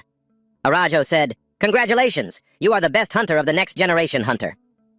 And so, Lee Chang-hyun had reached the trophy he had always longed for. Standing before the trophy, Lee Chang-hyun felt an ecstatic joy and strange emotions welling up inside him. Ara-do picked up the trophy and handed it to Lee Chang-hyun. Lee Chang-hyun took the trophy that belonged to him, filled with an indescribable feeling of emotion. Lee Chang-hyun raised the trophy high above his head. He smiled brightly, full of satisfaction. "I've lifted countless trophies before, but this feeling, oh man, it's been so long." After winning the next generation hunter, Lee Chang-hyun returned home to his overjoyed parents. My mother, who had always been opposed and skeptical, had completely changed her attitude. Lee Chang-hyun's father, grinning from ear to ear, said, "Your mother watched Next Generation Hunter with our relatives. Everyone was so impressed, saying, 'Our boy is really something, isn't he?'" Lee Chang-hyun's mother chimed in, "And your father was the most excited one of all, but he'd never admit it. Every time I do something impressive, he'll yell, 'That's my son!' and then brag about me to all his friends and relatives. It's insane. They might not know much about hunters, but they definitely know me. In my past life, I had to compete in low-tier tournaments under poor conditions, which made my parents worry a lot. But now, things are completely different. There's just one thing left to resolve. The issue with my team." Lee Chang-hyun arrives at a place where 2 cups of tea are set on a table. Lee Chang-hyun sits down and picks up one of the cups. It seems he came to find Lee Ju-taek. Lee Ju-taek sits solemnly before Lee Chang-hyun and asks him, "What is your reason for coming here?" Lee Chang-hyun silently curses him, calling him a sly old fox. But of course he would never say such a thing out loud. Lee Chang-hyun answers him, "I won, so I'm here to claim Team Butter." Lee Ju-taek asks in a mocking tone, "Is that so?" Lee Ju-taek waves his hands theatrically and says, "Don't you think that victory wasn't entirely fair? You used a giant, and we both know that match was a draw." Growing impatient, Lee Chang-hyun slams his hand on the table and says, "All right, I get it. Then I'm leaving." Lee Ju-taek stops him again. "Whoa! Whoa! Wait!" Lee Ju-taek grabs Lee Chang-hyun's hand, holding him back. Lee Ju-taek says slyly, "Ha ha, calm down, young man. I was just kidding. Don't be so tense. We're in the same boat now, after all." Lee Chang-hyun pulls his hand back and crosses his arms, asking, "So, that means—" Lee Ju-taek retracts his hand and says politely, "I will give you Team Butter. I was truly impressed by your performance in our match." Lee Chang-hyun frowns slightly. What is this old geezer planning now? He had no choice but to concede, extending his hand politely for a handshake. Lee Ju-taek says, "I look forward to working with you, sir." Lee Ju-taek was also secretly scheming something in his mind. A few seconds later, he slowly extends his hand. The two shake hands as if they were the closest of friends. Lee Jutek says, "Likewise, I look forward to working with you." The scene shifts to Lee Chang-hyun arriving at a large workshop. This is the Morris Workshop, a world-renowned business for high-end hunter weapons. They also provide comprehensive evaluations for hunters. Lee Chang-hyun thinks to himself about his purpose for being here. "I came here today to place an order for my prize." Lee Chang-hyun asks Kim Do-jun when he sees him, "What are you doing here?" Kim Do-jun smiles and replies, I'm about to compete in the 3rd-tier league. I figured I should get a custom weapon too." Lee Chang-hyun gives a cold compliment from a distance. "That's a good idea, Do-junho." Lee Min-seok approaches, waving his hand in greeting. "You're early," he says. Lee Chang-hyun looks at him and thinks, and for some reason, Lee Min-seok will be my guide through this whole process. As they walk together, Kim Do-jun asks Lee Min-seok, "Judge Lee, what's the difference between a custom weapon and a standard one?" Lee Min-seok replies, "Judge Lee, you can just call me Min-seok. I'm not your judge anymore." As he walks, Lee Min-seok explains to Kim Do-jun and Lee Chang-hyun, "There's a huge difference between a custom weapon and a standard one. Of course, a custom weapon is like adding a part of yourself to it. It also represents your fighting style." Standing beneath the Morris Workshop building, Lee Chang-hyun looks up. It had been a long time since he'd last come to this place. How nostalgic. Chapter 29. Next, they quickly enter a large, empty hall. A receptionist sees them and looks over, startled. She looks at the three of them, Lee Chang-hyun, Lee Min-seok, and Kim Do-jun, and then speaks. "Hello. Are you Hunter Lee Min-seok, the one with the reservation?" They calmly smile and walk toward her. Then Lee Min-seok smiles and confirms, "Yes. May we go in?" Hearing this, the receptionist informs them, "Please proceed straight to Workshop B3. They look at the zoning map in front of them, while Lee Chang-hyun walks behind the other two. As he observes his surroundings, he makes an assessment in his mind. The Morris Workshop is divided into sections from A to D, with the quality of the weapons graded in alphabetical order. Lee Min-seok and Kim Do-jun are already ahead of him. He finally averts his gaze, looks down, and confirms, "Grade B isn't bad." Soon after, they quickly arrive at the research lab. A group of people in white lab coats are busy with their work, surrounded by piles of equipment. One of them is typing ceaselessly at a computer over here. Seeing this, Kim Do-jun smiles with excitement and lets out an "Oh!" as he and Lee Min-seok walk ahead toward a researcher who is intently looking at the stats on a computer screen. Seeing this, Lee Min-seok turns his head back and casually asks the two of them, "This is your first time in a workshop, isn't it?" Hearing this, Kim Do-jun excitedly clenches his fists, his eyes wide with a big smile. He then confirms, "Yes, it's my first time ever seeing one up close. This is so cool." Standing beside him, he doesn't respond, merely glancing away. He then asks another question out of curiosity. "How much do the weapons here cost? Are custom weapons more expensive?" After getting the question, Lee Min-seok smiles warmly and replies, "Haha, you'll find out soon enough." He then adds, "First, let me explain the important stuff." Finally, they arrive at a place displaying a series of weapons and armor. Lee Min-seok confirms, "Weapon crafting usually starts with a prototype." He then explains further, "It's like something close to the original before adding any personal touches. Take my Chujido, for example." He pauses, then raises his sharp sword and continues, "Like this." Next, Lee Min-seok smiles as he casually holds the sword vertically. Parallel to his body, looks at the two of them and asks, "A regular sword is the base model, right?" His voice continues to ring out, "And with a custom weapon."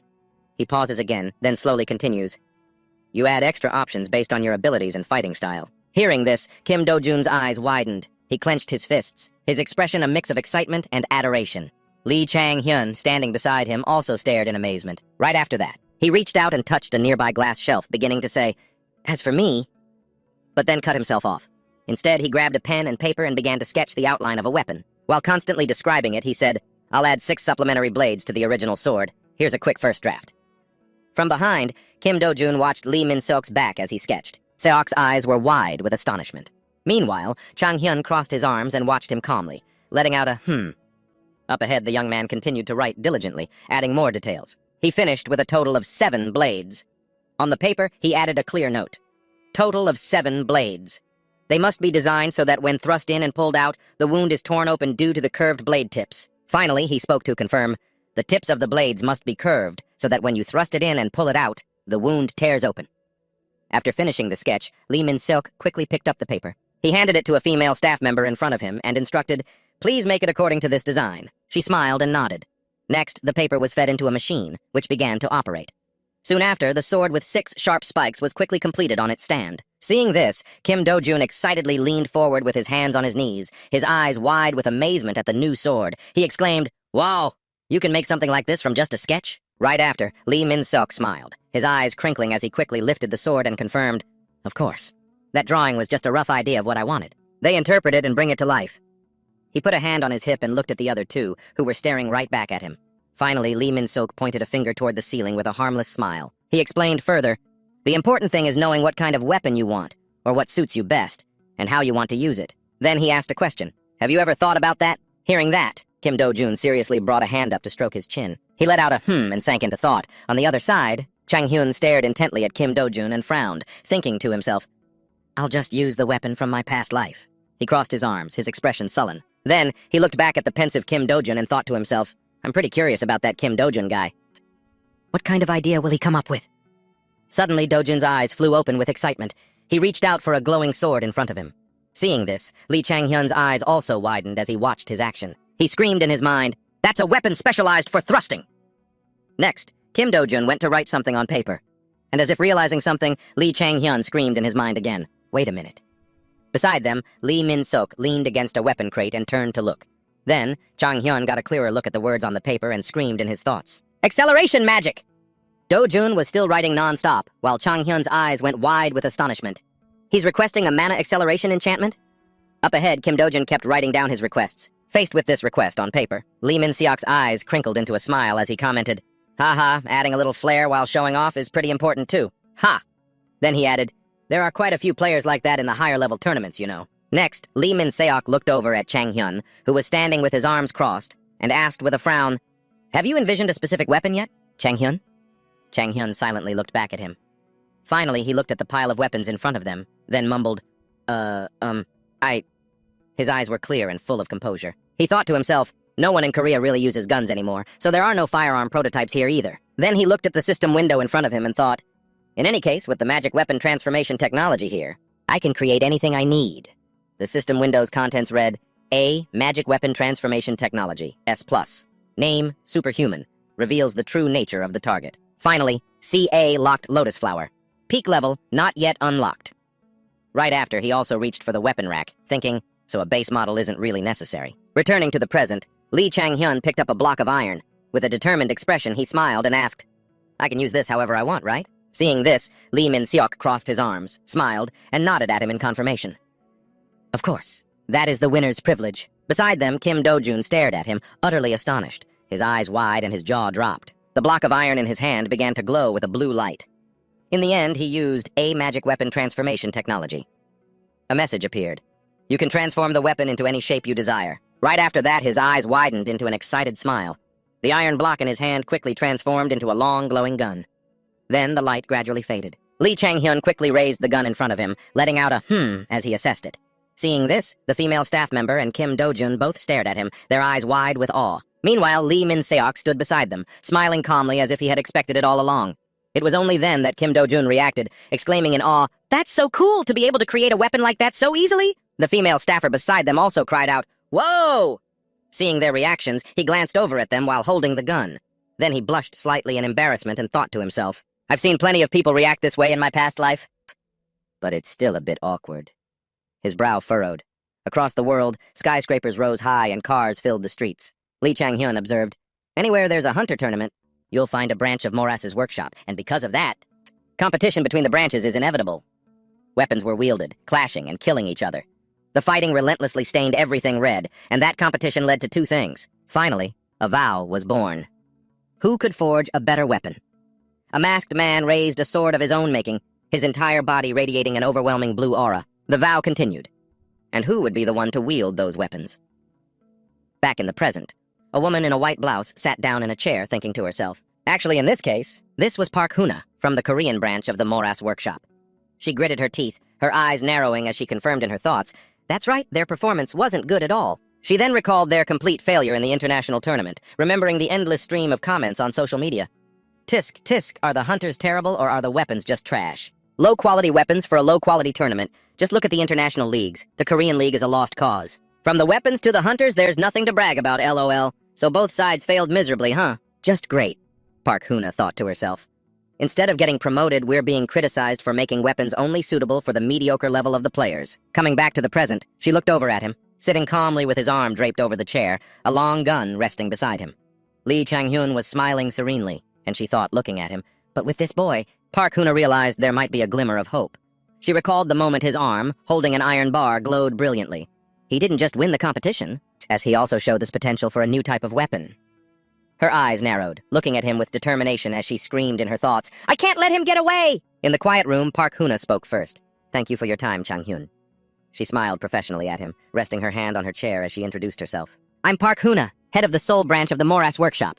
Then she added, "Let's get straight to the point, shall we?" She pointed to a block of iron on the table and asked him, "Are you satisfied with this weapon? I mean, something from Sector B." He casually glanced at her and asked in return, "I heard the organizers only provided weapons of that grade. Was there any other choice?" Hearing this, she quickly took out a box, holding it carefully with both hands. "What if it isn't a weapon, but a mana ingot?" Lee Chang-hyun glanced over. Park Huna added, "Our branch has something rather special." As she spoke, the box opened and the rectangular stone inside flashed, radiating a stream of energy. Seeing it, his eyes lit up. He stared, wide-eyed, letting out a silent "whoa" in his thoughts.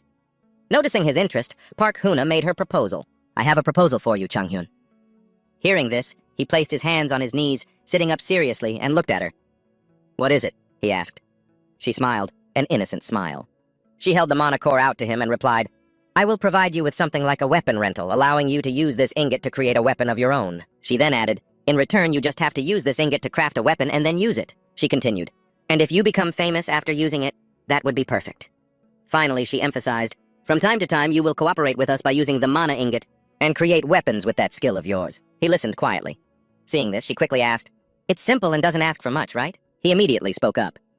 "The terms are quite attractive, but—" He trailed off, then gave a toothy grin, raising an eyebrow at her. He rested his chin on his steepled fingers and made his own proposal. "Would it be okay? If I let everyone know that I'm the one who created the Tier 30 weapon?" His voice echoed in the room. He asked again, "Would it be okay if I let everyone know that I'm the one who created the weapon?" Park Huna, holding the energy core box, froze. He still leaned on his hands, watching her from the opposite chair, his newly crafted gun beside him. Seeing this, she frowned, breaking into a sweat as she screamed inwardly, "This kid!" She paused for a moment, then forced a smile, closing the lid on the energy core as she added with suspicion, "He's figured out my plan." He remained perfectly calm, watching her. Park Huna continued her train of thought. "If Chang-hyun uses this ingot to create a weapon, the public will believe that our branch can refine the highest grade mana ingots." Park Huna pictured his hand wielding a weapon made from the mana ingot. A brilliant light shone from their combination. Next, she thought of even more benefits. "After that, I'll have him forge more weapons. And finally," she concluded, "we'll create a collection made from A+ ingots. A variety of weapons, all created by Lee Chang-hyun."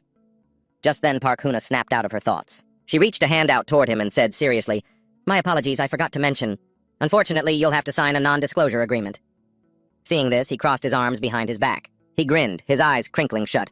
"Oh, is that so? Well, in that case, perhaps I should take my skills directly to the Morris Workshop's main branch." But faced with this playful threat, Park Huna gritted her teeth, her face darkening instantly. She glared, her brows furrowed, and ground out the words, "What do you want?" He, on the other hand, simply continued to look at her with that same calm expression while screaming in his mind, "Gotcha!" Right after that, he answered Park Huna without hesitation. "A sponsorship." She seemed a bit confused by this, gesturing as she asked, "A sponsorship? Aren't we already sponsoring you? By providing you with the weapon?" She hesitated at that, but then relented. "But, all right, our branch could arrange a personal sponsorship for you." Before she could finish, he closed his eyes and shook his head, denying it out loud. No, not for me." Right after that, he elaborated, "I mean, it's for the team I'm about to join. Team P. A team with a 4-pointed star emblem." He then confirmed once more, "I want you to be Team P's sponsor." Hearing that, Park Hyana's face darkened. She gritted her teeth, her eyes wide as she glared at him, screaming internally in disbelief. "Team P?" Then, astonished, she screamed to herself, confirming her thoughts. "He wants us to sponsor a 3rd division team that always finishes last every season." To her, those two were nothing but failures. But then, Park Hyuna looked at him and asked, "May I ask why Team P?" "If you joined another team," she added, "we might consider a sponsorship." Hearing that, he just stared at her without a word. Finally, he broke into a bright smile and confirmed, "No, that's not going to happen, because I've already signed a contract with them." Hearing this, she froze, her eyes wide as she stared at him, completely speechless and astonished. In the end, Park Hyuna had no choice but to quickly compromise. Sponsoring Team P won't promote or build up our brand image much. She placed the mana core container on the table, and he added, "True, but I believe that's what makes things difficult." Immediately after, he looked at her, holding out his hand, and asked, "Park Hyuna, am I not offering my exclusive weapon forging skills to your branch?" Hearing him say that, Park Hyun-ah glanced at the box on the table, speechless, her eyes filled with astonishment. Then, her brow furrowed. She glared at him and confirmed, "Fine. We'll send a representative to Team P. We'll discuss the sponsorship details then." At this, he quickly replied, "Good." They shook hands on the deal. Later, the sound of footsteps echoed in a small tunnel. Lee Chang-hyun stood in the stands, looking down at the brilliantly lit arena floor with its small screens. Then he observed the surrounding audience and remarked, "This is about the crowd size you'd expect for a third division tournament." He then slowly walked down from the stands, glancing up as he spoke. And the matches... Lee Chang-hyun paused for a moment. Then he looked up at the screen in front of him, at the red versus blue confrontation, and confirmed in his thoughts, P versus ESP. Right after that, he smiled with a hint of sarcasm and thought to himself, "Last place versus ninth place. This ought to be good." Finally, Lee Chang-hyun found an empty seat and sat down, raising his head to watch the screen. Then he muttered, "No matter how much they've struggled until now, I know they can still make a comeback. P has a good chance against ESP. They should win this match." Right after that, the overhead flashlights quickly went out. Lee Chang-hyun sat with his arms crossed, looking up at the screen, and thought to himself, unlike the first division, the second and third division matches are held in virtual reality. He then looked at this tower being shown on the screen and added, "First division tournaments are set in real dungeons, so the risk of injury is a serious concern." He cut off his thought. Finally, he stared with anticipation and thought, "But the second and third divisions are different." On the screen above, the players were running non-stop. The sounds were clear. Seeing them run, Lee Chang-hyun was confused and asked himself, then what are they so afraid of? The sounds of footsteps and explosions rang out. Back in reality, he saw them running without looking back and wondered again in his thoughts, seriously? The stage lights came back on. His eyes shot wide open in astonishment as he screamed internally, "They call this a match?" His jaw dropped. Then he shifted in his seat, thinking, "I came here to see if Team P had any hidden talent." Right after that, the announcer's voice rang out again. "Team P loses the engagement and is forced to fall back. They're attempting a counterattack. Oh my goodness, they can't do it." As for him, he quickly stood up and turned to leave. The commentator above announced the result. "The match is over. What a tragic end for Team P." He added, "At this rate, they'll probably end the season without a single win." Hearing this, his eyes widened in shock once again. He screamed in his head, "What?" Lee Chang-hyun quickly whipped his head back toward the screen, his eyes wide, internally screaming, "Not a single win?" Only then did he notice the statistics board, which showed that Team P had 0 wins. Then, with his eyes wide and jaw agape, a wave of regret washed over him. Did I make a mistake choosing this team? The team's statistics were displayed in front of him. Lee Chang-hyun thought to himself, wouldn't it have been smarter to choose a team with good players and prospects? And then move up to first place in the future? At that thought, his face darkened and he lowered his head. But he quickly looked up again, calm on the outside, while internally screaming, "No!" Right after, he quickly walked up the steps, thinking resolutely, "I will not back down." His face darkened again, and he pursed his lips as he walked away, determined. "I will find a way." He walked out of the arena entrance, thinking, "First, I'll get rid of every player I possibly can." Finally, he added one last thought. "I just hope there's at least one good player on the team." Right then, his eyes widened in utter shock as he screamed internally, "Are you kidding me?" Currently, Lee Chang-hyun was standing in front of some house. Standing doubtfully at the gate, he confirmed that the team's residence was just an ordinary house. Then, he recalled the image of himself sleeping in a tiny, cramped room. He thought, now that I think about it, my first team didn't have proper sponsorship, so we had to sleep in an ordinary house. Coming back to reality, Lee Chang-hyun calmly reached for the door, thinking, maybe it's not so bad. They had given him the passcode beforehand. He quickly punched in the code on the keypad. Then, with wide eyes, he calmly opened the door and stepped inside. A flurry of curses and arguments erupted. "You bastard! If you hadn't messed up back then, our team wouldn't have lost so miserably." Inside, a man with black hair and another with a blonde bowl cut were arguing, while a third man stood between them trying to break it up. Hearing the blonde man's words, the black-haired man shot back furiously. "And what about you? All you did was run away until you got taken down." "Just great," a mocking voice said. Behind them, the rest of the team was just sitting and watching. Ligonju stood beside them with an extremely awkward expression, reaching out towards the two of them with a forced smile as he tried to placate them. "Calm down, you two. We can talk this out." Lee Chang-hyun witnessed this scene. His eyes widened and he frowned as he stepped inside, thinking, for a team with such a terrible performance, it's no surprise there's tension between the members. Seeing this, someone on the other side kept questioning the coach. "Hey, I'm trying to have a conversation here. When am I going to get my physical conditioning training, huh? Coach!" Meanwhile, he quickly walked toward them. Ligonju saw him and let out an "oh" before approaching him and putting an arm around his shoulder. With his other hand raised, he spoke with some difficulty, introducing him. "We have a new member, everyone. His name is Chang-hyun. He's the winner of the Hunter Next Generation competition this year." Seeing the coach like this, he felt annoyed and glanced to the side. Lee Yoju's eyes were wide and his mouth was agape in shock. On the other side, Lee Gin-han was grinding his teeth, glaring at him. Jin-han's eyes were wide, his brow furrowed in anger. Seeing them, he quickly bared his teeth, widened his eyes, and turned to face them, saying, "I saw the match. Everyone was really good." He paused, then added mockingly, "at being completely and utterly useless." Hearing this, the group looked at him, full of resentment and a little startled. Hearing himself being mocked, Lee Gin-han quickly ground his teeth and glared at him furiously.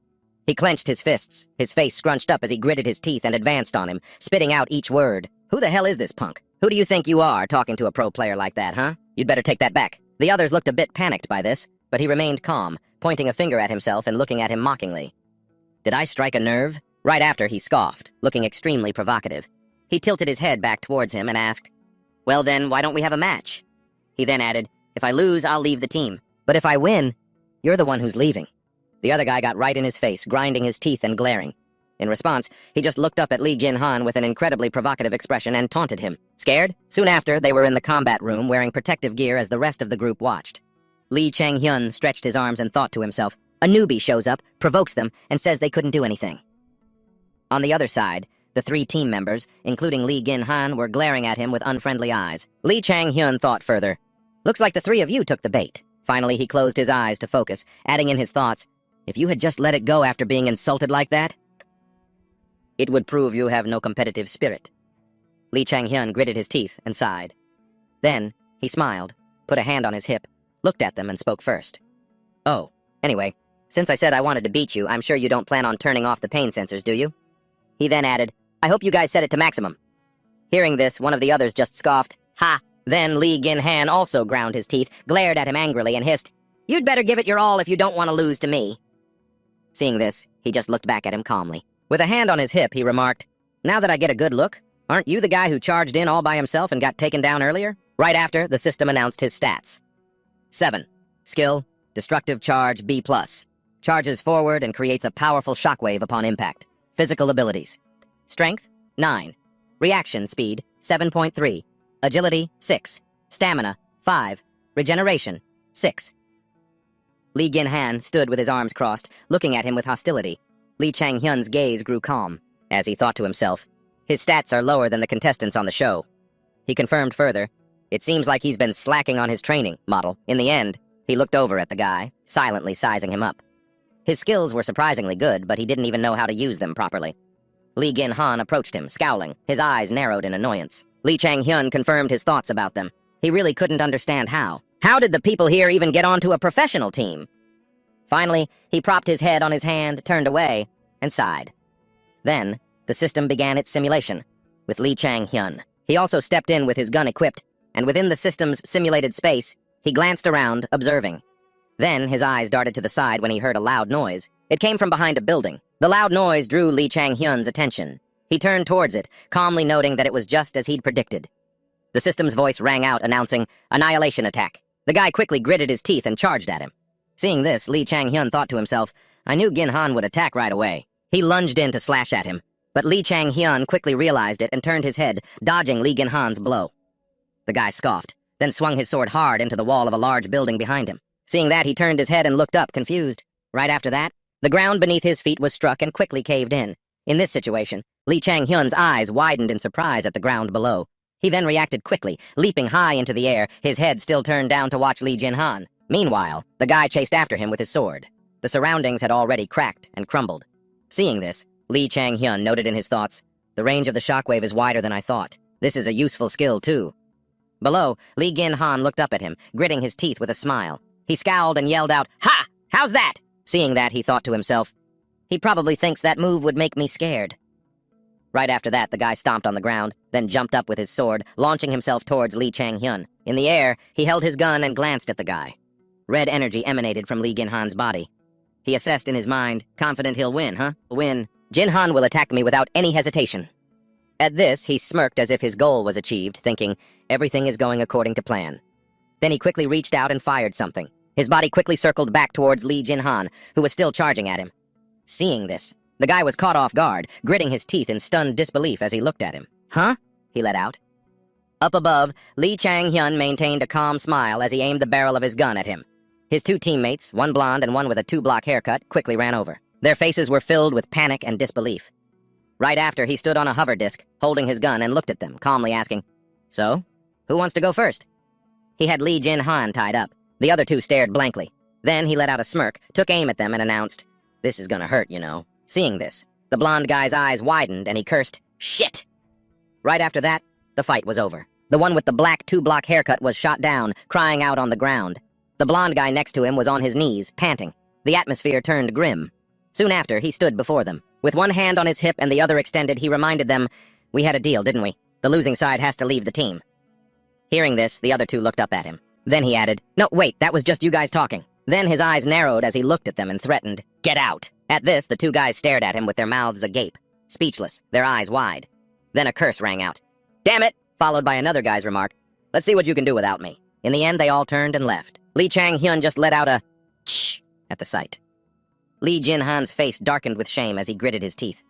Right after, he walked towards him, shaking his head. He glared and asked, "Hey, didn't you hear me?" But Lee Jin-han just stood there silently, his face dark, clenching his fists as he stared at him.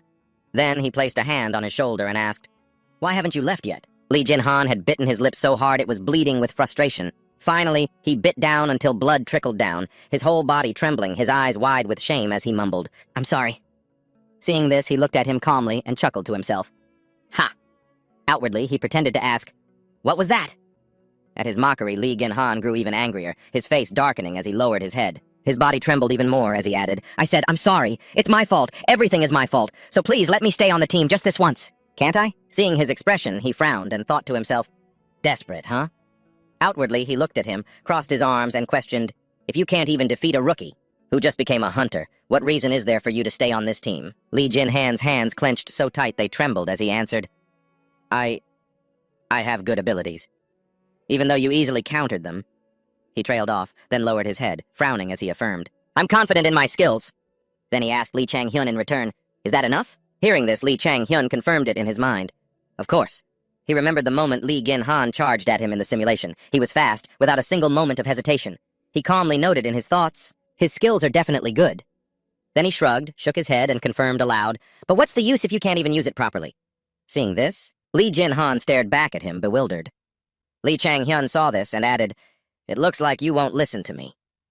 Hearing this, the guy's eyes widened and he scowled at him, yelling in confirmation, "Yes, I'll listen to you. Isn't that enough?" Despite these questions, his gaze remained calm and dark as he looked at him and added, "No, not just listen to me. You will listen only to me."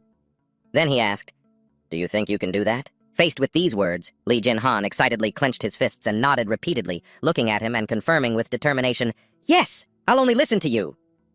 Lee Chang-hyun looked back at him. Then he voiced his thoughts. "I'm not sure if this is the right decision." Meanwhile, Lee Jin-han, not having been kicked out by him, closed his eyes, placed a hand on his chest, and breathed a sigh of relief. Lee Chang-hyun added, "But in a team full of useless players and with no budget to recruit new ones," a moment later, a smile crept onto his face as he confirmed to himself, he could become the first pillar. His eyes were filled with calculation that day. Lee Chang-hyun was lying in his room, arm behind his head, staring at his phone screen. He then looked at the contacts in his address book. He thought aloud, "So out of 7 people, I kicked 2 out." And then calmly added, "We still need to fill the remaining 2 spots." Right after, he messaged Hiju. "Hiju, this is Lee Chang-hyun. Butter is recruiting members. Want to join?" "Answer me, hey, hey, hey, hey." Upon hearing that, she sent back an angry fist icon and questioned him, "Do you think I'm crazy enough to join that team? I'm still sore from when you beat me during the tryouts. No matter how good the benefits are, I'm not interested. Try being me for a day and you'll see. Good luck finding someone else." Seeing this, Lee Chang-hyun's mind grew troubled. He then mused, Yoo Hiju's potential is something that will explode later on. I really want to pull her into the team. What a shame. He pursed his lips and furrowed his brow, his eyes showing a hint of regret. Suddenly, a notification sound chimed. The new message puzzled him. A moment later, Lee Chang-hyun sat bolt upright and asked in astonishment, "Who is this?" Junhan Jion had sent him a message. "I heard from Yoo Hiju that you're recruiting, huh?" Seeing this, he was shocked and wondered to himself, "No way. Did she connect me with someone?" Then his eyes widened as a thought struck him. "She's the ace of Team 1 at Seoul Academy. So I thought she would definitely go there." Lee Chang-hyun recalled the time he pointed a gun at her head from behind, while she was too stunned to react, and thought, "She has a playstyle that I can't help but like." Right after, he chatted back a reply. "Are you interested in joining the team?" She replied, a little." Lee Chang-hyun immediately responded, "What about Seoul Academy and LHR?" She confirmed, "I'll figure something out." Hearing this, Lee Chang-hyun joyfully tapped away at his phone, muttering, "Whoa, this kid." Then his eyes widened with excitement as he wondered to himself, is this some kind of reward from the show? He then added, if it is someone like Jun Han-jian, then this is a huge win for me. Lee Chang-hyun stared happily at the chat on his phone screen. A moment later, a ding sound went off. His eyes widened at the screen and he let out a huh? Finally, his eyes grew wide with shock as he yelled, what? He then confirmed in disbelief, this person contacted me too? A new message appeared on the screen, showing a familiar profile picture. Soon after, several files appeared on the desk, along with the stat sheets for each person. Lee Chang-hyun flipped through them, his eyes wide as he mumbled, now what am I supposed to do? He sat at his desk in front of his computer. He then recalled the images of the 3 positions, tank, damage, and healer, and thought, the most important thing when building a team is the synergy between their skills. He then picked up a paper from the pile of files and added, unfortunately, that doesn't exist in this team. He held up the stack of documents and continued, everyone's stats are at a minimum, and the skill synergy is far from ideal. Suddenly, his attention was drawn to Lee Yeoju. His eyes widened in surprise. He then looked at the face on the file and thought, Lee Yeoju, skill is positional awareness. Seeing this, he silently confirmed, this could work. He added, Han-jian has even more potential.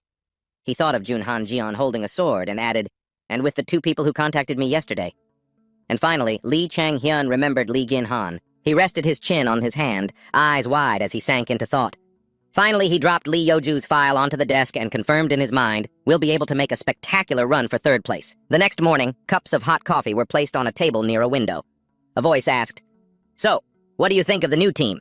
It was Lee Ju-taek. He lifted a coffee cup and looked at him, his expression calm as he asked again, is it okay? Seeing this, he also lifted his coffee cup, gritting his teeth and forcing a smile, his eyes filled with a bit of anger as he confirmed, yeah, every single one of them is special.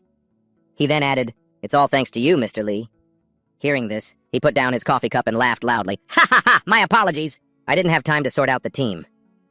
And he, too, put down his coffee cup, calmly looking at the man. The man then stopped laughing, his eyes wide as he looked at him and said, I noticed you were recruiting members for the team, but I never expected you to get Morris Workshop as a sponsor. Seeing this, he calmly replied, I'll do everything I can to save the team. The man then frowned at him and asked, have you thought about what kind of team you're going to build? At that, he brought the coffee cup to his lips, closed his eyes, and answered calmly, right now I have 2 ideas. He then added, the first is the one-man army type. I'm sure you could have guessed. As he spoke, he pictured himself in military gear, wearing protective goggles and holding a gun. Hearing this, Lee Ju-taek remarked, that's too predictable. He then asked another question. You know how easily a team can fail, if it only relies on the Hunter League strategy. Next, Lee Chang-hyun quickly put down his coffee cup and spoke up to confirm, of course, that's why I have a second idea, he added calmly. It's still in development, he continued, smiling calmly with his arms crossed as he looked at Lee Zudik and added, but you can think of it as a bomber tactic. Hearing this, he also looked surprised, his eyes widening as he asked, a bomber? Aircraft? He then raised a hand to his chin, closing his eyes in thought. I don't know what that is, but I'm leaving it all to you. Right after that, he pushed a few files towards him and announced, now about this. He then added, this document confirms that all authority over the team will be transferred to you, Chang-hyun. Seeing this, he frowned as he picked it up to read. Then he closed his eyes and calmly put it down, confirming, good, I'll be going then. He was cut off as Lee Ju-taek spoke up again. By the way, Per's match the other day was the last one of the season. And tomorrow, there's a press conference scheduled for the 3rd-tier league. He looked at him expectantly and said, you're considered the team's acting president now, so I hope you'll attend just this once. He also looked back at him calmly, his eyes shifting as he thought to himself, a press conference, huh? Immediately after, he looked at him and confirmed aloud, yes, I'll be there. Lee Judik, still leaning on the table, smiled and looked at him as Lee Chang-han thought to himself, it's fine. I have things I need to do anyway. The next day at the press conference between the teams, the host was talking endlessly, holding the mic out to the group of team managers. The man just kept rambling on, while he stood at one of the podiums, leaning on his hand with a bored expression as he watched them, thinking, so boring. Then it was his turn to introduce himself. Lee Chang-hyun also calmly took the microphone and spoke clearly. I am Lee Chang-hyun. As of yesterday, I became the acting president of Team Pair. I will be participating as a player. It's a pleasure to meet you all. He then noted to himself, not a single question after I introduced myself. The host looked at his note card and asked a question. Next question. Team LTD took first place this season. They've received praise for their exceptional teamwork and their dominance over other teams. There are concerns that many of their players may move up to the 2nd-tier league next season. What are your thoughts? On the other side, an image of Lee Hee-eung-yoon was shown on the large screen. He frowned, held the mic, and replied, glancing over at Lee Hee-eung-yoon, ah, yes, that is an understandable concern. He then added, however, if anyone does leave the team, We guarantee we will fill the gap with players of equal caliber. Then his glasses glinted as he smiled and confirmed. The truth is, we plan to bring in some hunters who are known as rising stars, so please look forward to it. Hearing this, he also looked down, resting his chin on his hand as he wondered to himself. Rising stars. Let's see. Who could he be talking about? Right after, as if realizing something, he screamed internally, "Wait a minute!" While Lee Hyung-un continued to speak eloquently. Lee Chang-hyun thought, that coach looks familiar. Then, recognizing him, he screamed internally again, "Hold on, is that Director Lee?" Lee Chang-hyun then recalled an image of the man from his past life, smirking and glaring as he remarked, "In my past life, he was the one who caused me problems. At that time, he was the coach and director of the first-tier league team, LTD. He then added, "Currently, he's the coach of LTD in the third-tier league." Returning to the present, Lee Hyung-un quickly gave a calm bow after finishing his answer. The host also spoke up. "Thank you for your answer." He too recognized him and confirmed. "Lee Hyung-gun, he looks the same as ever." Next, the host spoke again. "There are also rumors about a new hunter that Team LHR is training. Can we expect to see June in the third-tier league next season?" An image of Junhan Gyeon appeared on the screen. The person on the other side answered with an awkward, forced smile. "Oh, unfortunately, we can't give a definite answer." He then added, "We are trying, but this is a volatile market, so we can't say for sure. That is all I can say for now." Immediately, he also glanced over and thought, "That's the team Han Gyeon was supposed to join, wasn't it?" Next, the host, while reading the prepared question sheet, said, "And we have some surprising news from Team Pair. We heard that Lee Chang-hyun has taken over the team." He was cut off. "Yes." Hearing this, he calmly and seriously confirmed, "Yes, hello." Then he grinned, holding the mic and introducing himself. "I am Lee Chang-hyun. I am the new acting president of Team Pair." Seeing this, the host asked another question. "It's unheard of for someone as young as you to join a team as both a player and an acting president. Can we expect a major change for the team?" Faced with this question, he remained completely calm, then smiled at them and confirmed, "Of course. Team Pair finished this season with 0 wins. Finally, he asserted, "But I can assure you that a significant change is coming." Seeing this, the host looked at him and pried further. "You say a significant change? Could you give us a little hint?" Hearing this, he didn't hesitate to reveal, First of all, we've had a few changes to our lineup." Images of Lee Gwynhan and Junhan Gyeon appeared in Lee Chang-hyun's mind. Then, he thought of those who had left and added, "And I will be both a player and the coach." Finally, Lee Chang-hyun held the mic firmly, closed his eyes, and declared, "Besides that, we are changing our tactics. I brought in a new investor. A lot of things are—" Before he could finish, the host took the mic, looking at him with a mocking smile. "Got it. Sounds like there have been a lot of changes, huh? Thanks." Just then, he also spoke up, interrupting him. "Oh, excuse me. There's still something I'd like to say." The host, looking awkward, glanced at him and gave a small of acknowledgement. "Yes, please go ahead." He then took the mic again and added, "I've been closely following the matches in the 3rd division." His eyes perfectly calm as he made his declaration, and not a single team really stood out. Hearing this, the entire studio fell silent. Seeing this, Lee Hyung-yun gritted his teeth in anger and demanded, "What did you say?" But he just calmly smiled at the man and added, "So you should always be on guard. We're going to take you all down." Seeing this, the host also livened things up, trying to break the awkward silence. "Oh, especially LTD." Then he added more fuel to the fire. "It would be so embarrassing if a top-tier team were to lose to a low-tier team." At this taunt, Lee Hyung-yun gritted his teeth in fury, while on the other side, he put down the mic and glanced away, thinking to himself with satisfaction, "That's more like it." Finally, looking at Lee Hyung-yun, who was seething with rage and staring daggers at him, he thought, "I have to leave a deep impression." All the while, Lee Chang-hyun kept his eyes closed, smiling as if he hadn't seen a thing. Finally, he shrugged, as if confirming things in more ways than one. Later, at Lee Chang-hyun's house, he opened the door enthusiastically to the newly arrived group and greeted them. "You're here?" he said, then added, "Long time no see, everyone." It was Kim Do-jun, Junhan Jeon, and Han Ji-soo standing at the door. He then urged them, "Come on in," right after they stepped inside. Kim Do-jun looked around, his eyes wide with surprise, and asked him, This is the team's house?" "It's just a normal house." Lee Chang-hyun was already walking ahead. Beside him, Junhan Hyun also looked around, confused and curious. Seeing his curiosity, he explained, "This is how it is for a small team." Hearing this, Kim Do-jun and Han Ji-soo's faces were filled with disappointment. Kim Do-jun complained to him, "Seriously?" Then he thought to himself, "Actually, I figured Do-jun would contact me." He then looked over at Han Ji-soo, who was silently observing their surroundings, and thought, "But I didn't expect Jisoo too." Suddenly, he turned to face them, and they looked back at him. Han Ji-soo looked at Lee Chang-hyun, frowning in confusion. He asked, "What is it?" He just calmly smiled back at him and replied, It's nothing." Then he confirmed in his thoughts, "But I have no complaints." Right after, the group quickly toured the team house, looking around with curiosity as Lee Chang-hyun led the way. Just then, Junhan Gaeon stopped with an awkward smile, looking around and muttering, "You said this was a rookie team, but it's much worse than I imagined." Meanwhile, Han Ji-soo, walking in front, crossed his arms, glanced back at him, and stated, "I signed because you're on this team. I hope you have some kind of plan prepared." Hearing this, Kim Do-jun glanced over at him while Jun Han-jeon was still dumbfounded, unable to get used to the environment. Han Ji-soo then added, "To be clear, the only reason I joined is because you said you'd help build up my profile so I could transfer to another team later." Seeing his impatience, he closed his eyes and replied, "Relax. If I didn't have a plan, why would I have called you all here? Sure, the team didn't win a single match last season, but that's not the problem." Then he added, addressing everyone there, "We've practically overhauled half the roster." Right after, he opened his eyes, frowned, and then smirked, saying to them with full confidence, "So feel free to set your expectations high." Hearing this, Junhan Gaeon was speechless and glanced at Han Ji-soo, who glanced back at him helplessly. Only Kim Do-jun was scratching his face, his eyes wide in astonishment. He glanced at Han Ji-soo. Next, in the manager's office, a groan was heard. It was Choi Hang-gu. He was leaning on his hands at his desk, eyes closed, trying to compose himself. This is the manager of Team ESP.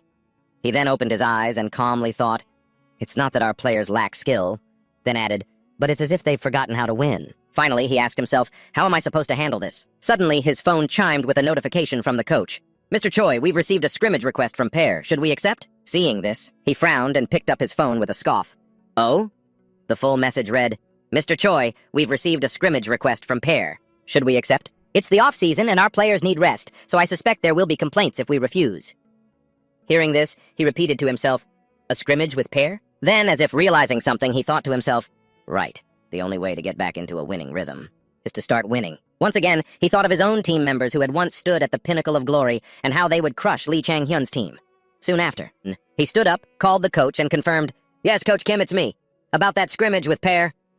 Then he narrowed his eyes and said, "Yeah, go ahead and set up a match." Then he laughed excitedly and added, "I think this is going to be fun." In the ESP training facility, a player tying his shoelaces asked in confusion, "Why do we have to do a scrimmage?" Beside him, his teammate, a blue-haired guy wearing a hat, frowned while stretching and added, "Yeah, we don't usually participate in the off-season." He quickly looked up and announced, "Hey, did you hear what Manager P said? That guy just debuted and he's already talking trash about the whole league." Hearing that, the other person frowned and confirmed, "Yeah, he was talking a lot of smack about LTD, saying there's no way they could beat us." Then he added, "Let's give them a reality check." Shortly after, Lee Chang-hyun's team quickly put on their uniforms and headed out.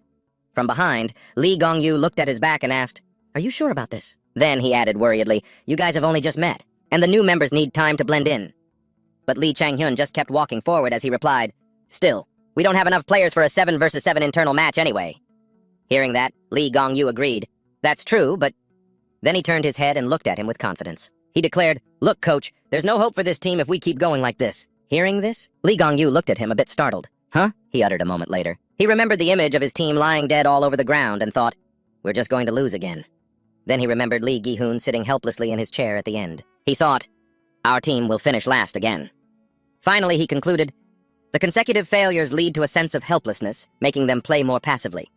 Then he cut himself off. However, as Lee Gong-yu listened, his jaw dropping in amazement, Lee Chang-hyun continued, "When there's a chance to win," he then trailed off, thinking of Lee Gi-han still rigidly clutching his sword as he fought, and then remembered his past self, who had tried to slash his way through with crazed desperation. "People find hope," he declared. Lee Chang-hyun closed his eyes, frowning as he added, "And I'll show them. This may be my first time participating, but my presence alone can change the entire team." A moment later, he smirked and added, "I'll show them that they don't have to be losers anymore." Next, Lee Chang-hyun quickly turned and walked out onto the stage. Team ESP was already waiting for them. One of them stepped forward and asked him, "Oh, you must be the new chairman, or the manager?" Hearing this, he glanced over. It was Choi Hang-gu. The man extended his hands toward him with a smile and said, "I'm not sure what to call you, but whatever. It's a pleasure to meet you." Then he introduced himself. "I'm Choi Hang-gu, the manager of Team ESP." Hearing this, he extended his hand to shake the man's, acknowledging, "Ah, I see." Then he thought to himself, "He talks as if he doesn't care, and his eyes are filled with ridicule." His face was calm, smiling as if he were about to watch a good show, as he concluded, "You could say he's looking down on us." Finally, he made a blunt assessment just as the announcement rang out. The match will begin shortly. On this side, Lee Yeonyu, Lee Gi-han, and their teammates were ready to fight, though filled with fear. Lee Chang-hyun quickly walked over to his team. He asked, "Is everyone ready?" They all looked toward him. He put his hands on his hips and sternly reminded them, "I'm the one giving the orders, so you will listen to me, and only me." The eyes of the team were filled with doubt, fear, and a lack of confidence as they looked at him. Seeing this, Lee Chang-hyun thought to himself, although I doubt they'll be able to follow my orders well. Then, he narrowed his eyes, pursed his lips, and thought, it'll be the 5 original members along with me and 1 new member. Finally, as he walked, he added, I'll show them that we can win, even with this lineup. Then he called out, Jihan, and gave his order, you'll be the vanguard just like in the last match, but don't you ever rush in on your own unless I tell you to. He calmly leaned down to look at him. He narrowed his eyes and affirmed, if I don't say anything, you hold your ground, even if a mana bomb flies right at you. Seeing the finger pointed at him, Lee Jihan broke out in a nervous sweat and replied, got it. Next, he pointed at Lee Ionyu and seriously commanded her, Yeonyu, you're with me. Try to stay with me at all times. Lee Jihan glanced over. She too was startled and confirmed, right. Suddenly, Kim Dojin raised his hand, his eyes wide, and questioned him, hey, Chang-hyun, what about me? Hearing this, he waved his hand back and forth, signaling, you'll stand in front of me. Hold off anyone who approaches. Seeing this, he pointed at his own face and asked doubtfully, you don't want me to engage the enemy? At that, Lee Chang-hyun smiled and confirmed, you'll see. Just then, the system voice announced the start of the match. The members of both teams were transported to a bridge. On either side were 2 empty pine forests, and below them was a gorge. Outside, Choi Hangu looked at the screen, narrowed his eyes, and noted, the Imperial Bridge. Then he added, because the match is held on this large bridge, there's little room for creativity. The screen still displayed the areas for the 2 teams, and Choi Hangu continued to observe them quietly. Then, he smiled and smugly thought to himself, it all depends on how well each team's formation holds up, and that's precisely why I chose this map. Beside him, the coach also looked at Lee Chang-hyun's team formation and commented, for a team that was just formed a few minutes ago, their formation looks pretty solid, don't you think? Beside him, Choi Hangu smirked, looking over mockingly, and added, that's probably just for show. Besides, they haven't had much time since their last match. They're probably only holding it together because they're still on their feet. A moment later, his face darkened as he glanced at the screen, muttering. Or perhaps that's when he noticed Lee Jin-han holding a shield, his brow furrowed in determination, and made his assessment. He looks pretty tough. Seeing this, the ESP coach put his hands in his pockets, looked towards Choi Hangu, and asked the manager, acting president, do you think he's the one who trained them? Hearing that, Choi Hangu calmly crossed his arms, speaking with contempt. We'll have to wait and see. Inside, a sound echoed. The captain's side was down to 2 members. Outside, the onlookers stared in stunned silence, their mouths wide open. Lee Chang-hyun, holding a wire in one hand and a gun in the other, rushed forward. Choi Hangu thought to himself, their ranged fighter is completely exposed. He then clenched his fist, staring at the screen with excitement. Clenching his fist, he screamed in his mind, it looks like he lost track of his own position while positioning the others. A thrilled smirk spread across his face. Inside, the ESP team quickly rushed in. The guy in the glasses, struggling, called out, take him out! Roger that, he thought. I can't miss this chance. He then swung the staff in his hand and decisively threw a spear towards Lee Chang-hyun, who noticed it and looked up, his hand still tightly gripping the glowing wire. Immediately after, Lee Chang-hyun quickly created a barrier and jumped up, dodging the incoming spear.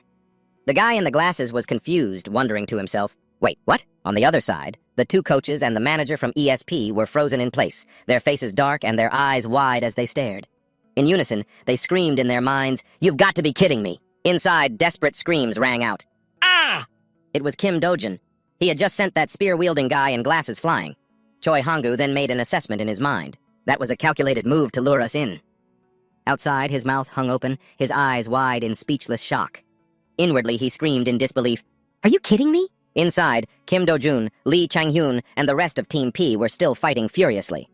Choi Hangu confirmed it again, a strategy that used the ranged fighter, the team's key player, as bait. Lee Chang-hyun quickly raised his gun, aiming as he backed away. On the other side, a shield-bearer charged forward, shouting, gun! Everyone get behind me! An inner voice screamed, oh no! Seeing this, Lee Chang-hyun smirked and finally confirmed it. That kid's firing a monobomb. Right after, the shield cracked and shattered from the bomb's explosion. The ESP shield-bearer screamed, "Arr!" Immediately after, a huge explosion erupted in the middle of the bridge. The score quickly changed. 7 members left for Team P and 0 for Team ESP. Outside, both the coach and manager of Team ESP stood frozen, eyes wide and mouths agape, staring as Choi Hangu muttered in a panic, "No way." A moment later, the system screen displayed Team P wins, while the other 2 just stood there staring as the system announced, "Match over. Team P is victorious." Lee Jin-han, having witnessed his team's spectacular victory, was so surprised he could hardly believe his eyes. Gunsmoke billowed in the air after the intense battle. His hand still clutching his protective shield, Lee Jin-han couldn't believe his eyes. Whoa! He watched as Lee Chang-hyun walked out, basking in the glory of his magnificent victory. He was completely shocked. How is that possible? I thought he was just a ranged player. He actually did it. It's like magic.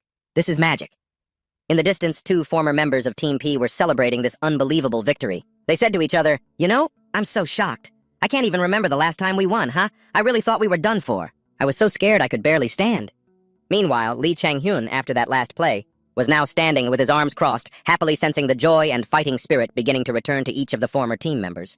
Suddenly, Lee Jin-han walked up and asked him a question. "How did you do that?" Lee Chang-hyun turned his head to look at Lee Jin-han, then asked, confused, "Huh?" Lee Jin-han stepped closer to Lee Chang-hyun and asked again, seriously, "I'm talking about the match just now. What did you do to turn the tables like that?" Realizing what Lee Jin-han was asking about, Lee Chang-hyun crossed his arms and casually asked Lee Jin-han back, "What do you think is the most important thing in a team battle?" Lee Jin-han quickly answered, obviously not letting your formation get broken. Hearing Lee Jin-han's firm answer, Lee Chang-hyun asked again, "Then what do you do to break the opponent's formation?" Lee Jin-han pondered the question. The question left him unsure how to answer. Not waiting for him to think of a reply, Lee Chang-hyun answered for him, "You either make the opponent break it themselves, or you break it with your own power. That's all there is to it." Hearing such a simple answer from Lee Chang-hyun, Lee Jin-han froze. He thought to himself, now that he mentions it, that's really true. Why didn't I think of that? Lee Chang-hyun continued, "The option I chose was to make the opponent break it themselves. I baited them into switching from a defensive formation to an offensive one, and then I exploited that weakness." Lee Jin-han connected to that incredibly simple answer with their actions during the match, and it all clicked. "I get it now," he realized. Lee Chang-hyun stepped out of formation, revealing himself. He saw Lee Jin-han just standing there, stunned, after finishing all the answers. He didn't say another word for a long time. Lee Chang-hyun looked at him, smiled, and asked, "Why? Surprised the answer was so simple?" Jun Han-jian slowly walked over. He had overheard the conversation between Lee Chang-hyun and Lee Jin-han. He agreed with Lee Chang-hyun's way of thinking. The answer was so correct that anyone who heard it would agree. What surprised me the most was the coordination. Before I joined, had you all been training together? Lee Chang-hyun turned back and said, "Not really. That's why I chose a very basic formation." Hearing Lee Chang-hyun say that, Jun Han-jian realized. He rested his chin on his hand and said, "I see. So it was all part of your plan. Then we'll continue using that strategy, right? With Do-jun and Jisoo here, we'll have a lot more firepower. The third-tier league should be a breeze, huh?" Lee Chang-hyun leaned against the wall, looking thoughtful. "I wish it were that simple, but..." Lee Chang-hyun thought about the large-scale competition.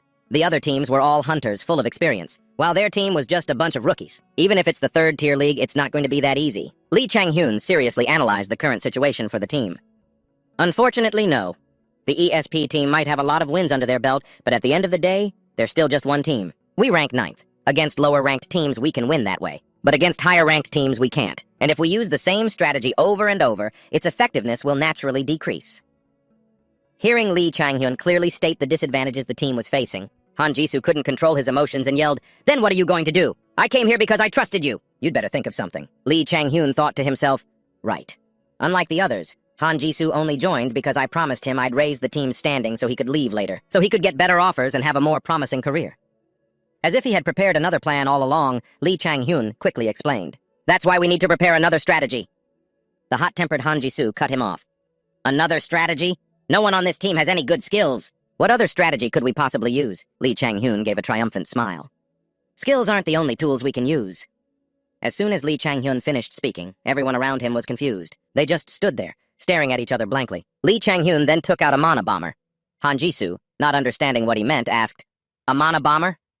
Lee Chang-hyun tossed the mana bomber to Han Jisoo. Then he said in a voice full of confidence, "Instead, we're going to use this. Mark my words, our team will become mana bomber specialists." At the office, Lee Chang-hyun and Jun Han-jong were discussing the upcoming training. When Jun Han-jong heard the training plan designed specifically for him, he was so surprised he couldn't believe it. He asked in alarm, "What? You want me to practice controlling multiple swords at once?" Lee Chang-hyun, who was focused on the plan, looked up when he heard Jun Han-jong and asked, "What's wrong? You don't like my training plan?" Jun Han-jong stammered, "No, it's not that, but if I control multiple swords at once, I won't be able to control them precisely." Lee Chang-hyun thought to himself, he's right. To effectively pressure an enemy using sword control, controlling multiple swords at once isn't a good idea, because it'll divide his focus. However, I know that in his past life, Han-jong could control at least 7 swords at once and could maneuver up to 3 of them. With his high level of swordsmanship, if I want him to improve quickly, I can't let him stay like this. Lee Chang-hyun pretended to be serious and got ready to leave. "I'm not just saying this for no reason, but if you don't want to, then don't." Seeing that Lee Chang-hyun didn't want to say any more, Jun Han-jong broke into a sweat, wondering anxiously what to say. Lee Chang-hyun noticed the clear confusion on Jun Han-jong's face and was secretly pleased. It seems Jun Han-jong wants to join because he respects me, just as I thought. Asterisk. Jun Hanjong looked as if he had made a difficult decision. He clenched both fists and said, "Okay. I knew I'd have to do it sooner or later. How many swords do you want?" Lee Chang-hyun happily held up 7 fingers and smiled at Jun Hanjong. 7. Seeing the number Lee Chang-hyun requested, Jun Hanjong's face turned pale. He asked again, It's true that cruel people live carefree lives." Lee Chang-hyun even added a heart-stabbing remark. 7 should be enough. That evening, outside the city, Lee Chang-hyun and Han Ji-soo were enjoying the breeze in a park, chatting comfortably. Han Ji-soo suddenly raised his voice and asked, "What? You want me to practice accurately dropping objects from a long distance?" Lee Chang-hyun leaned comfortably against the railing and said casually, "Yeah, the more accurate, the better." Han Ji-soo frowned. He wasn't very happy with Lee Chang-hyun's plan. "I don't get it. Using my skills in such a weak way won't have any effect when attacking enemies. Come on, at least tell me what you're thinking so I can decide whether I want to do it or not." Lee Chang-hyun thought for a moment. Okay. I think I can tell Jisoo." Lee Chang-hyun then began to explain the upcoming plan to Jisoo. "I'm going to have you drop the bomb with that skill of yours." Hearing this, Jisoo was a bit stunned for a moment. "A bomb? What bomb?" Lee Chang-hyun flashed a confident smile, certain that victory was in his grasp. "A mana bomb. Here's my plan. First, I'll attach a mana bomb to Jun Han-gyeon's sword. Then, using your gravity skill, you will drop the bomb that's attached to the sword while it's in flight. The two of you will become the artillery of the battlefield, so to speak." Han Jisoo was completely amazed when he heard the plan that Lee Chang-hyun had devised. "Is this the new tactic you were talking about?" Lee Chang-hyun was completely confident in the plan he had proposed. He believed that it would undoubtedly be a game-changing bombshell that would help him defeat the other professional teams. "That's right. It's what we'll be using from now on. I call it the bombing tactic." After Lee Chang-hyun had nearly finalized his plan, he thought to himself, "The bombing tactic. First, Han Hyun will control multiple swords, each carrying fragments from a mana bomb. Then, with Jisoo's gravity control, we will drop those bombs precisely on the enemy. However, there's still one key piece we need to perfect the strategy for when we don't know the enemy's location. We won't be able to deal significant damage from a distance, and that's her role." Lee Ionju. In the Butter team's office, Lee Ionju sat there anxiously. She didn't know why she had been summoned today, and her face clearly showed her panic.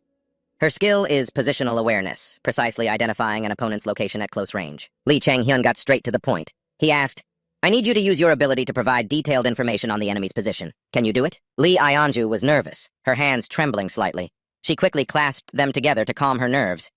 I don't think so. That would be too difficult." Lee Chang-hyun then placed his hand over Lee Ionju's trembling ones, and he reassured her warmly, "You are the key to this tactic's success." Lee Chang-hyun looked at her with a sincere gaze. The sense of reassurance he projected made Lee Ionju feel a bit more at ease. Lee Chang-hyun looked directly into Lee Ionju's eyes and said, "Without you, we can't do anything with these bombs. Can I count on you?" Lee Ionju looked into Lee Chang-hyun's eyes, seeing how much he trusted her. It made it impossible for her to refuse. Okay." Lee Ionju quickly and shyly turned away, her face flushing red with embarrassment. Lee Chang-hyun noticed her strange behavior. He thought to himself, "Why is she suddenly blushing? I don't get it." The next day, the entire team went for the new season's photo shoot. The director shouted, "All right, next up is Team Butter. Please get ready." Lee Chang-hyun sat in a chair watching his teammates go up for their photos and thought to himself, "A season-opening photo shoot, huh? I was loud and had a bad attitude at the press conference, so I should probably keep quiet this time." Just as Lee Chang-hyun was planning to be a bit more humble, a voice full of contempt suddenly spoke. "Team Butter, you say? Ha ha, you see, a manager needs age, knowledge, and experience. But their manager? He's just some kid born with a silver spoon in his mouth. That whole team looks like a house of cards." The female reporter heard the blatant mockery. It made her a bit flustered. She forced a smile to smooth things over. "Ha ha ha. I see. I suppose that's one way to look at it, but I'm sure Team Butter also has plenty to say. They didn't win a single match last season, so perhaps they're trying a different approach this time." Lee Chang-hyun saw the other team's coach trying to put his team down. His competitive spirit was instantly ignited. So much for trying to be humble. Lee Chang-hyun quickly stepped forward, interrupting their conversation. "I admit that I'm young, but old man, if we beat you, the only thing you'll have left is your age. And that's nothing to brag about, is it?" The other coach, who had been so arrogant moments before, instantly flew into a rage at Lee Chang-hyun's words. He whipped around and glared furiously at Lee Chang-hyun. "How dare you!" The female reporter, sensing the gunpowder in the air, quickly tried to mediate between the two of them. "Ah ha ha! A bold provocation from Butter. As bold as the complete overhaul of their team. The fierce competition between the teams is certainly something to look forward to." The reporter was secretly breaking out in a cold sweat, trying to placate both sides while quickly changing the subject. The coach, who had just lost face, suppressed his anger and turned away. Lee Chang-hyun also thought to himself, "Of course they'd speak well of a team that finished in 8th place, just a little bit ahead of us. I'll show him what we can do in the first match." After making this silent resolution, Lee Chang-hyun quickly departed. Back in the waiting room, Lee Chang-hyun was holding a mana grappling hook, looking at it meaningfully. Seeing this, Jun Han-jeon asked worriedly, "Are you sure?" Lee Chang-hyun held up the grappling hook, examining it closely. "A strategy isn't something you save. Even if we reveal it early, it won't be easy to counter." Jun Han-jeon was actually quite worried, but his intuition told him to trust Lee Chang-hyun. He said, "You're right," but he still wanted to voice the thoughts in his head. He probably thinks we can easily beat an 8th-place team just by fighting normally. But he kept these thoughts to himself. He then crossed his arms and sighed. Lee Chang-hyun sat fiddling with a gun in his hand, a confident look on his face as he thought, if that were the plan, I would have to do all the heavy lifting. But that's not what this team needs right now. Lee Chang-hyun stood up, put the gun away, and looked at Jun Han-gyeon with conviction. "You are the key to this tactic. Don't forget that." Jun Han-gyeon silently nodded. I'll do my best." Confident of victory, Lee Chang-hyun cheerfully shouted, "All right, let's go!" The opening match began. Lee Chang-hyun and his teammates stepped confidently onto the stage. He quickly rallied his teammates. "Let's show them what we've got. Chia!" In the Hunter tournament, the lower-ranked team gets to choose the arena. Since we're ranked lower, our choice is, we choose the simplest option, the city arena. Upon entering the arena, Lee Chang-hyun quickly contacted his teammates. "Ionju, Jisoo, Han-gyeon. Once you three are in position, we'll execute the plan. The rest of you, find your groups and try to eliminate the enemy if you can. If not, just focus on surviving. Stay in contact via radio." Lee Chang-hyun received replies from his teammates. "Roger. Understood." Lee Eonju had now reached her ambush point. Hiding behind a wall, she quickly reported, 23rd floor of the 7-star electronics building. "On the eastern edge of the map, I'll wait in the leftmost office." Lee Eonju quickly activated her enemy sensing skill. Position awareness. Enemy positions are 244-165. 266-152, 125, 25, 24, 161, 66, 5, 165, 53. After activating her skill, the entire surrounding area appeared before her like a map, with red circles marking the hidden enemy positions. Lee Eonju quickly relayed the coordinates to her team members. "Be careful of those coordinates." Lee Chang-hyun received the coordinates from Lee Eonju. He immediately started running to execute their plan. Her ability really shines in these large arenas like this one. Just then, Lee Eonju reported again, "I've identified the enemy's destination point, 145-255. While on the move, Lee Chang-hyun checked his map and quickly located the enemy's position. He confirmed it with a red circle. Just then, Jun Han-gyeon and Jisoo also reported in. "I'm here." "Me too." Seeing that everyone was in position, Lee Chang-hyun sprinted towards the marked point. "All right, begin the operation. We'll start by bombing the arena and collapsing the building. I'll pick off anyone who runs out. If they try to avoid my shots, our formation will attack them head-on." After Lee Chang-hyun got into a favorable sniping position, he asked excitedly, "Ready?" The response came back. "Of course. Give the order and we'll let them fly." Lee Chang-hyun gripped his rifle tightly. "Good. Let's begin." Jun Han-gyeon immediately controlled 3 swords, each fitted with mana bombs, sending them flying straight towards the enemy's position. The 3 swords shot forward with incredible speed. At the same time, Lee Chang-hyun, sniper rifle in hand, watched closely. Suddenly, a loud explosion erupted. The enemy team was currently gathered inside a building. They were preparing for an ambush. The team captain peeked outside to survey the situation.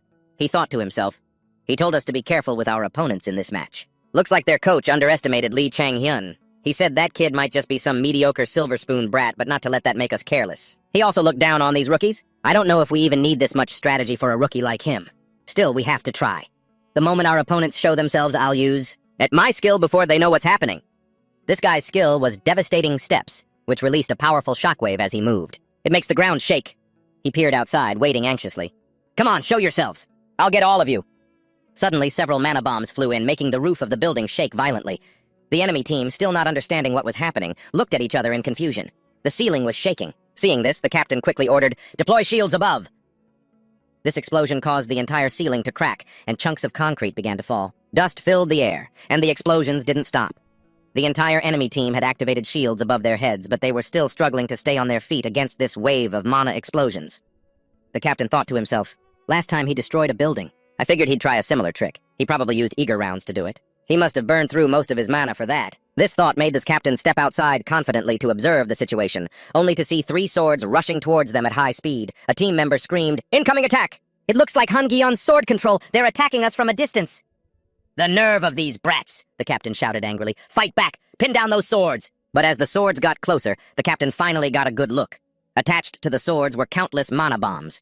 As the swords neared, the bombs immediately began to drop like they were dropping a nuke. The captain, terrified, let out a piercing scream. "Ah!" The mana bombs detonated instantly. The force of the explosion was unimaginable, sending the captain flying. Ah! The entire ceiling had now almost completely collapsed. Debris rained down all around, and thick smoke and dust filled the air. The captain was pinned down by the collapsed ceiling, unable to get up. He roared in fury. The swords exploded? Arg! At that moment, Lee Chang-hyun was watching the situation intently through his scope. He spotted an enemy team member escaping the explosion. He quickly sent a bullet his way, finishing him off instantly. Bang! And just like that, the guy was taken out. After taking down the last one, Lee Chang-hyun smirked and thought to himself, looks like I didn't even need to step in. They can't hold on to their swords at close range. So they wanted to use long-range attacks. But that wasn't going to be easy with Han-hyun controlling their swords. He calmly walked down, thinking to himself, it's over. On the screen now, the match information between P and TGD was displayed. With a score of 7-0, Team P had won. At that moment, in the observation room, the manager of Team LTD was quite stunned by Team PA's performance. An absolute victory. He never expected to see a strategy like that. In a third league match, no less. He was LTD's #1 manager, Lee Jin-han. Lee Jin-han seemed quite interested in Lee Chang-hyun and asked his assistant, isn't that the kid who caused trouble in the third league? His assistant raised a hand to scratch his head, thinking, it seems he's not just all talk. He's formidable. Lee Jin-han turned back and asked, isn't he on our recruitment list? His assistant quickly replied, of course he is, but it seems he already has a relationship with Team P. We made him the best offer in the industry, but he didn't even consider it. Lee Jin-han thought for a moment, then said, no use worrying about it now. Tell our second-tier recruitment team to approach him. The assistant quickly went to carry it out. Back in the arena, fireworks were now shooting high into the sky, spelling out, per win. Lee Gina looked up at the sky, unable to believe her eyes. We did it! We won! Lee Eonju also joyfully raised her head high to look at the victory message. It left her frozen on the spot as she was lost in the thrill of victory. Then, Lee Chang-hyun came up from behind her. He reminded her, it's only the first victory. Don't get too excited. Let's put the celebration on hold for now. We need to do an interview. Lee Eonju was pulled back to reality, reacting a bit slowly. Lee Chang-hyun added, I'm guessing the MVP will be Han Gyeon. And just as Lee Chang-hyun predicted, the MC was interviewing Han Gyeon. Welcome to our viewers nationwide. We're here to interview the MVP of the winning team. Mr. Jun Han Gyeon, it's a pleasure to meet you. Han Gyeon humbly said, thank you for having me. The MC quickly began the interview. First, it's unfortunate that Pair ended last season with only one win. Can you share how your team prepared for today's match to bring about this change? Han Gyeon answered honestly, I just did what Chang-hyun told me to do. The MC, quite surprised, quickly asked, excuse me, do you mean Mr. Lee Chang-hyun? Han Gyeon said seriously. Yes, I just followed his instructions. The MC now understood. Ha, I see. The MC continued, your team's strategy created a huge buzz online. Many people are comparing it to artillery strikes and guided missiles. Hearing about the strategy, Han Gyeon was quite proud and recounted, yes, that's exactly how Chang-hyun described it when he explained the strategy. His strategy was perfect from the beginning to the end of the match. I really respect him. Let me tell you how accurately he predicted everything. Hearing this interview left Lee Chang-hyun speechless. He really didn't know what to say about this Han Gyeon guy. Why is he only talking about me during his own interview? On the interview screen, Han Gyeon was still mentioning his name. So then Chang-hyun... Kim Do-jun walked over and said to Chang-hyun, man, he's talking like you're a cult leader or something. Suddenly, Lee Gi-hun, sitting from afar, said, that's right, it suits you well, Mr. Chang-hyun. Hearing Gi-hun call him that made Chang-hyun think to himself, Mr. Chang-hyun, what's with this guy now? He reminded him, please, just call me by my name, okay? Like you always do. I mean, you're older than me, so I don't know why you're calling me that. Lee Jin-han blushed, scratched his head, and laughed awkwardly. Ha ha. Lee Eonju observed everyone around her and thought to herself, I think they're just overjoyed because we finally broke our losing streak. But this team is only going to get stronger. The third league championship will be ours. Do-jun was in a room, happily eating instant noodles, when he looked toward the door as it opened. Huh? Do-jun turned his head to look. The person who entered was none other than Chang-hyun. Do-jun put down his noodle cup, his mouth still full, and asked, where are you going? It's our day off. Chang-hyun replied curtly, going to meet someone. He didn't forget to remind Do-jun, just because it's the weekend, don't laze around all day. We're still in the middle of the season. With that, Chang-hyun turned and walked straight off, waving goodbye without looking back. See you later. Do-jun didn't pay much attention and replied casually, yeah, later, then picked his noodle cup back up. He lifted the whole thing to his mouth and slurped up everything that was left in the cup. When he put the noodle cup down on the table, there was nothing left inside, not even the broth. Then he turned and picked up the TV remote next to him. Now time to catch up on my shows. At the Hunter League Stadium, people were coming and going, making it incredibly crowded. A hand gently raised as if signaling, over here. Min Seok stood there, waving. Chang-hyun quickly noticed him and greeted him politely. Hello. You're right on time. Min Seok raised his other hand, waving 2 tickets back and forth. He smiled and said to him, as Chang-hyun approached, he asked, are they letting people in yet? He replied, "They are. Let's go in." The scene changes to inside the Hunter League Stadium. The atmosphere here was incredibly lively and just as crowded. Beams of green light and large screens illuminated the entire stage. In the center, surrounded by the stands that were already packed with people, Jang Hyun quietly sat down in his seat next to Min Seok after they had both settled in. He turned to ask Jang Hyun, "Have you been in a lot of matches before?" Then he added, "Because you seem pretty familiar with this place." Jang Hyun thought to himself, "Well, of course I am. The truth is, I lived here in my past life, but my words came out a bit more modest. I may be in the third league, but I'm still a professional player." "Right," he replied to me. "Anyway, I'm glad you came. It's the weekend, but I was worried you might have other plans since you're in the middle of your season." Jang Hyun replied, "Thanks for inviting me." The large screen changed, displaying 2 national flags representing the 2 teams competing this time. He spoke up. "A match between Korea and Japan. We always get crushed by Japan." Jang Hyun nonchalantly asked Min Seok beside him, "Is it really worth coming all this way to watch?" He seemed a bit helpless against his bluntness. "Whoa, that's harsh. It's our country after all." Ha! The big screen gradually showed the faces of the competing members. Below, Jang Hyun and Min Seok were still discussing. "It's not that Japan necessarily has the advantage right now, but the Korean national team has some of the best talent from the first league." Jang Hyun crossed his arms, his face pensive. "I'm not exactly happy about that either. But this is Korea's reality right now," he continued. "The Korean players don't lack ability or essential stats. The reason I wanted you to watch this match," he explained his purpose to Jang Hyun, "is because I know that one day you will be standing on this stage. And when that day comes, I want you to get revenge for us." His face showed a hint of surprise. The man next to him continued, "And not just that." Min Seok pointed towards the stage. "Not just that. I have a friend on the Japanese team. Let's go meet him after this match, okay?" Jang Hyun closed his eyes in thought. "I see. Looks like he has high expectations for me." The look on Min Seok's face beside him was full of trust. Jang Hyun looked seriously towards the stage below. He silently resolved to pay closer attention to where we currently stand and the results. A while later, the stage roared again, signaling the end of the battle. "It's over, let's go." Min Seok smiled and turned to look at Jang Hyun. On the large screen, a prominent line of text appeared. Hunter Tournament, Asian Games. The score for Korea and Japan was 2-7. It was very clear victory belonged to Japan. "We lost." Jang Hyun spoke up. After hearing him, he just grunted, then stood up from his seat. "Let's go meet my Japanese friend." He glanced over, thinking to himself, "He's pretending it doesn't faze him, but I'm sure he's furious." Min Seok stood straight beside him. He stared pensively at the stage below. His hands were clenched into fists, his whole body trembling slightly with anger. Jang Hyun replied, "Yeah, let's go." The scene changes to another place that looks like a rest corridor. It was for the competing players. Min Seok stood with his arms crossed, leaning against the wall. He stood right beside him, saying nothing. Min Seok glanced in another direction and let out an, "Oh!" He raised his hand high and called out, "Over here!" A man with long purple hair stood facing them. He raised his hand in greeting.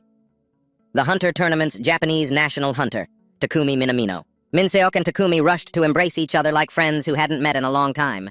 He asked, "How have you been?" Takumi simply replied, "Still good." Jang Hyun stood beside them, his expression unchanging, watching them. Takumi seemed a bit puzzled. "Shouldn't you be meeting your own country's players first?" Hearing this, Min Seok just shook his head helplessly, completely fed up. "Oh, ma'am, forget it. My generation is a lost cause. I'm pinning my hopes on the next generation." At this moment, he turned his head towards Jang Hyun to introduce them. "Ah, this is Takumi. He's a hunter for the Japanese national team, a ranged warrior, the most impressive and aggressive in Japan at the moment." Then he pointed towards him. Jang Hyun's face filled with confidence. "This is Jang Hyun. He just debuted in Korea's third league. He's a rising talent that I have very high hopes for." Jang Hyun and Takumi shook hands. Takumi was the first to speak. "Heh, so you're the kid Min Seok never shuts up about," Jang Hyun politely replied. "A pleasure to meet you, Takumi." After the handshake, he looked Jang Hyun over, sizing him up. He raised a hand to his chin, deep in thought. Right after that, Takumi turned to look at Min Seok. Pointing at Jang Hyun excitedly, he said, "Hey, Min Seok, let me test this kid out a bit, okay?" Min Seok was a bit surprised. "Huh?" He chuckled. "Well, you should be asking him, not me. Jang Hyun, you okay with that?" Receiving the invitation, Jang Hyun thought seriously, resting his chin on his hand. Takumi Minamino. That name is completely unfamiliar, which means, in my time, he was no longer on the national team. His stats must be incredibly high, he thought. Jang Hyun immediately used super insight on Takumi. Instantly, information about Takumi's skills appeared before his eyes. Skill: Rapid Fire. A. Significantly reduces the delay between projectiles. Allows nearly 2 projectiles to be fired simultaneously with each shot. Weak point focus. Do. Hitting the same spot twice will guarantee the destruction of the target area. Acceleration A. Increases agility, granting the ability to accelerate up to 3 times faster. Physical attributes. Strength 8.3, Reflexes 9.30, Agility 9.6, Stamina 97.6, Recovery 6.6, Mana 8.3. After reading it all, Jang Hyun let out a sly smile. The most impressive and aggressive ranged warrior in Japan, huh? I can't believe I've stumbled upon an opportunity like this. Without a moment's hesitation, he quickly accepted Takumi's invitation. Try me? Sure, go ahead. You've got some guts. A look of amusement was clear on his face. Takumi was starting to appreciate the guy in front of him. That's not all I've got, Chung Hyun replied, his eyes holding a resolve that matched Takumi's. Sparks seemed to fly between the two as they faced off intensely. It made Min-seok, who had been standing there watching the whole thing, clutch his head in exasperation. 4 panels transition on the TV screen, showing the results of the recent match. Between the Korean and Japanese national teams at the Asian Games Hunter Tournament, the score was 2-7. A middle-aged man sitting in a room made a comment. Next to him stood another person. We thought we had closed the gap, but it turns out we haven't. But isn't this a huge improvement? We managed at least 3 eliminations. We were so close. A young man sitting opposite him spoke up, trying to ease the tense atmosphere following the match's outcome. So close? The middle-aged man repeated doubtfully, his voice laced with anger. Do you have any idea how hard it is to overcome that so close? He growled, shouting, We gave you our best, Kang Jun-hyuk, and all he got was humiliated. If this keeps up, none of our players will be sent to the national team ever again. Remember that! With that, he stood up from his chair and stormed out, leaving behind only a scoff. The young man humbly stammered, Goodbye. Only 2 people remained in the room, neither knowing what to say next. The young man was the first to speak, his face full of worry. So, Director Lee, I heard you were scouting Division 2 and 3. Did you find any promising talent in LTD's lower division teams? Jinhan slowly sat down, relaxed. Promising talent, you ask? An image of Junhan Jian appeared in his mind, standing tall with a golden aura radiating around him. He was controlling swords that were levitating in the air. He thought to himself, yes, but they're not LTD players. The image of Han Young in his memory was of him practicing his control ability, one hand held out in front of him, enveloped by a purple aura. Junhan Jian, huh? If we could get him and pair him up with that kid with gravity control, we could use them as occasional wildcards, even in Division 1. Or even the next generation hunter champion, Lee Chang-hyun. On a tall building with the sign, Out Hospital, a shadowy figure stood. The person easily manipulated a stone on the ground, then looked at the victorious score of the national team. Jinhan pondered more seriously. Perhaps what this country needs right now is someone like Lee Chang-hyun. After thinking this, he sighed. What am I thinking? They're just kids from Division 3. I'm expecting way too much. Jinhan's face was full of helplessness. Chang-hyun, Takumi, and Min-seok stood together in the prep room. Takumi was warming up, getting ready for the fight. Min-seok stood behind him, arms crossed, sighing as he watched him. He thought to himself, oh man, there Takumi goes again. He remembered a time when the two of them were a team, having fun in the stands. He's exactly the same as when we were on the international team together. The thought lingered in Min-seok's mind. He gets a little too worked up. Even though it's called a test, he really just enjoys fighting. Meanwhile, Takumi was getting excited before the match, a smile spreading across his face. Min-seok stepped forward, patted Takumi on the shoulder, and reminded him, go easy on him, okay? Takumi waved his hand dismissively and replied, Yeah, I know. He's a Division 3 player from the Korean League. He turned to Min-seok, smiled, and answered, I won't do anything over the top, don't worry. The two of them stood there, talking and laughing, and this caught Chang-hyun's eye. Seeing them, he smirked, a meaningful smile on his face. Takumi noticed and immediately shot back sarcastically, What's so funny? Min-seok could only give a strained laugh at their attitudes, thinking, Ha ha, both of these guys are a handful. A short while later at the arena, a wide open area with winding curves. Above, there were also many walls and wormholes. From an entrance portal, Takumi gradually emerged, weapon in hand. He stepped out carrying 2 bows. Takumi looked ahead, thinking to himself, an empty plaza. Takumi looked around the arena, puzzled. Why would he choose this arena? He thought about the arena's mechanics. This is a unique arena with a wormhole mechanic. Because it has so many unpredictable factors, it's rarely seen in the Hunter League. A second later, he stepped forward. Takumi still didn't get it. Is he trying to take me out by choosing an uncommon map? A moment later, from another portal, Chang-hyun's figure gradually appeared. He stepped out, his expression serious as he analyzed his opponent. It's rare for 2 ranged fighters to face each other in a match, one-on-one. He recalled the reason. Ranged fighters usually stay in the back, focusing on the enemy's front line. Chang-hyun picked up his gun, aiming his weapon as he thought to himself. But even so, he smiled, his face full of confidence. I've never lost to another ranged fighter. A second later, Chang-hyun activated his Hawkeye skill. His eyes quickly turned red. Instantly, he located Takumi. Chang-hyun thought confidently, I remember every single wormhole on this map, where they are and where they lead, which means as long as I know where my opponent is. He raised his gun high, quickly brought the scope to his eye, and pulled the trigger. I can shoot them from anywhere. A bullet flew out, whizzing into one of the wormholes. A second later, it flew out of that wormhole. Then it quickly entered another wormhole, then flew into yet another.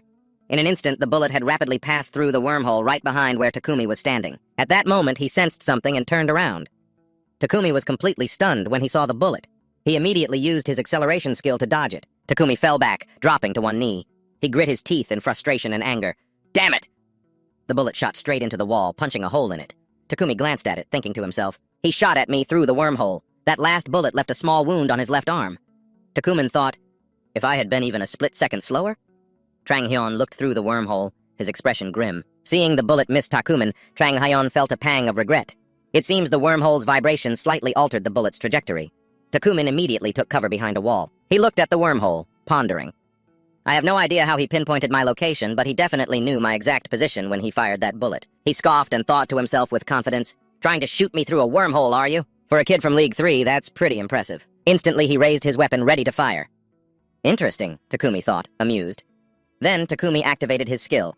Rapid fire. He focused on a weak point, then raised his bow, aimed at a wall, and fired. The cable behind it snapped. He smiled slyly, thinking, however, once all the walls are down and it's just the two of us, it's game over. He then proceeded to shatter the remaining walls, filling the entire arena with thick smoke. Trang Hyun moved quickly towards the nearby walls when he suddenly noticed the one right in front of him. Trang Hyun immediately used super sight to observe. He's destroying the walls from a spot my wormhole can't reach, he thought. Trang Hyun took a combat stance and began to calculate seriously. The gap in our stats is massive. He's probably destroying the walls to crush me in a head-on confrontation. A confident smile spread across his face. How cute. Meanwhile, in the observation deck, Min Seok was watching the entire battle on the screen. He couldn't hide his surprise. Min Seok stood in front of the monitor, arms crossed, thinking to himself, I can't believe Trang Hyun made the first move. Recalling that initial attack, he wondered, using a wormhole to shoot your opponent, huh? As Min Seok was watching, someone else pushed the door open and walked in. The man then raised a hand to greet him. Min Seok, long time no see. It was Jin Gyung-tae, a national hunter of Korea. Hearing his voice, Min Seok turned with a smile and replied, Oh, Gyung-tae. Yeah, a real shame about the match today. Gyung-tae rubbed his head and replied, Yeah, second place. We almost had it. He then looked up at the screen and asked curiously, Huh, is that Takumi from our match today? Min Seok, staring intently at the screen, just grunted in response. Gyung-tae pointed at the screen and asked, Who's he fighting against? With a serious expression, Min Seok replied, A rising star I've been keeping an eye on. He's doing better than I expected. Gyung-tae turned, looking puzzled, and asked again, A rising star? As Trang Hyun's face appeared on the screen, he added, You mean that kid? Why have I never heard his name before? Min Seok replied bluntly, You wouldn't have. He's a pro hunter who just debuted this season, in League 3. Hearing that, Gyung-tae was shocked, exclaiming, What? League 3? Then he started to comment, Well, it looks pretty intense anyway. A one-on-one duel with Takumi? The outcome is already crystal clear. After that, he stopped paying attention to the match and turned to chide Min Seok. Anyway, let's drop that for a second. Why didn't you come by and see us? A lot of people really wanted to see you. Gyung-tae kept talking while Min Seok remained focused on the match. He gestured and continued, If you had come by before the match, it would have been a huge morale booster for the team. Hearing this, Min Seok remained silent, his eyes still glued to the screen. Annoyed by his attitude, Gyung-tae frowned and stepped forward, blocking his view. Min Seok. Min Seok looked at him and replied in a stern voice, Get out of the way. Growing angrier, Min Seok gritted his teeth and said, This match is more important than whatever you have to say. Seeing this, Gyung-tae looked completely astonished. Come on, are you serious? He then turned back to the screen and said, It's pretty much over anyway. Before he could even finish his sentence, the scene on the screen made him gasp. Huh? With a clang, Takumi's weapon lay discarded on the ground. He himself was face down, defeated. Trang Hyun stood over him, a confident, victorious smile on his face. Meanwhile, back in the room, the two of them stared at the monitor as if they couldn't believe their own eyes. Back in the fight, walls on all sides had been shattered, their tops completely destroyed. And the one who fired the shots was Takumi. He watched the falling debris, thinking seriously, All the walls have collapsed. Takumi raised his weapon, considering his next move. But he still hasn't moved an inch. Takumi raised his bow, then leaned back, bringing up his two weapons and aiming them straight at the wall, confidently thinking, This is as far as he goes. The arrows on his weapon began to glow brightly. Instantly, they shot off, flying in two different directions. The two arrows flew on separate paths, but both converged on Trang Hyun. He looked up, saw them coming, and just smiled before effortlessly dodging both. Seeing this, Takumi was shocked. He dodged them? Must have been a lucky break, he thought, quickly ducking behind a nearby boulder. So the ambush failed. But time is still on my side. He stared intently at the wormhole, formulating a new plan. I'll destroy that nearby wormhole and then begin my next attack. But before he could finish his thought, Trang Hyun had already opened fire. The bullets flew directly into one wormhole and exited from another. They kept coming, flying from all directions across the sky. Takumi looked up in shock, thinking, a barrage? Suddenly, the bullets changed direction. Takumi realized their trajectories were being altered by the wormholes, but by then the bullets were right in front of him. Takumi's face went pale. I can't, he thought. A second later, as another cluster of bullets converged on him, he jumped up and managed to avoid them. He quickly activated his shield. The force of the bullets created numerous cracks across its surface. A moment later, the shield shattered completely. My shield, he thought in astonishment. Before he could even compose himself, 3 bullets were already flying toward Takumi. They were behind him. Takumi glanced back, surprised, thinking, huh. He quickly turned around, thinking, an attack meant only to delay me. The bullet drew closer, making it impossible for Takumi to dodge. He gritted his teeth, thinking, damn it! The 3 bullets pierced his body. A loud impact echoed. Trang Hyun walked step by step toward Takumi as he remembered his past self. In my previous life, I was asked this question a lot. A reporter held a mic close and asked, Mr. Trang Hyun, in your opinion, what is the key to becoming a great player? He answered calmly, experience. Trang Hyun arrived in front of Takumi, who had collapsed on the ground. In the past, he had smiled at the reporter's question before quickly answering, to be specific, the experience of winning. He held his gun, standing proudly before the fallen Takumi with a confident smirk. Beside them, the notification screen appeared. Trang Hyun Lee, win. A moment later, Min Seok opened the door, looking a bit rushed, and hurriedly asked, hey, what happened? Inside the room, Takumi sat on a chair, casually rewatching the match on the screen. He watched the scene of Trang Hyun taking aim intently, then smiled with a hint of excitement and replied, you've unleashed a monster, that's what happened. Hearing this, Min Seok's eyes widened in shock as he thought, so that means he really beat Takumi with skill, not luck. Takumi turned back and said to Min Seok with a smile, I don't know when he'll step onto the international stage, but when he does, his fan base will probably be on par with the gods. Min Seok couldn't help but be amazed by what Takumi had just said. Meanwhile, elsewhere, the sound of rushing water came from a running sink. Trang Hyun had just finished his shower. He was tired from the long day, his hair dripping with water. He walked out of the bathroom and thought to himself, yesterday's match was really interesting. Trang Hyun recalled the scene of Takumi destroying the walls. A long-range fighter with enough firepower to destroy walls. Trang Hyun picked up a towel and used it to dry his hair. He smiled, but I never once doubted my victory. He recalled his past life. After all, back when things got tough, I was the one who played more one-on-one ranked matches than anyone else. Even after his loss, Takumi still cheerfully extended a hand to his opponent, looking satisfied despite his defeat. Suddenly, a voice called out. His friend asked, hey, Trang Hyun. 2 people were sitting on the sofa, looking at him in astonishment. Kim Do-jun pointed at the TV and added, what the hell did you do yesterday? How did you end up on the news? A TV was also broadcasting, in a recent interview, in Japan's top long-range fighter, Minamino Takumi, has drawn attention by expressing high expectations for a Korean player. He turned his head, confused. On the screen was a picture of Trang Hyun. The Korean player mentioned is Lee Trang Hyun, who is currently competing in the 3rd division. He turned back and answered, oh, that? I went to see a match with Min Seok. Dojin questioned further. Huh? A match with Min Seok? Since when were you 2 so close? Hanjeon also looked at him and spoke up. So you really fought Takumi yesterday? Dojun asked cheerfully. Did you get his autograph? Trang Hyun glanced at the screen, crossed his arms, and replied, I had a solo match with him and won. Hearing that, Dojun couldn't believe it and yelled, what? He smiled and thought to himself, that reaction is priceless. He recalled the match and analyzed it. Although it was a normal outcome for me, on paper, Takumi's physical stats and skills are far superior to mine, Trang Hyun thought confidently. But in a real fight, I had the upper hand. I've been in this game long enough to know every map down to the smallest detail. How could I possibly lose? He pondered. But if I had been even a little slower to react, the result could have been different. Just then, Hanjeon stood up, his voice cutting through his thoughts. I knew it from the very beginning. His eyes were shining with adoration as he looked at him. We just need to follow Trang Hyun. Meanwhile, he thought, are his eyes always sparkling like that? Dojun put both hands on his head, complaining, you should have taken me with you if you were going to meet Takumi. He waved his hands around and continued, I would have gone bam-bam with my sword and we could have defeated him together.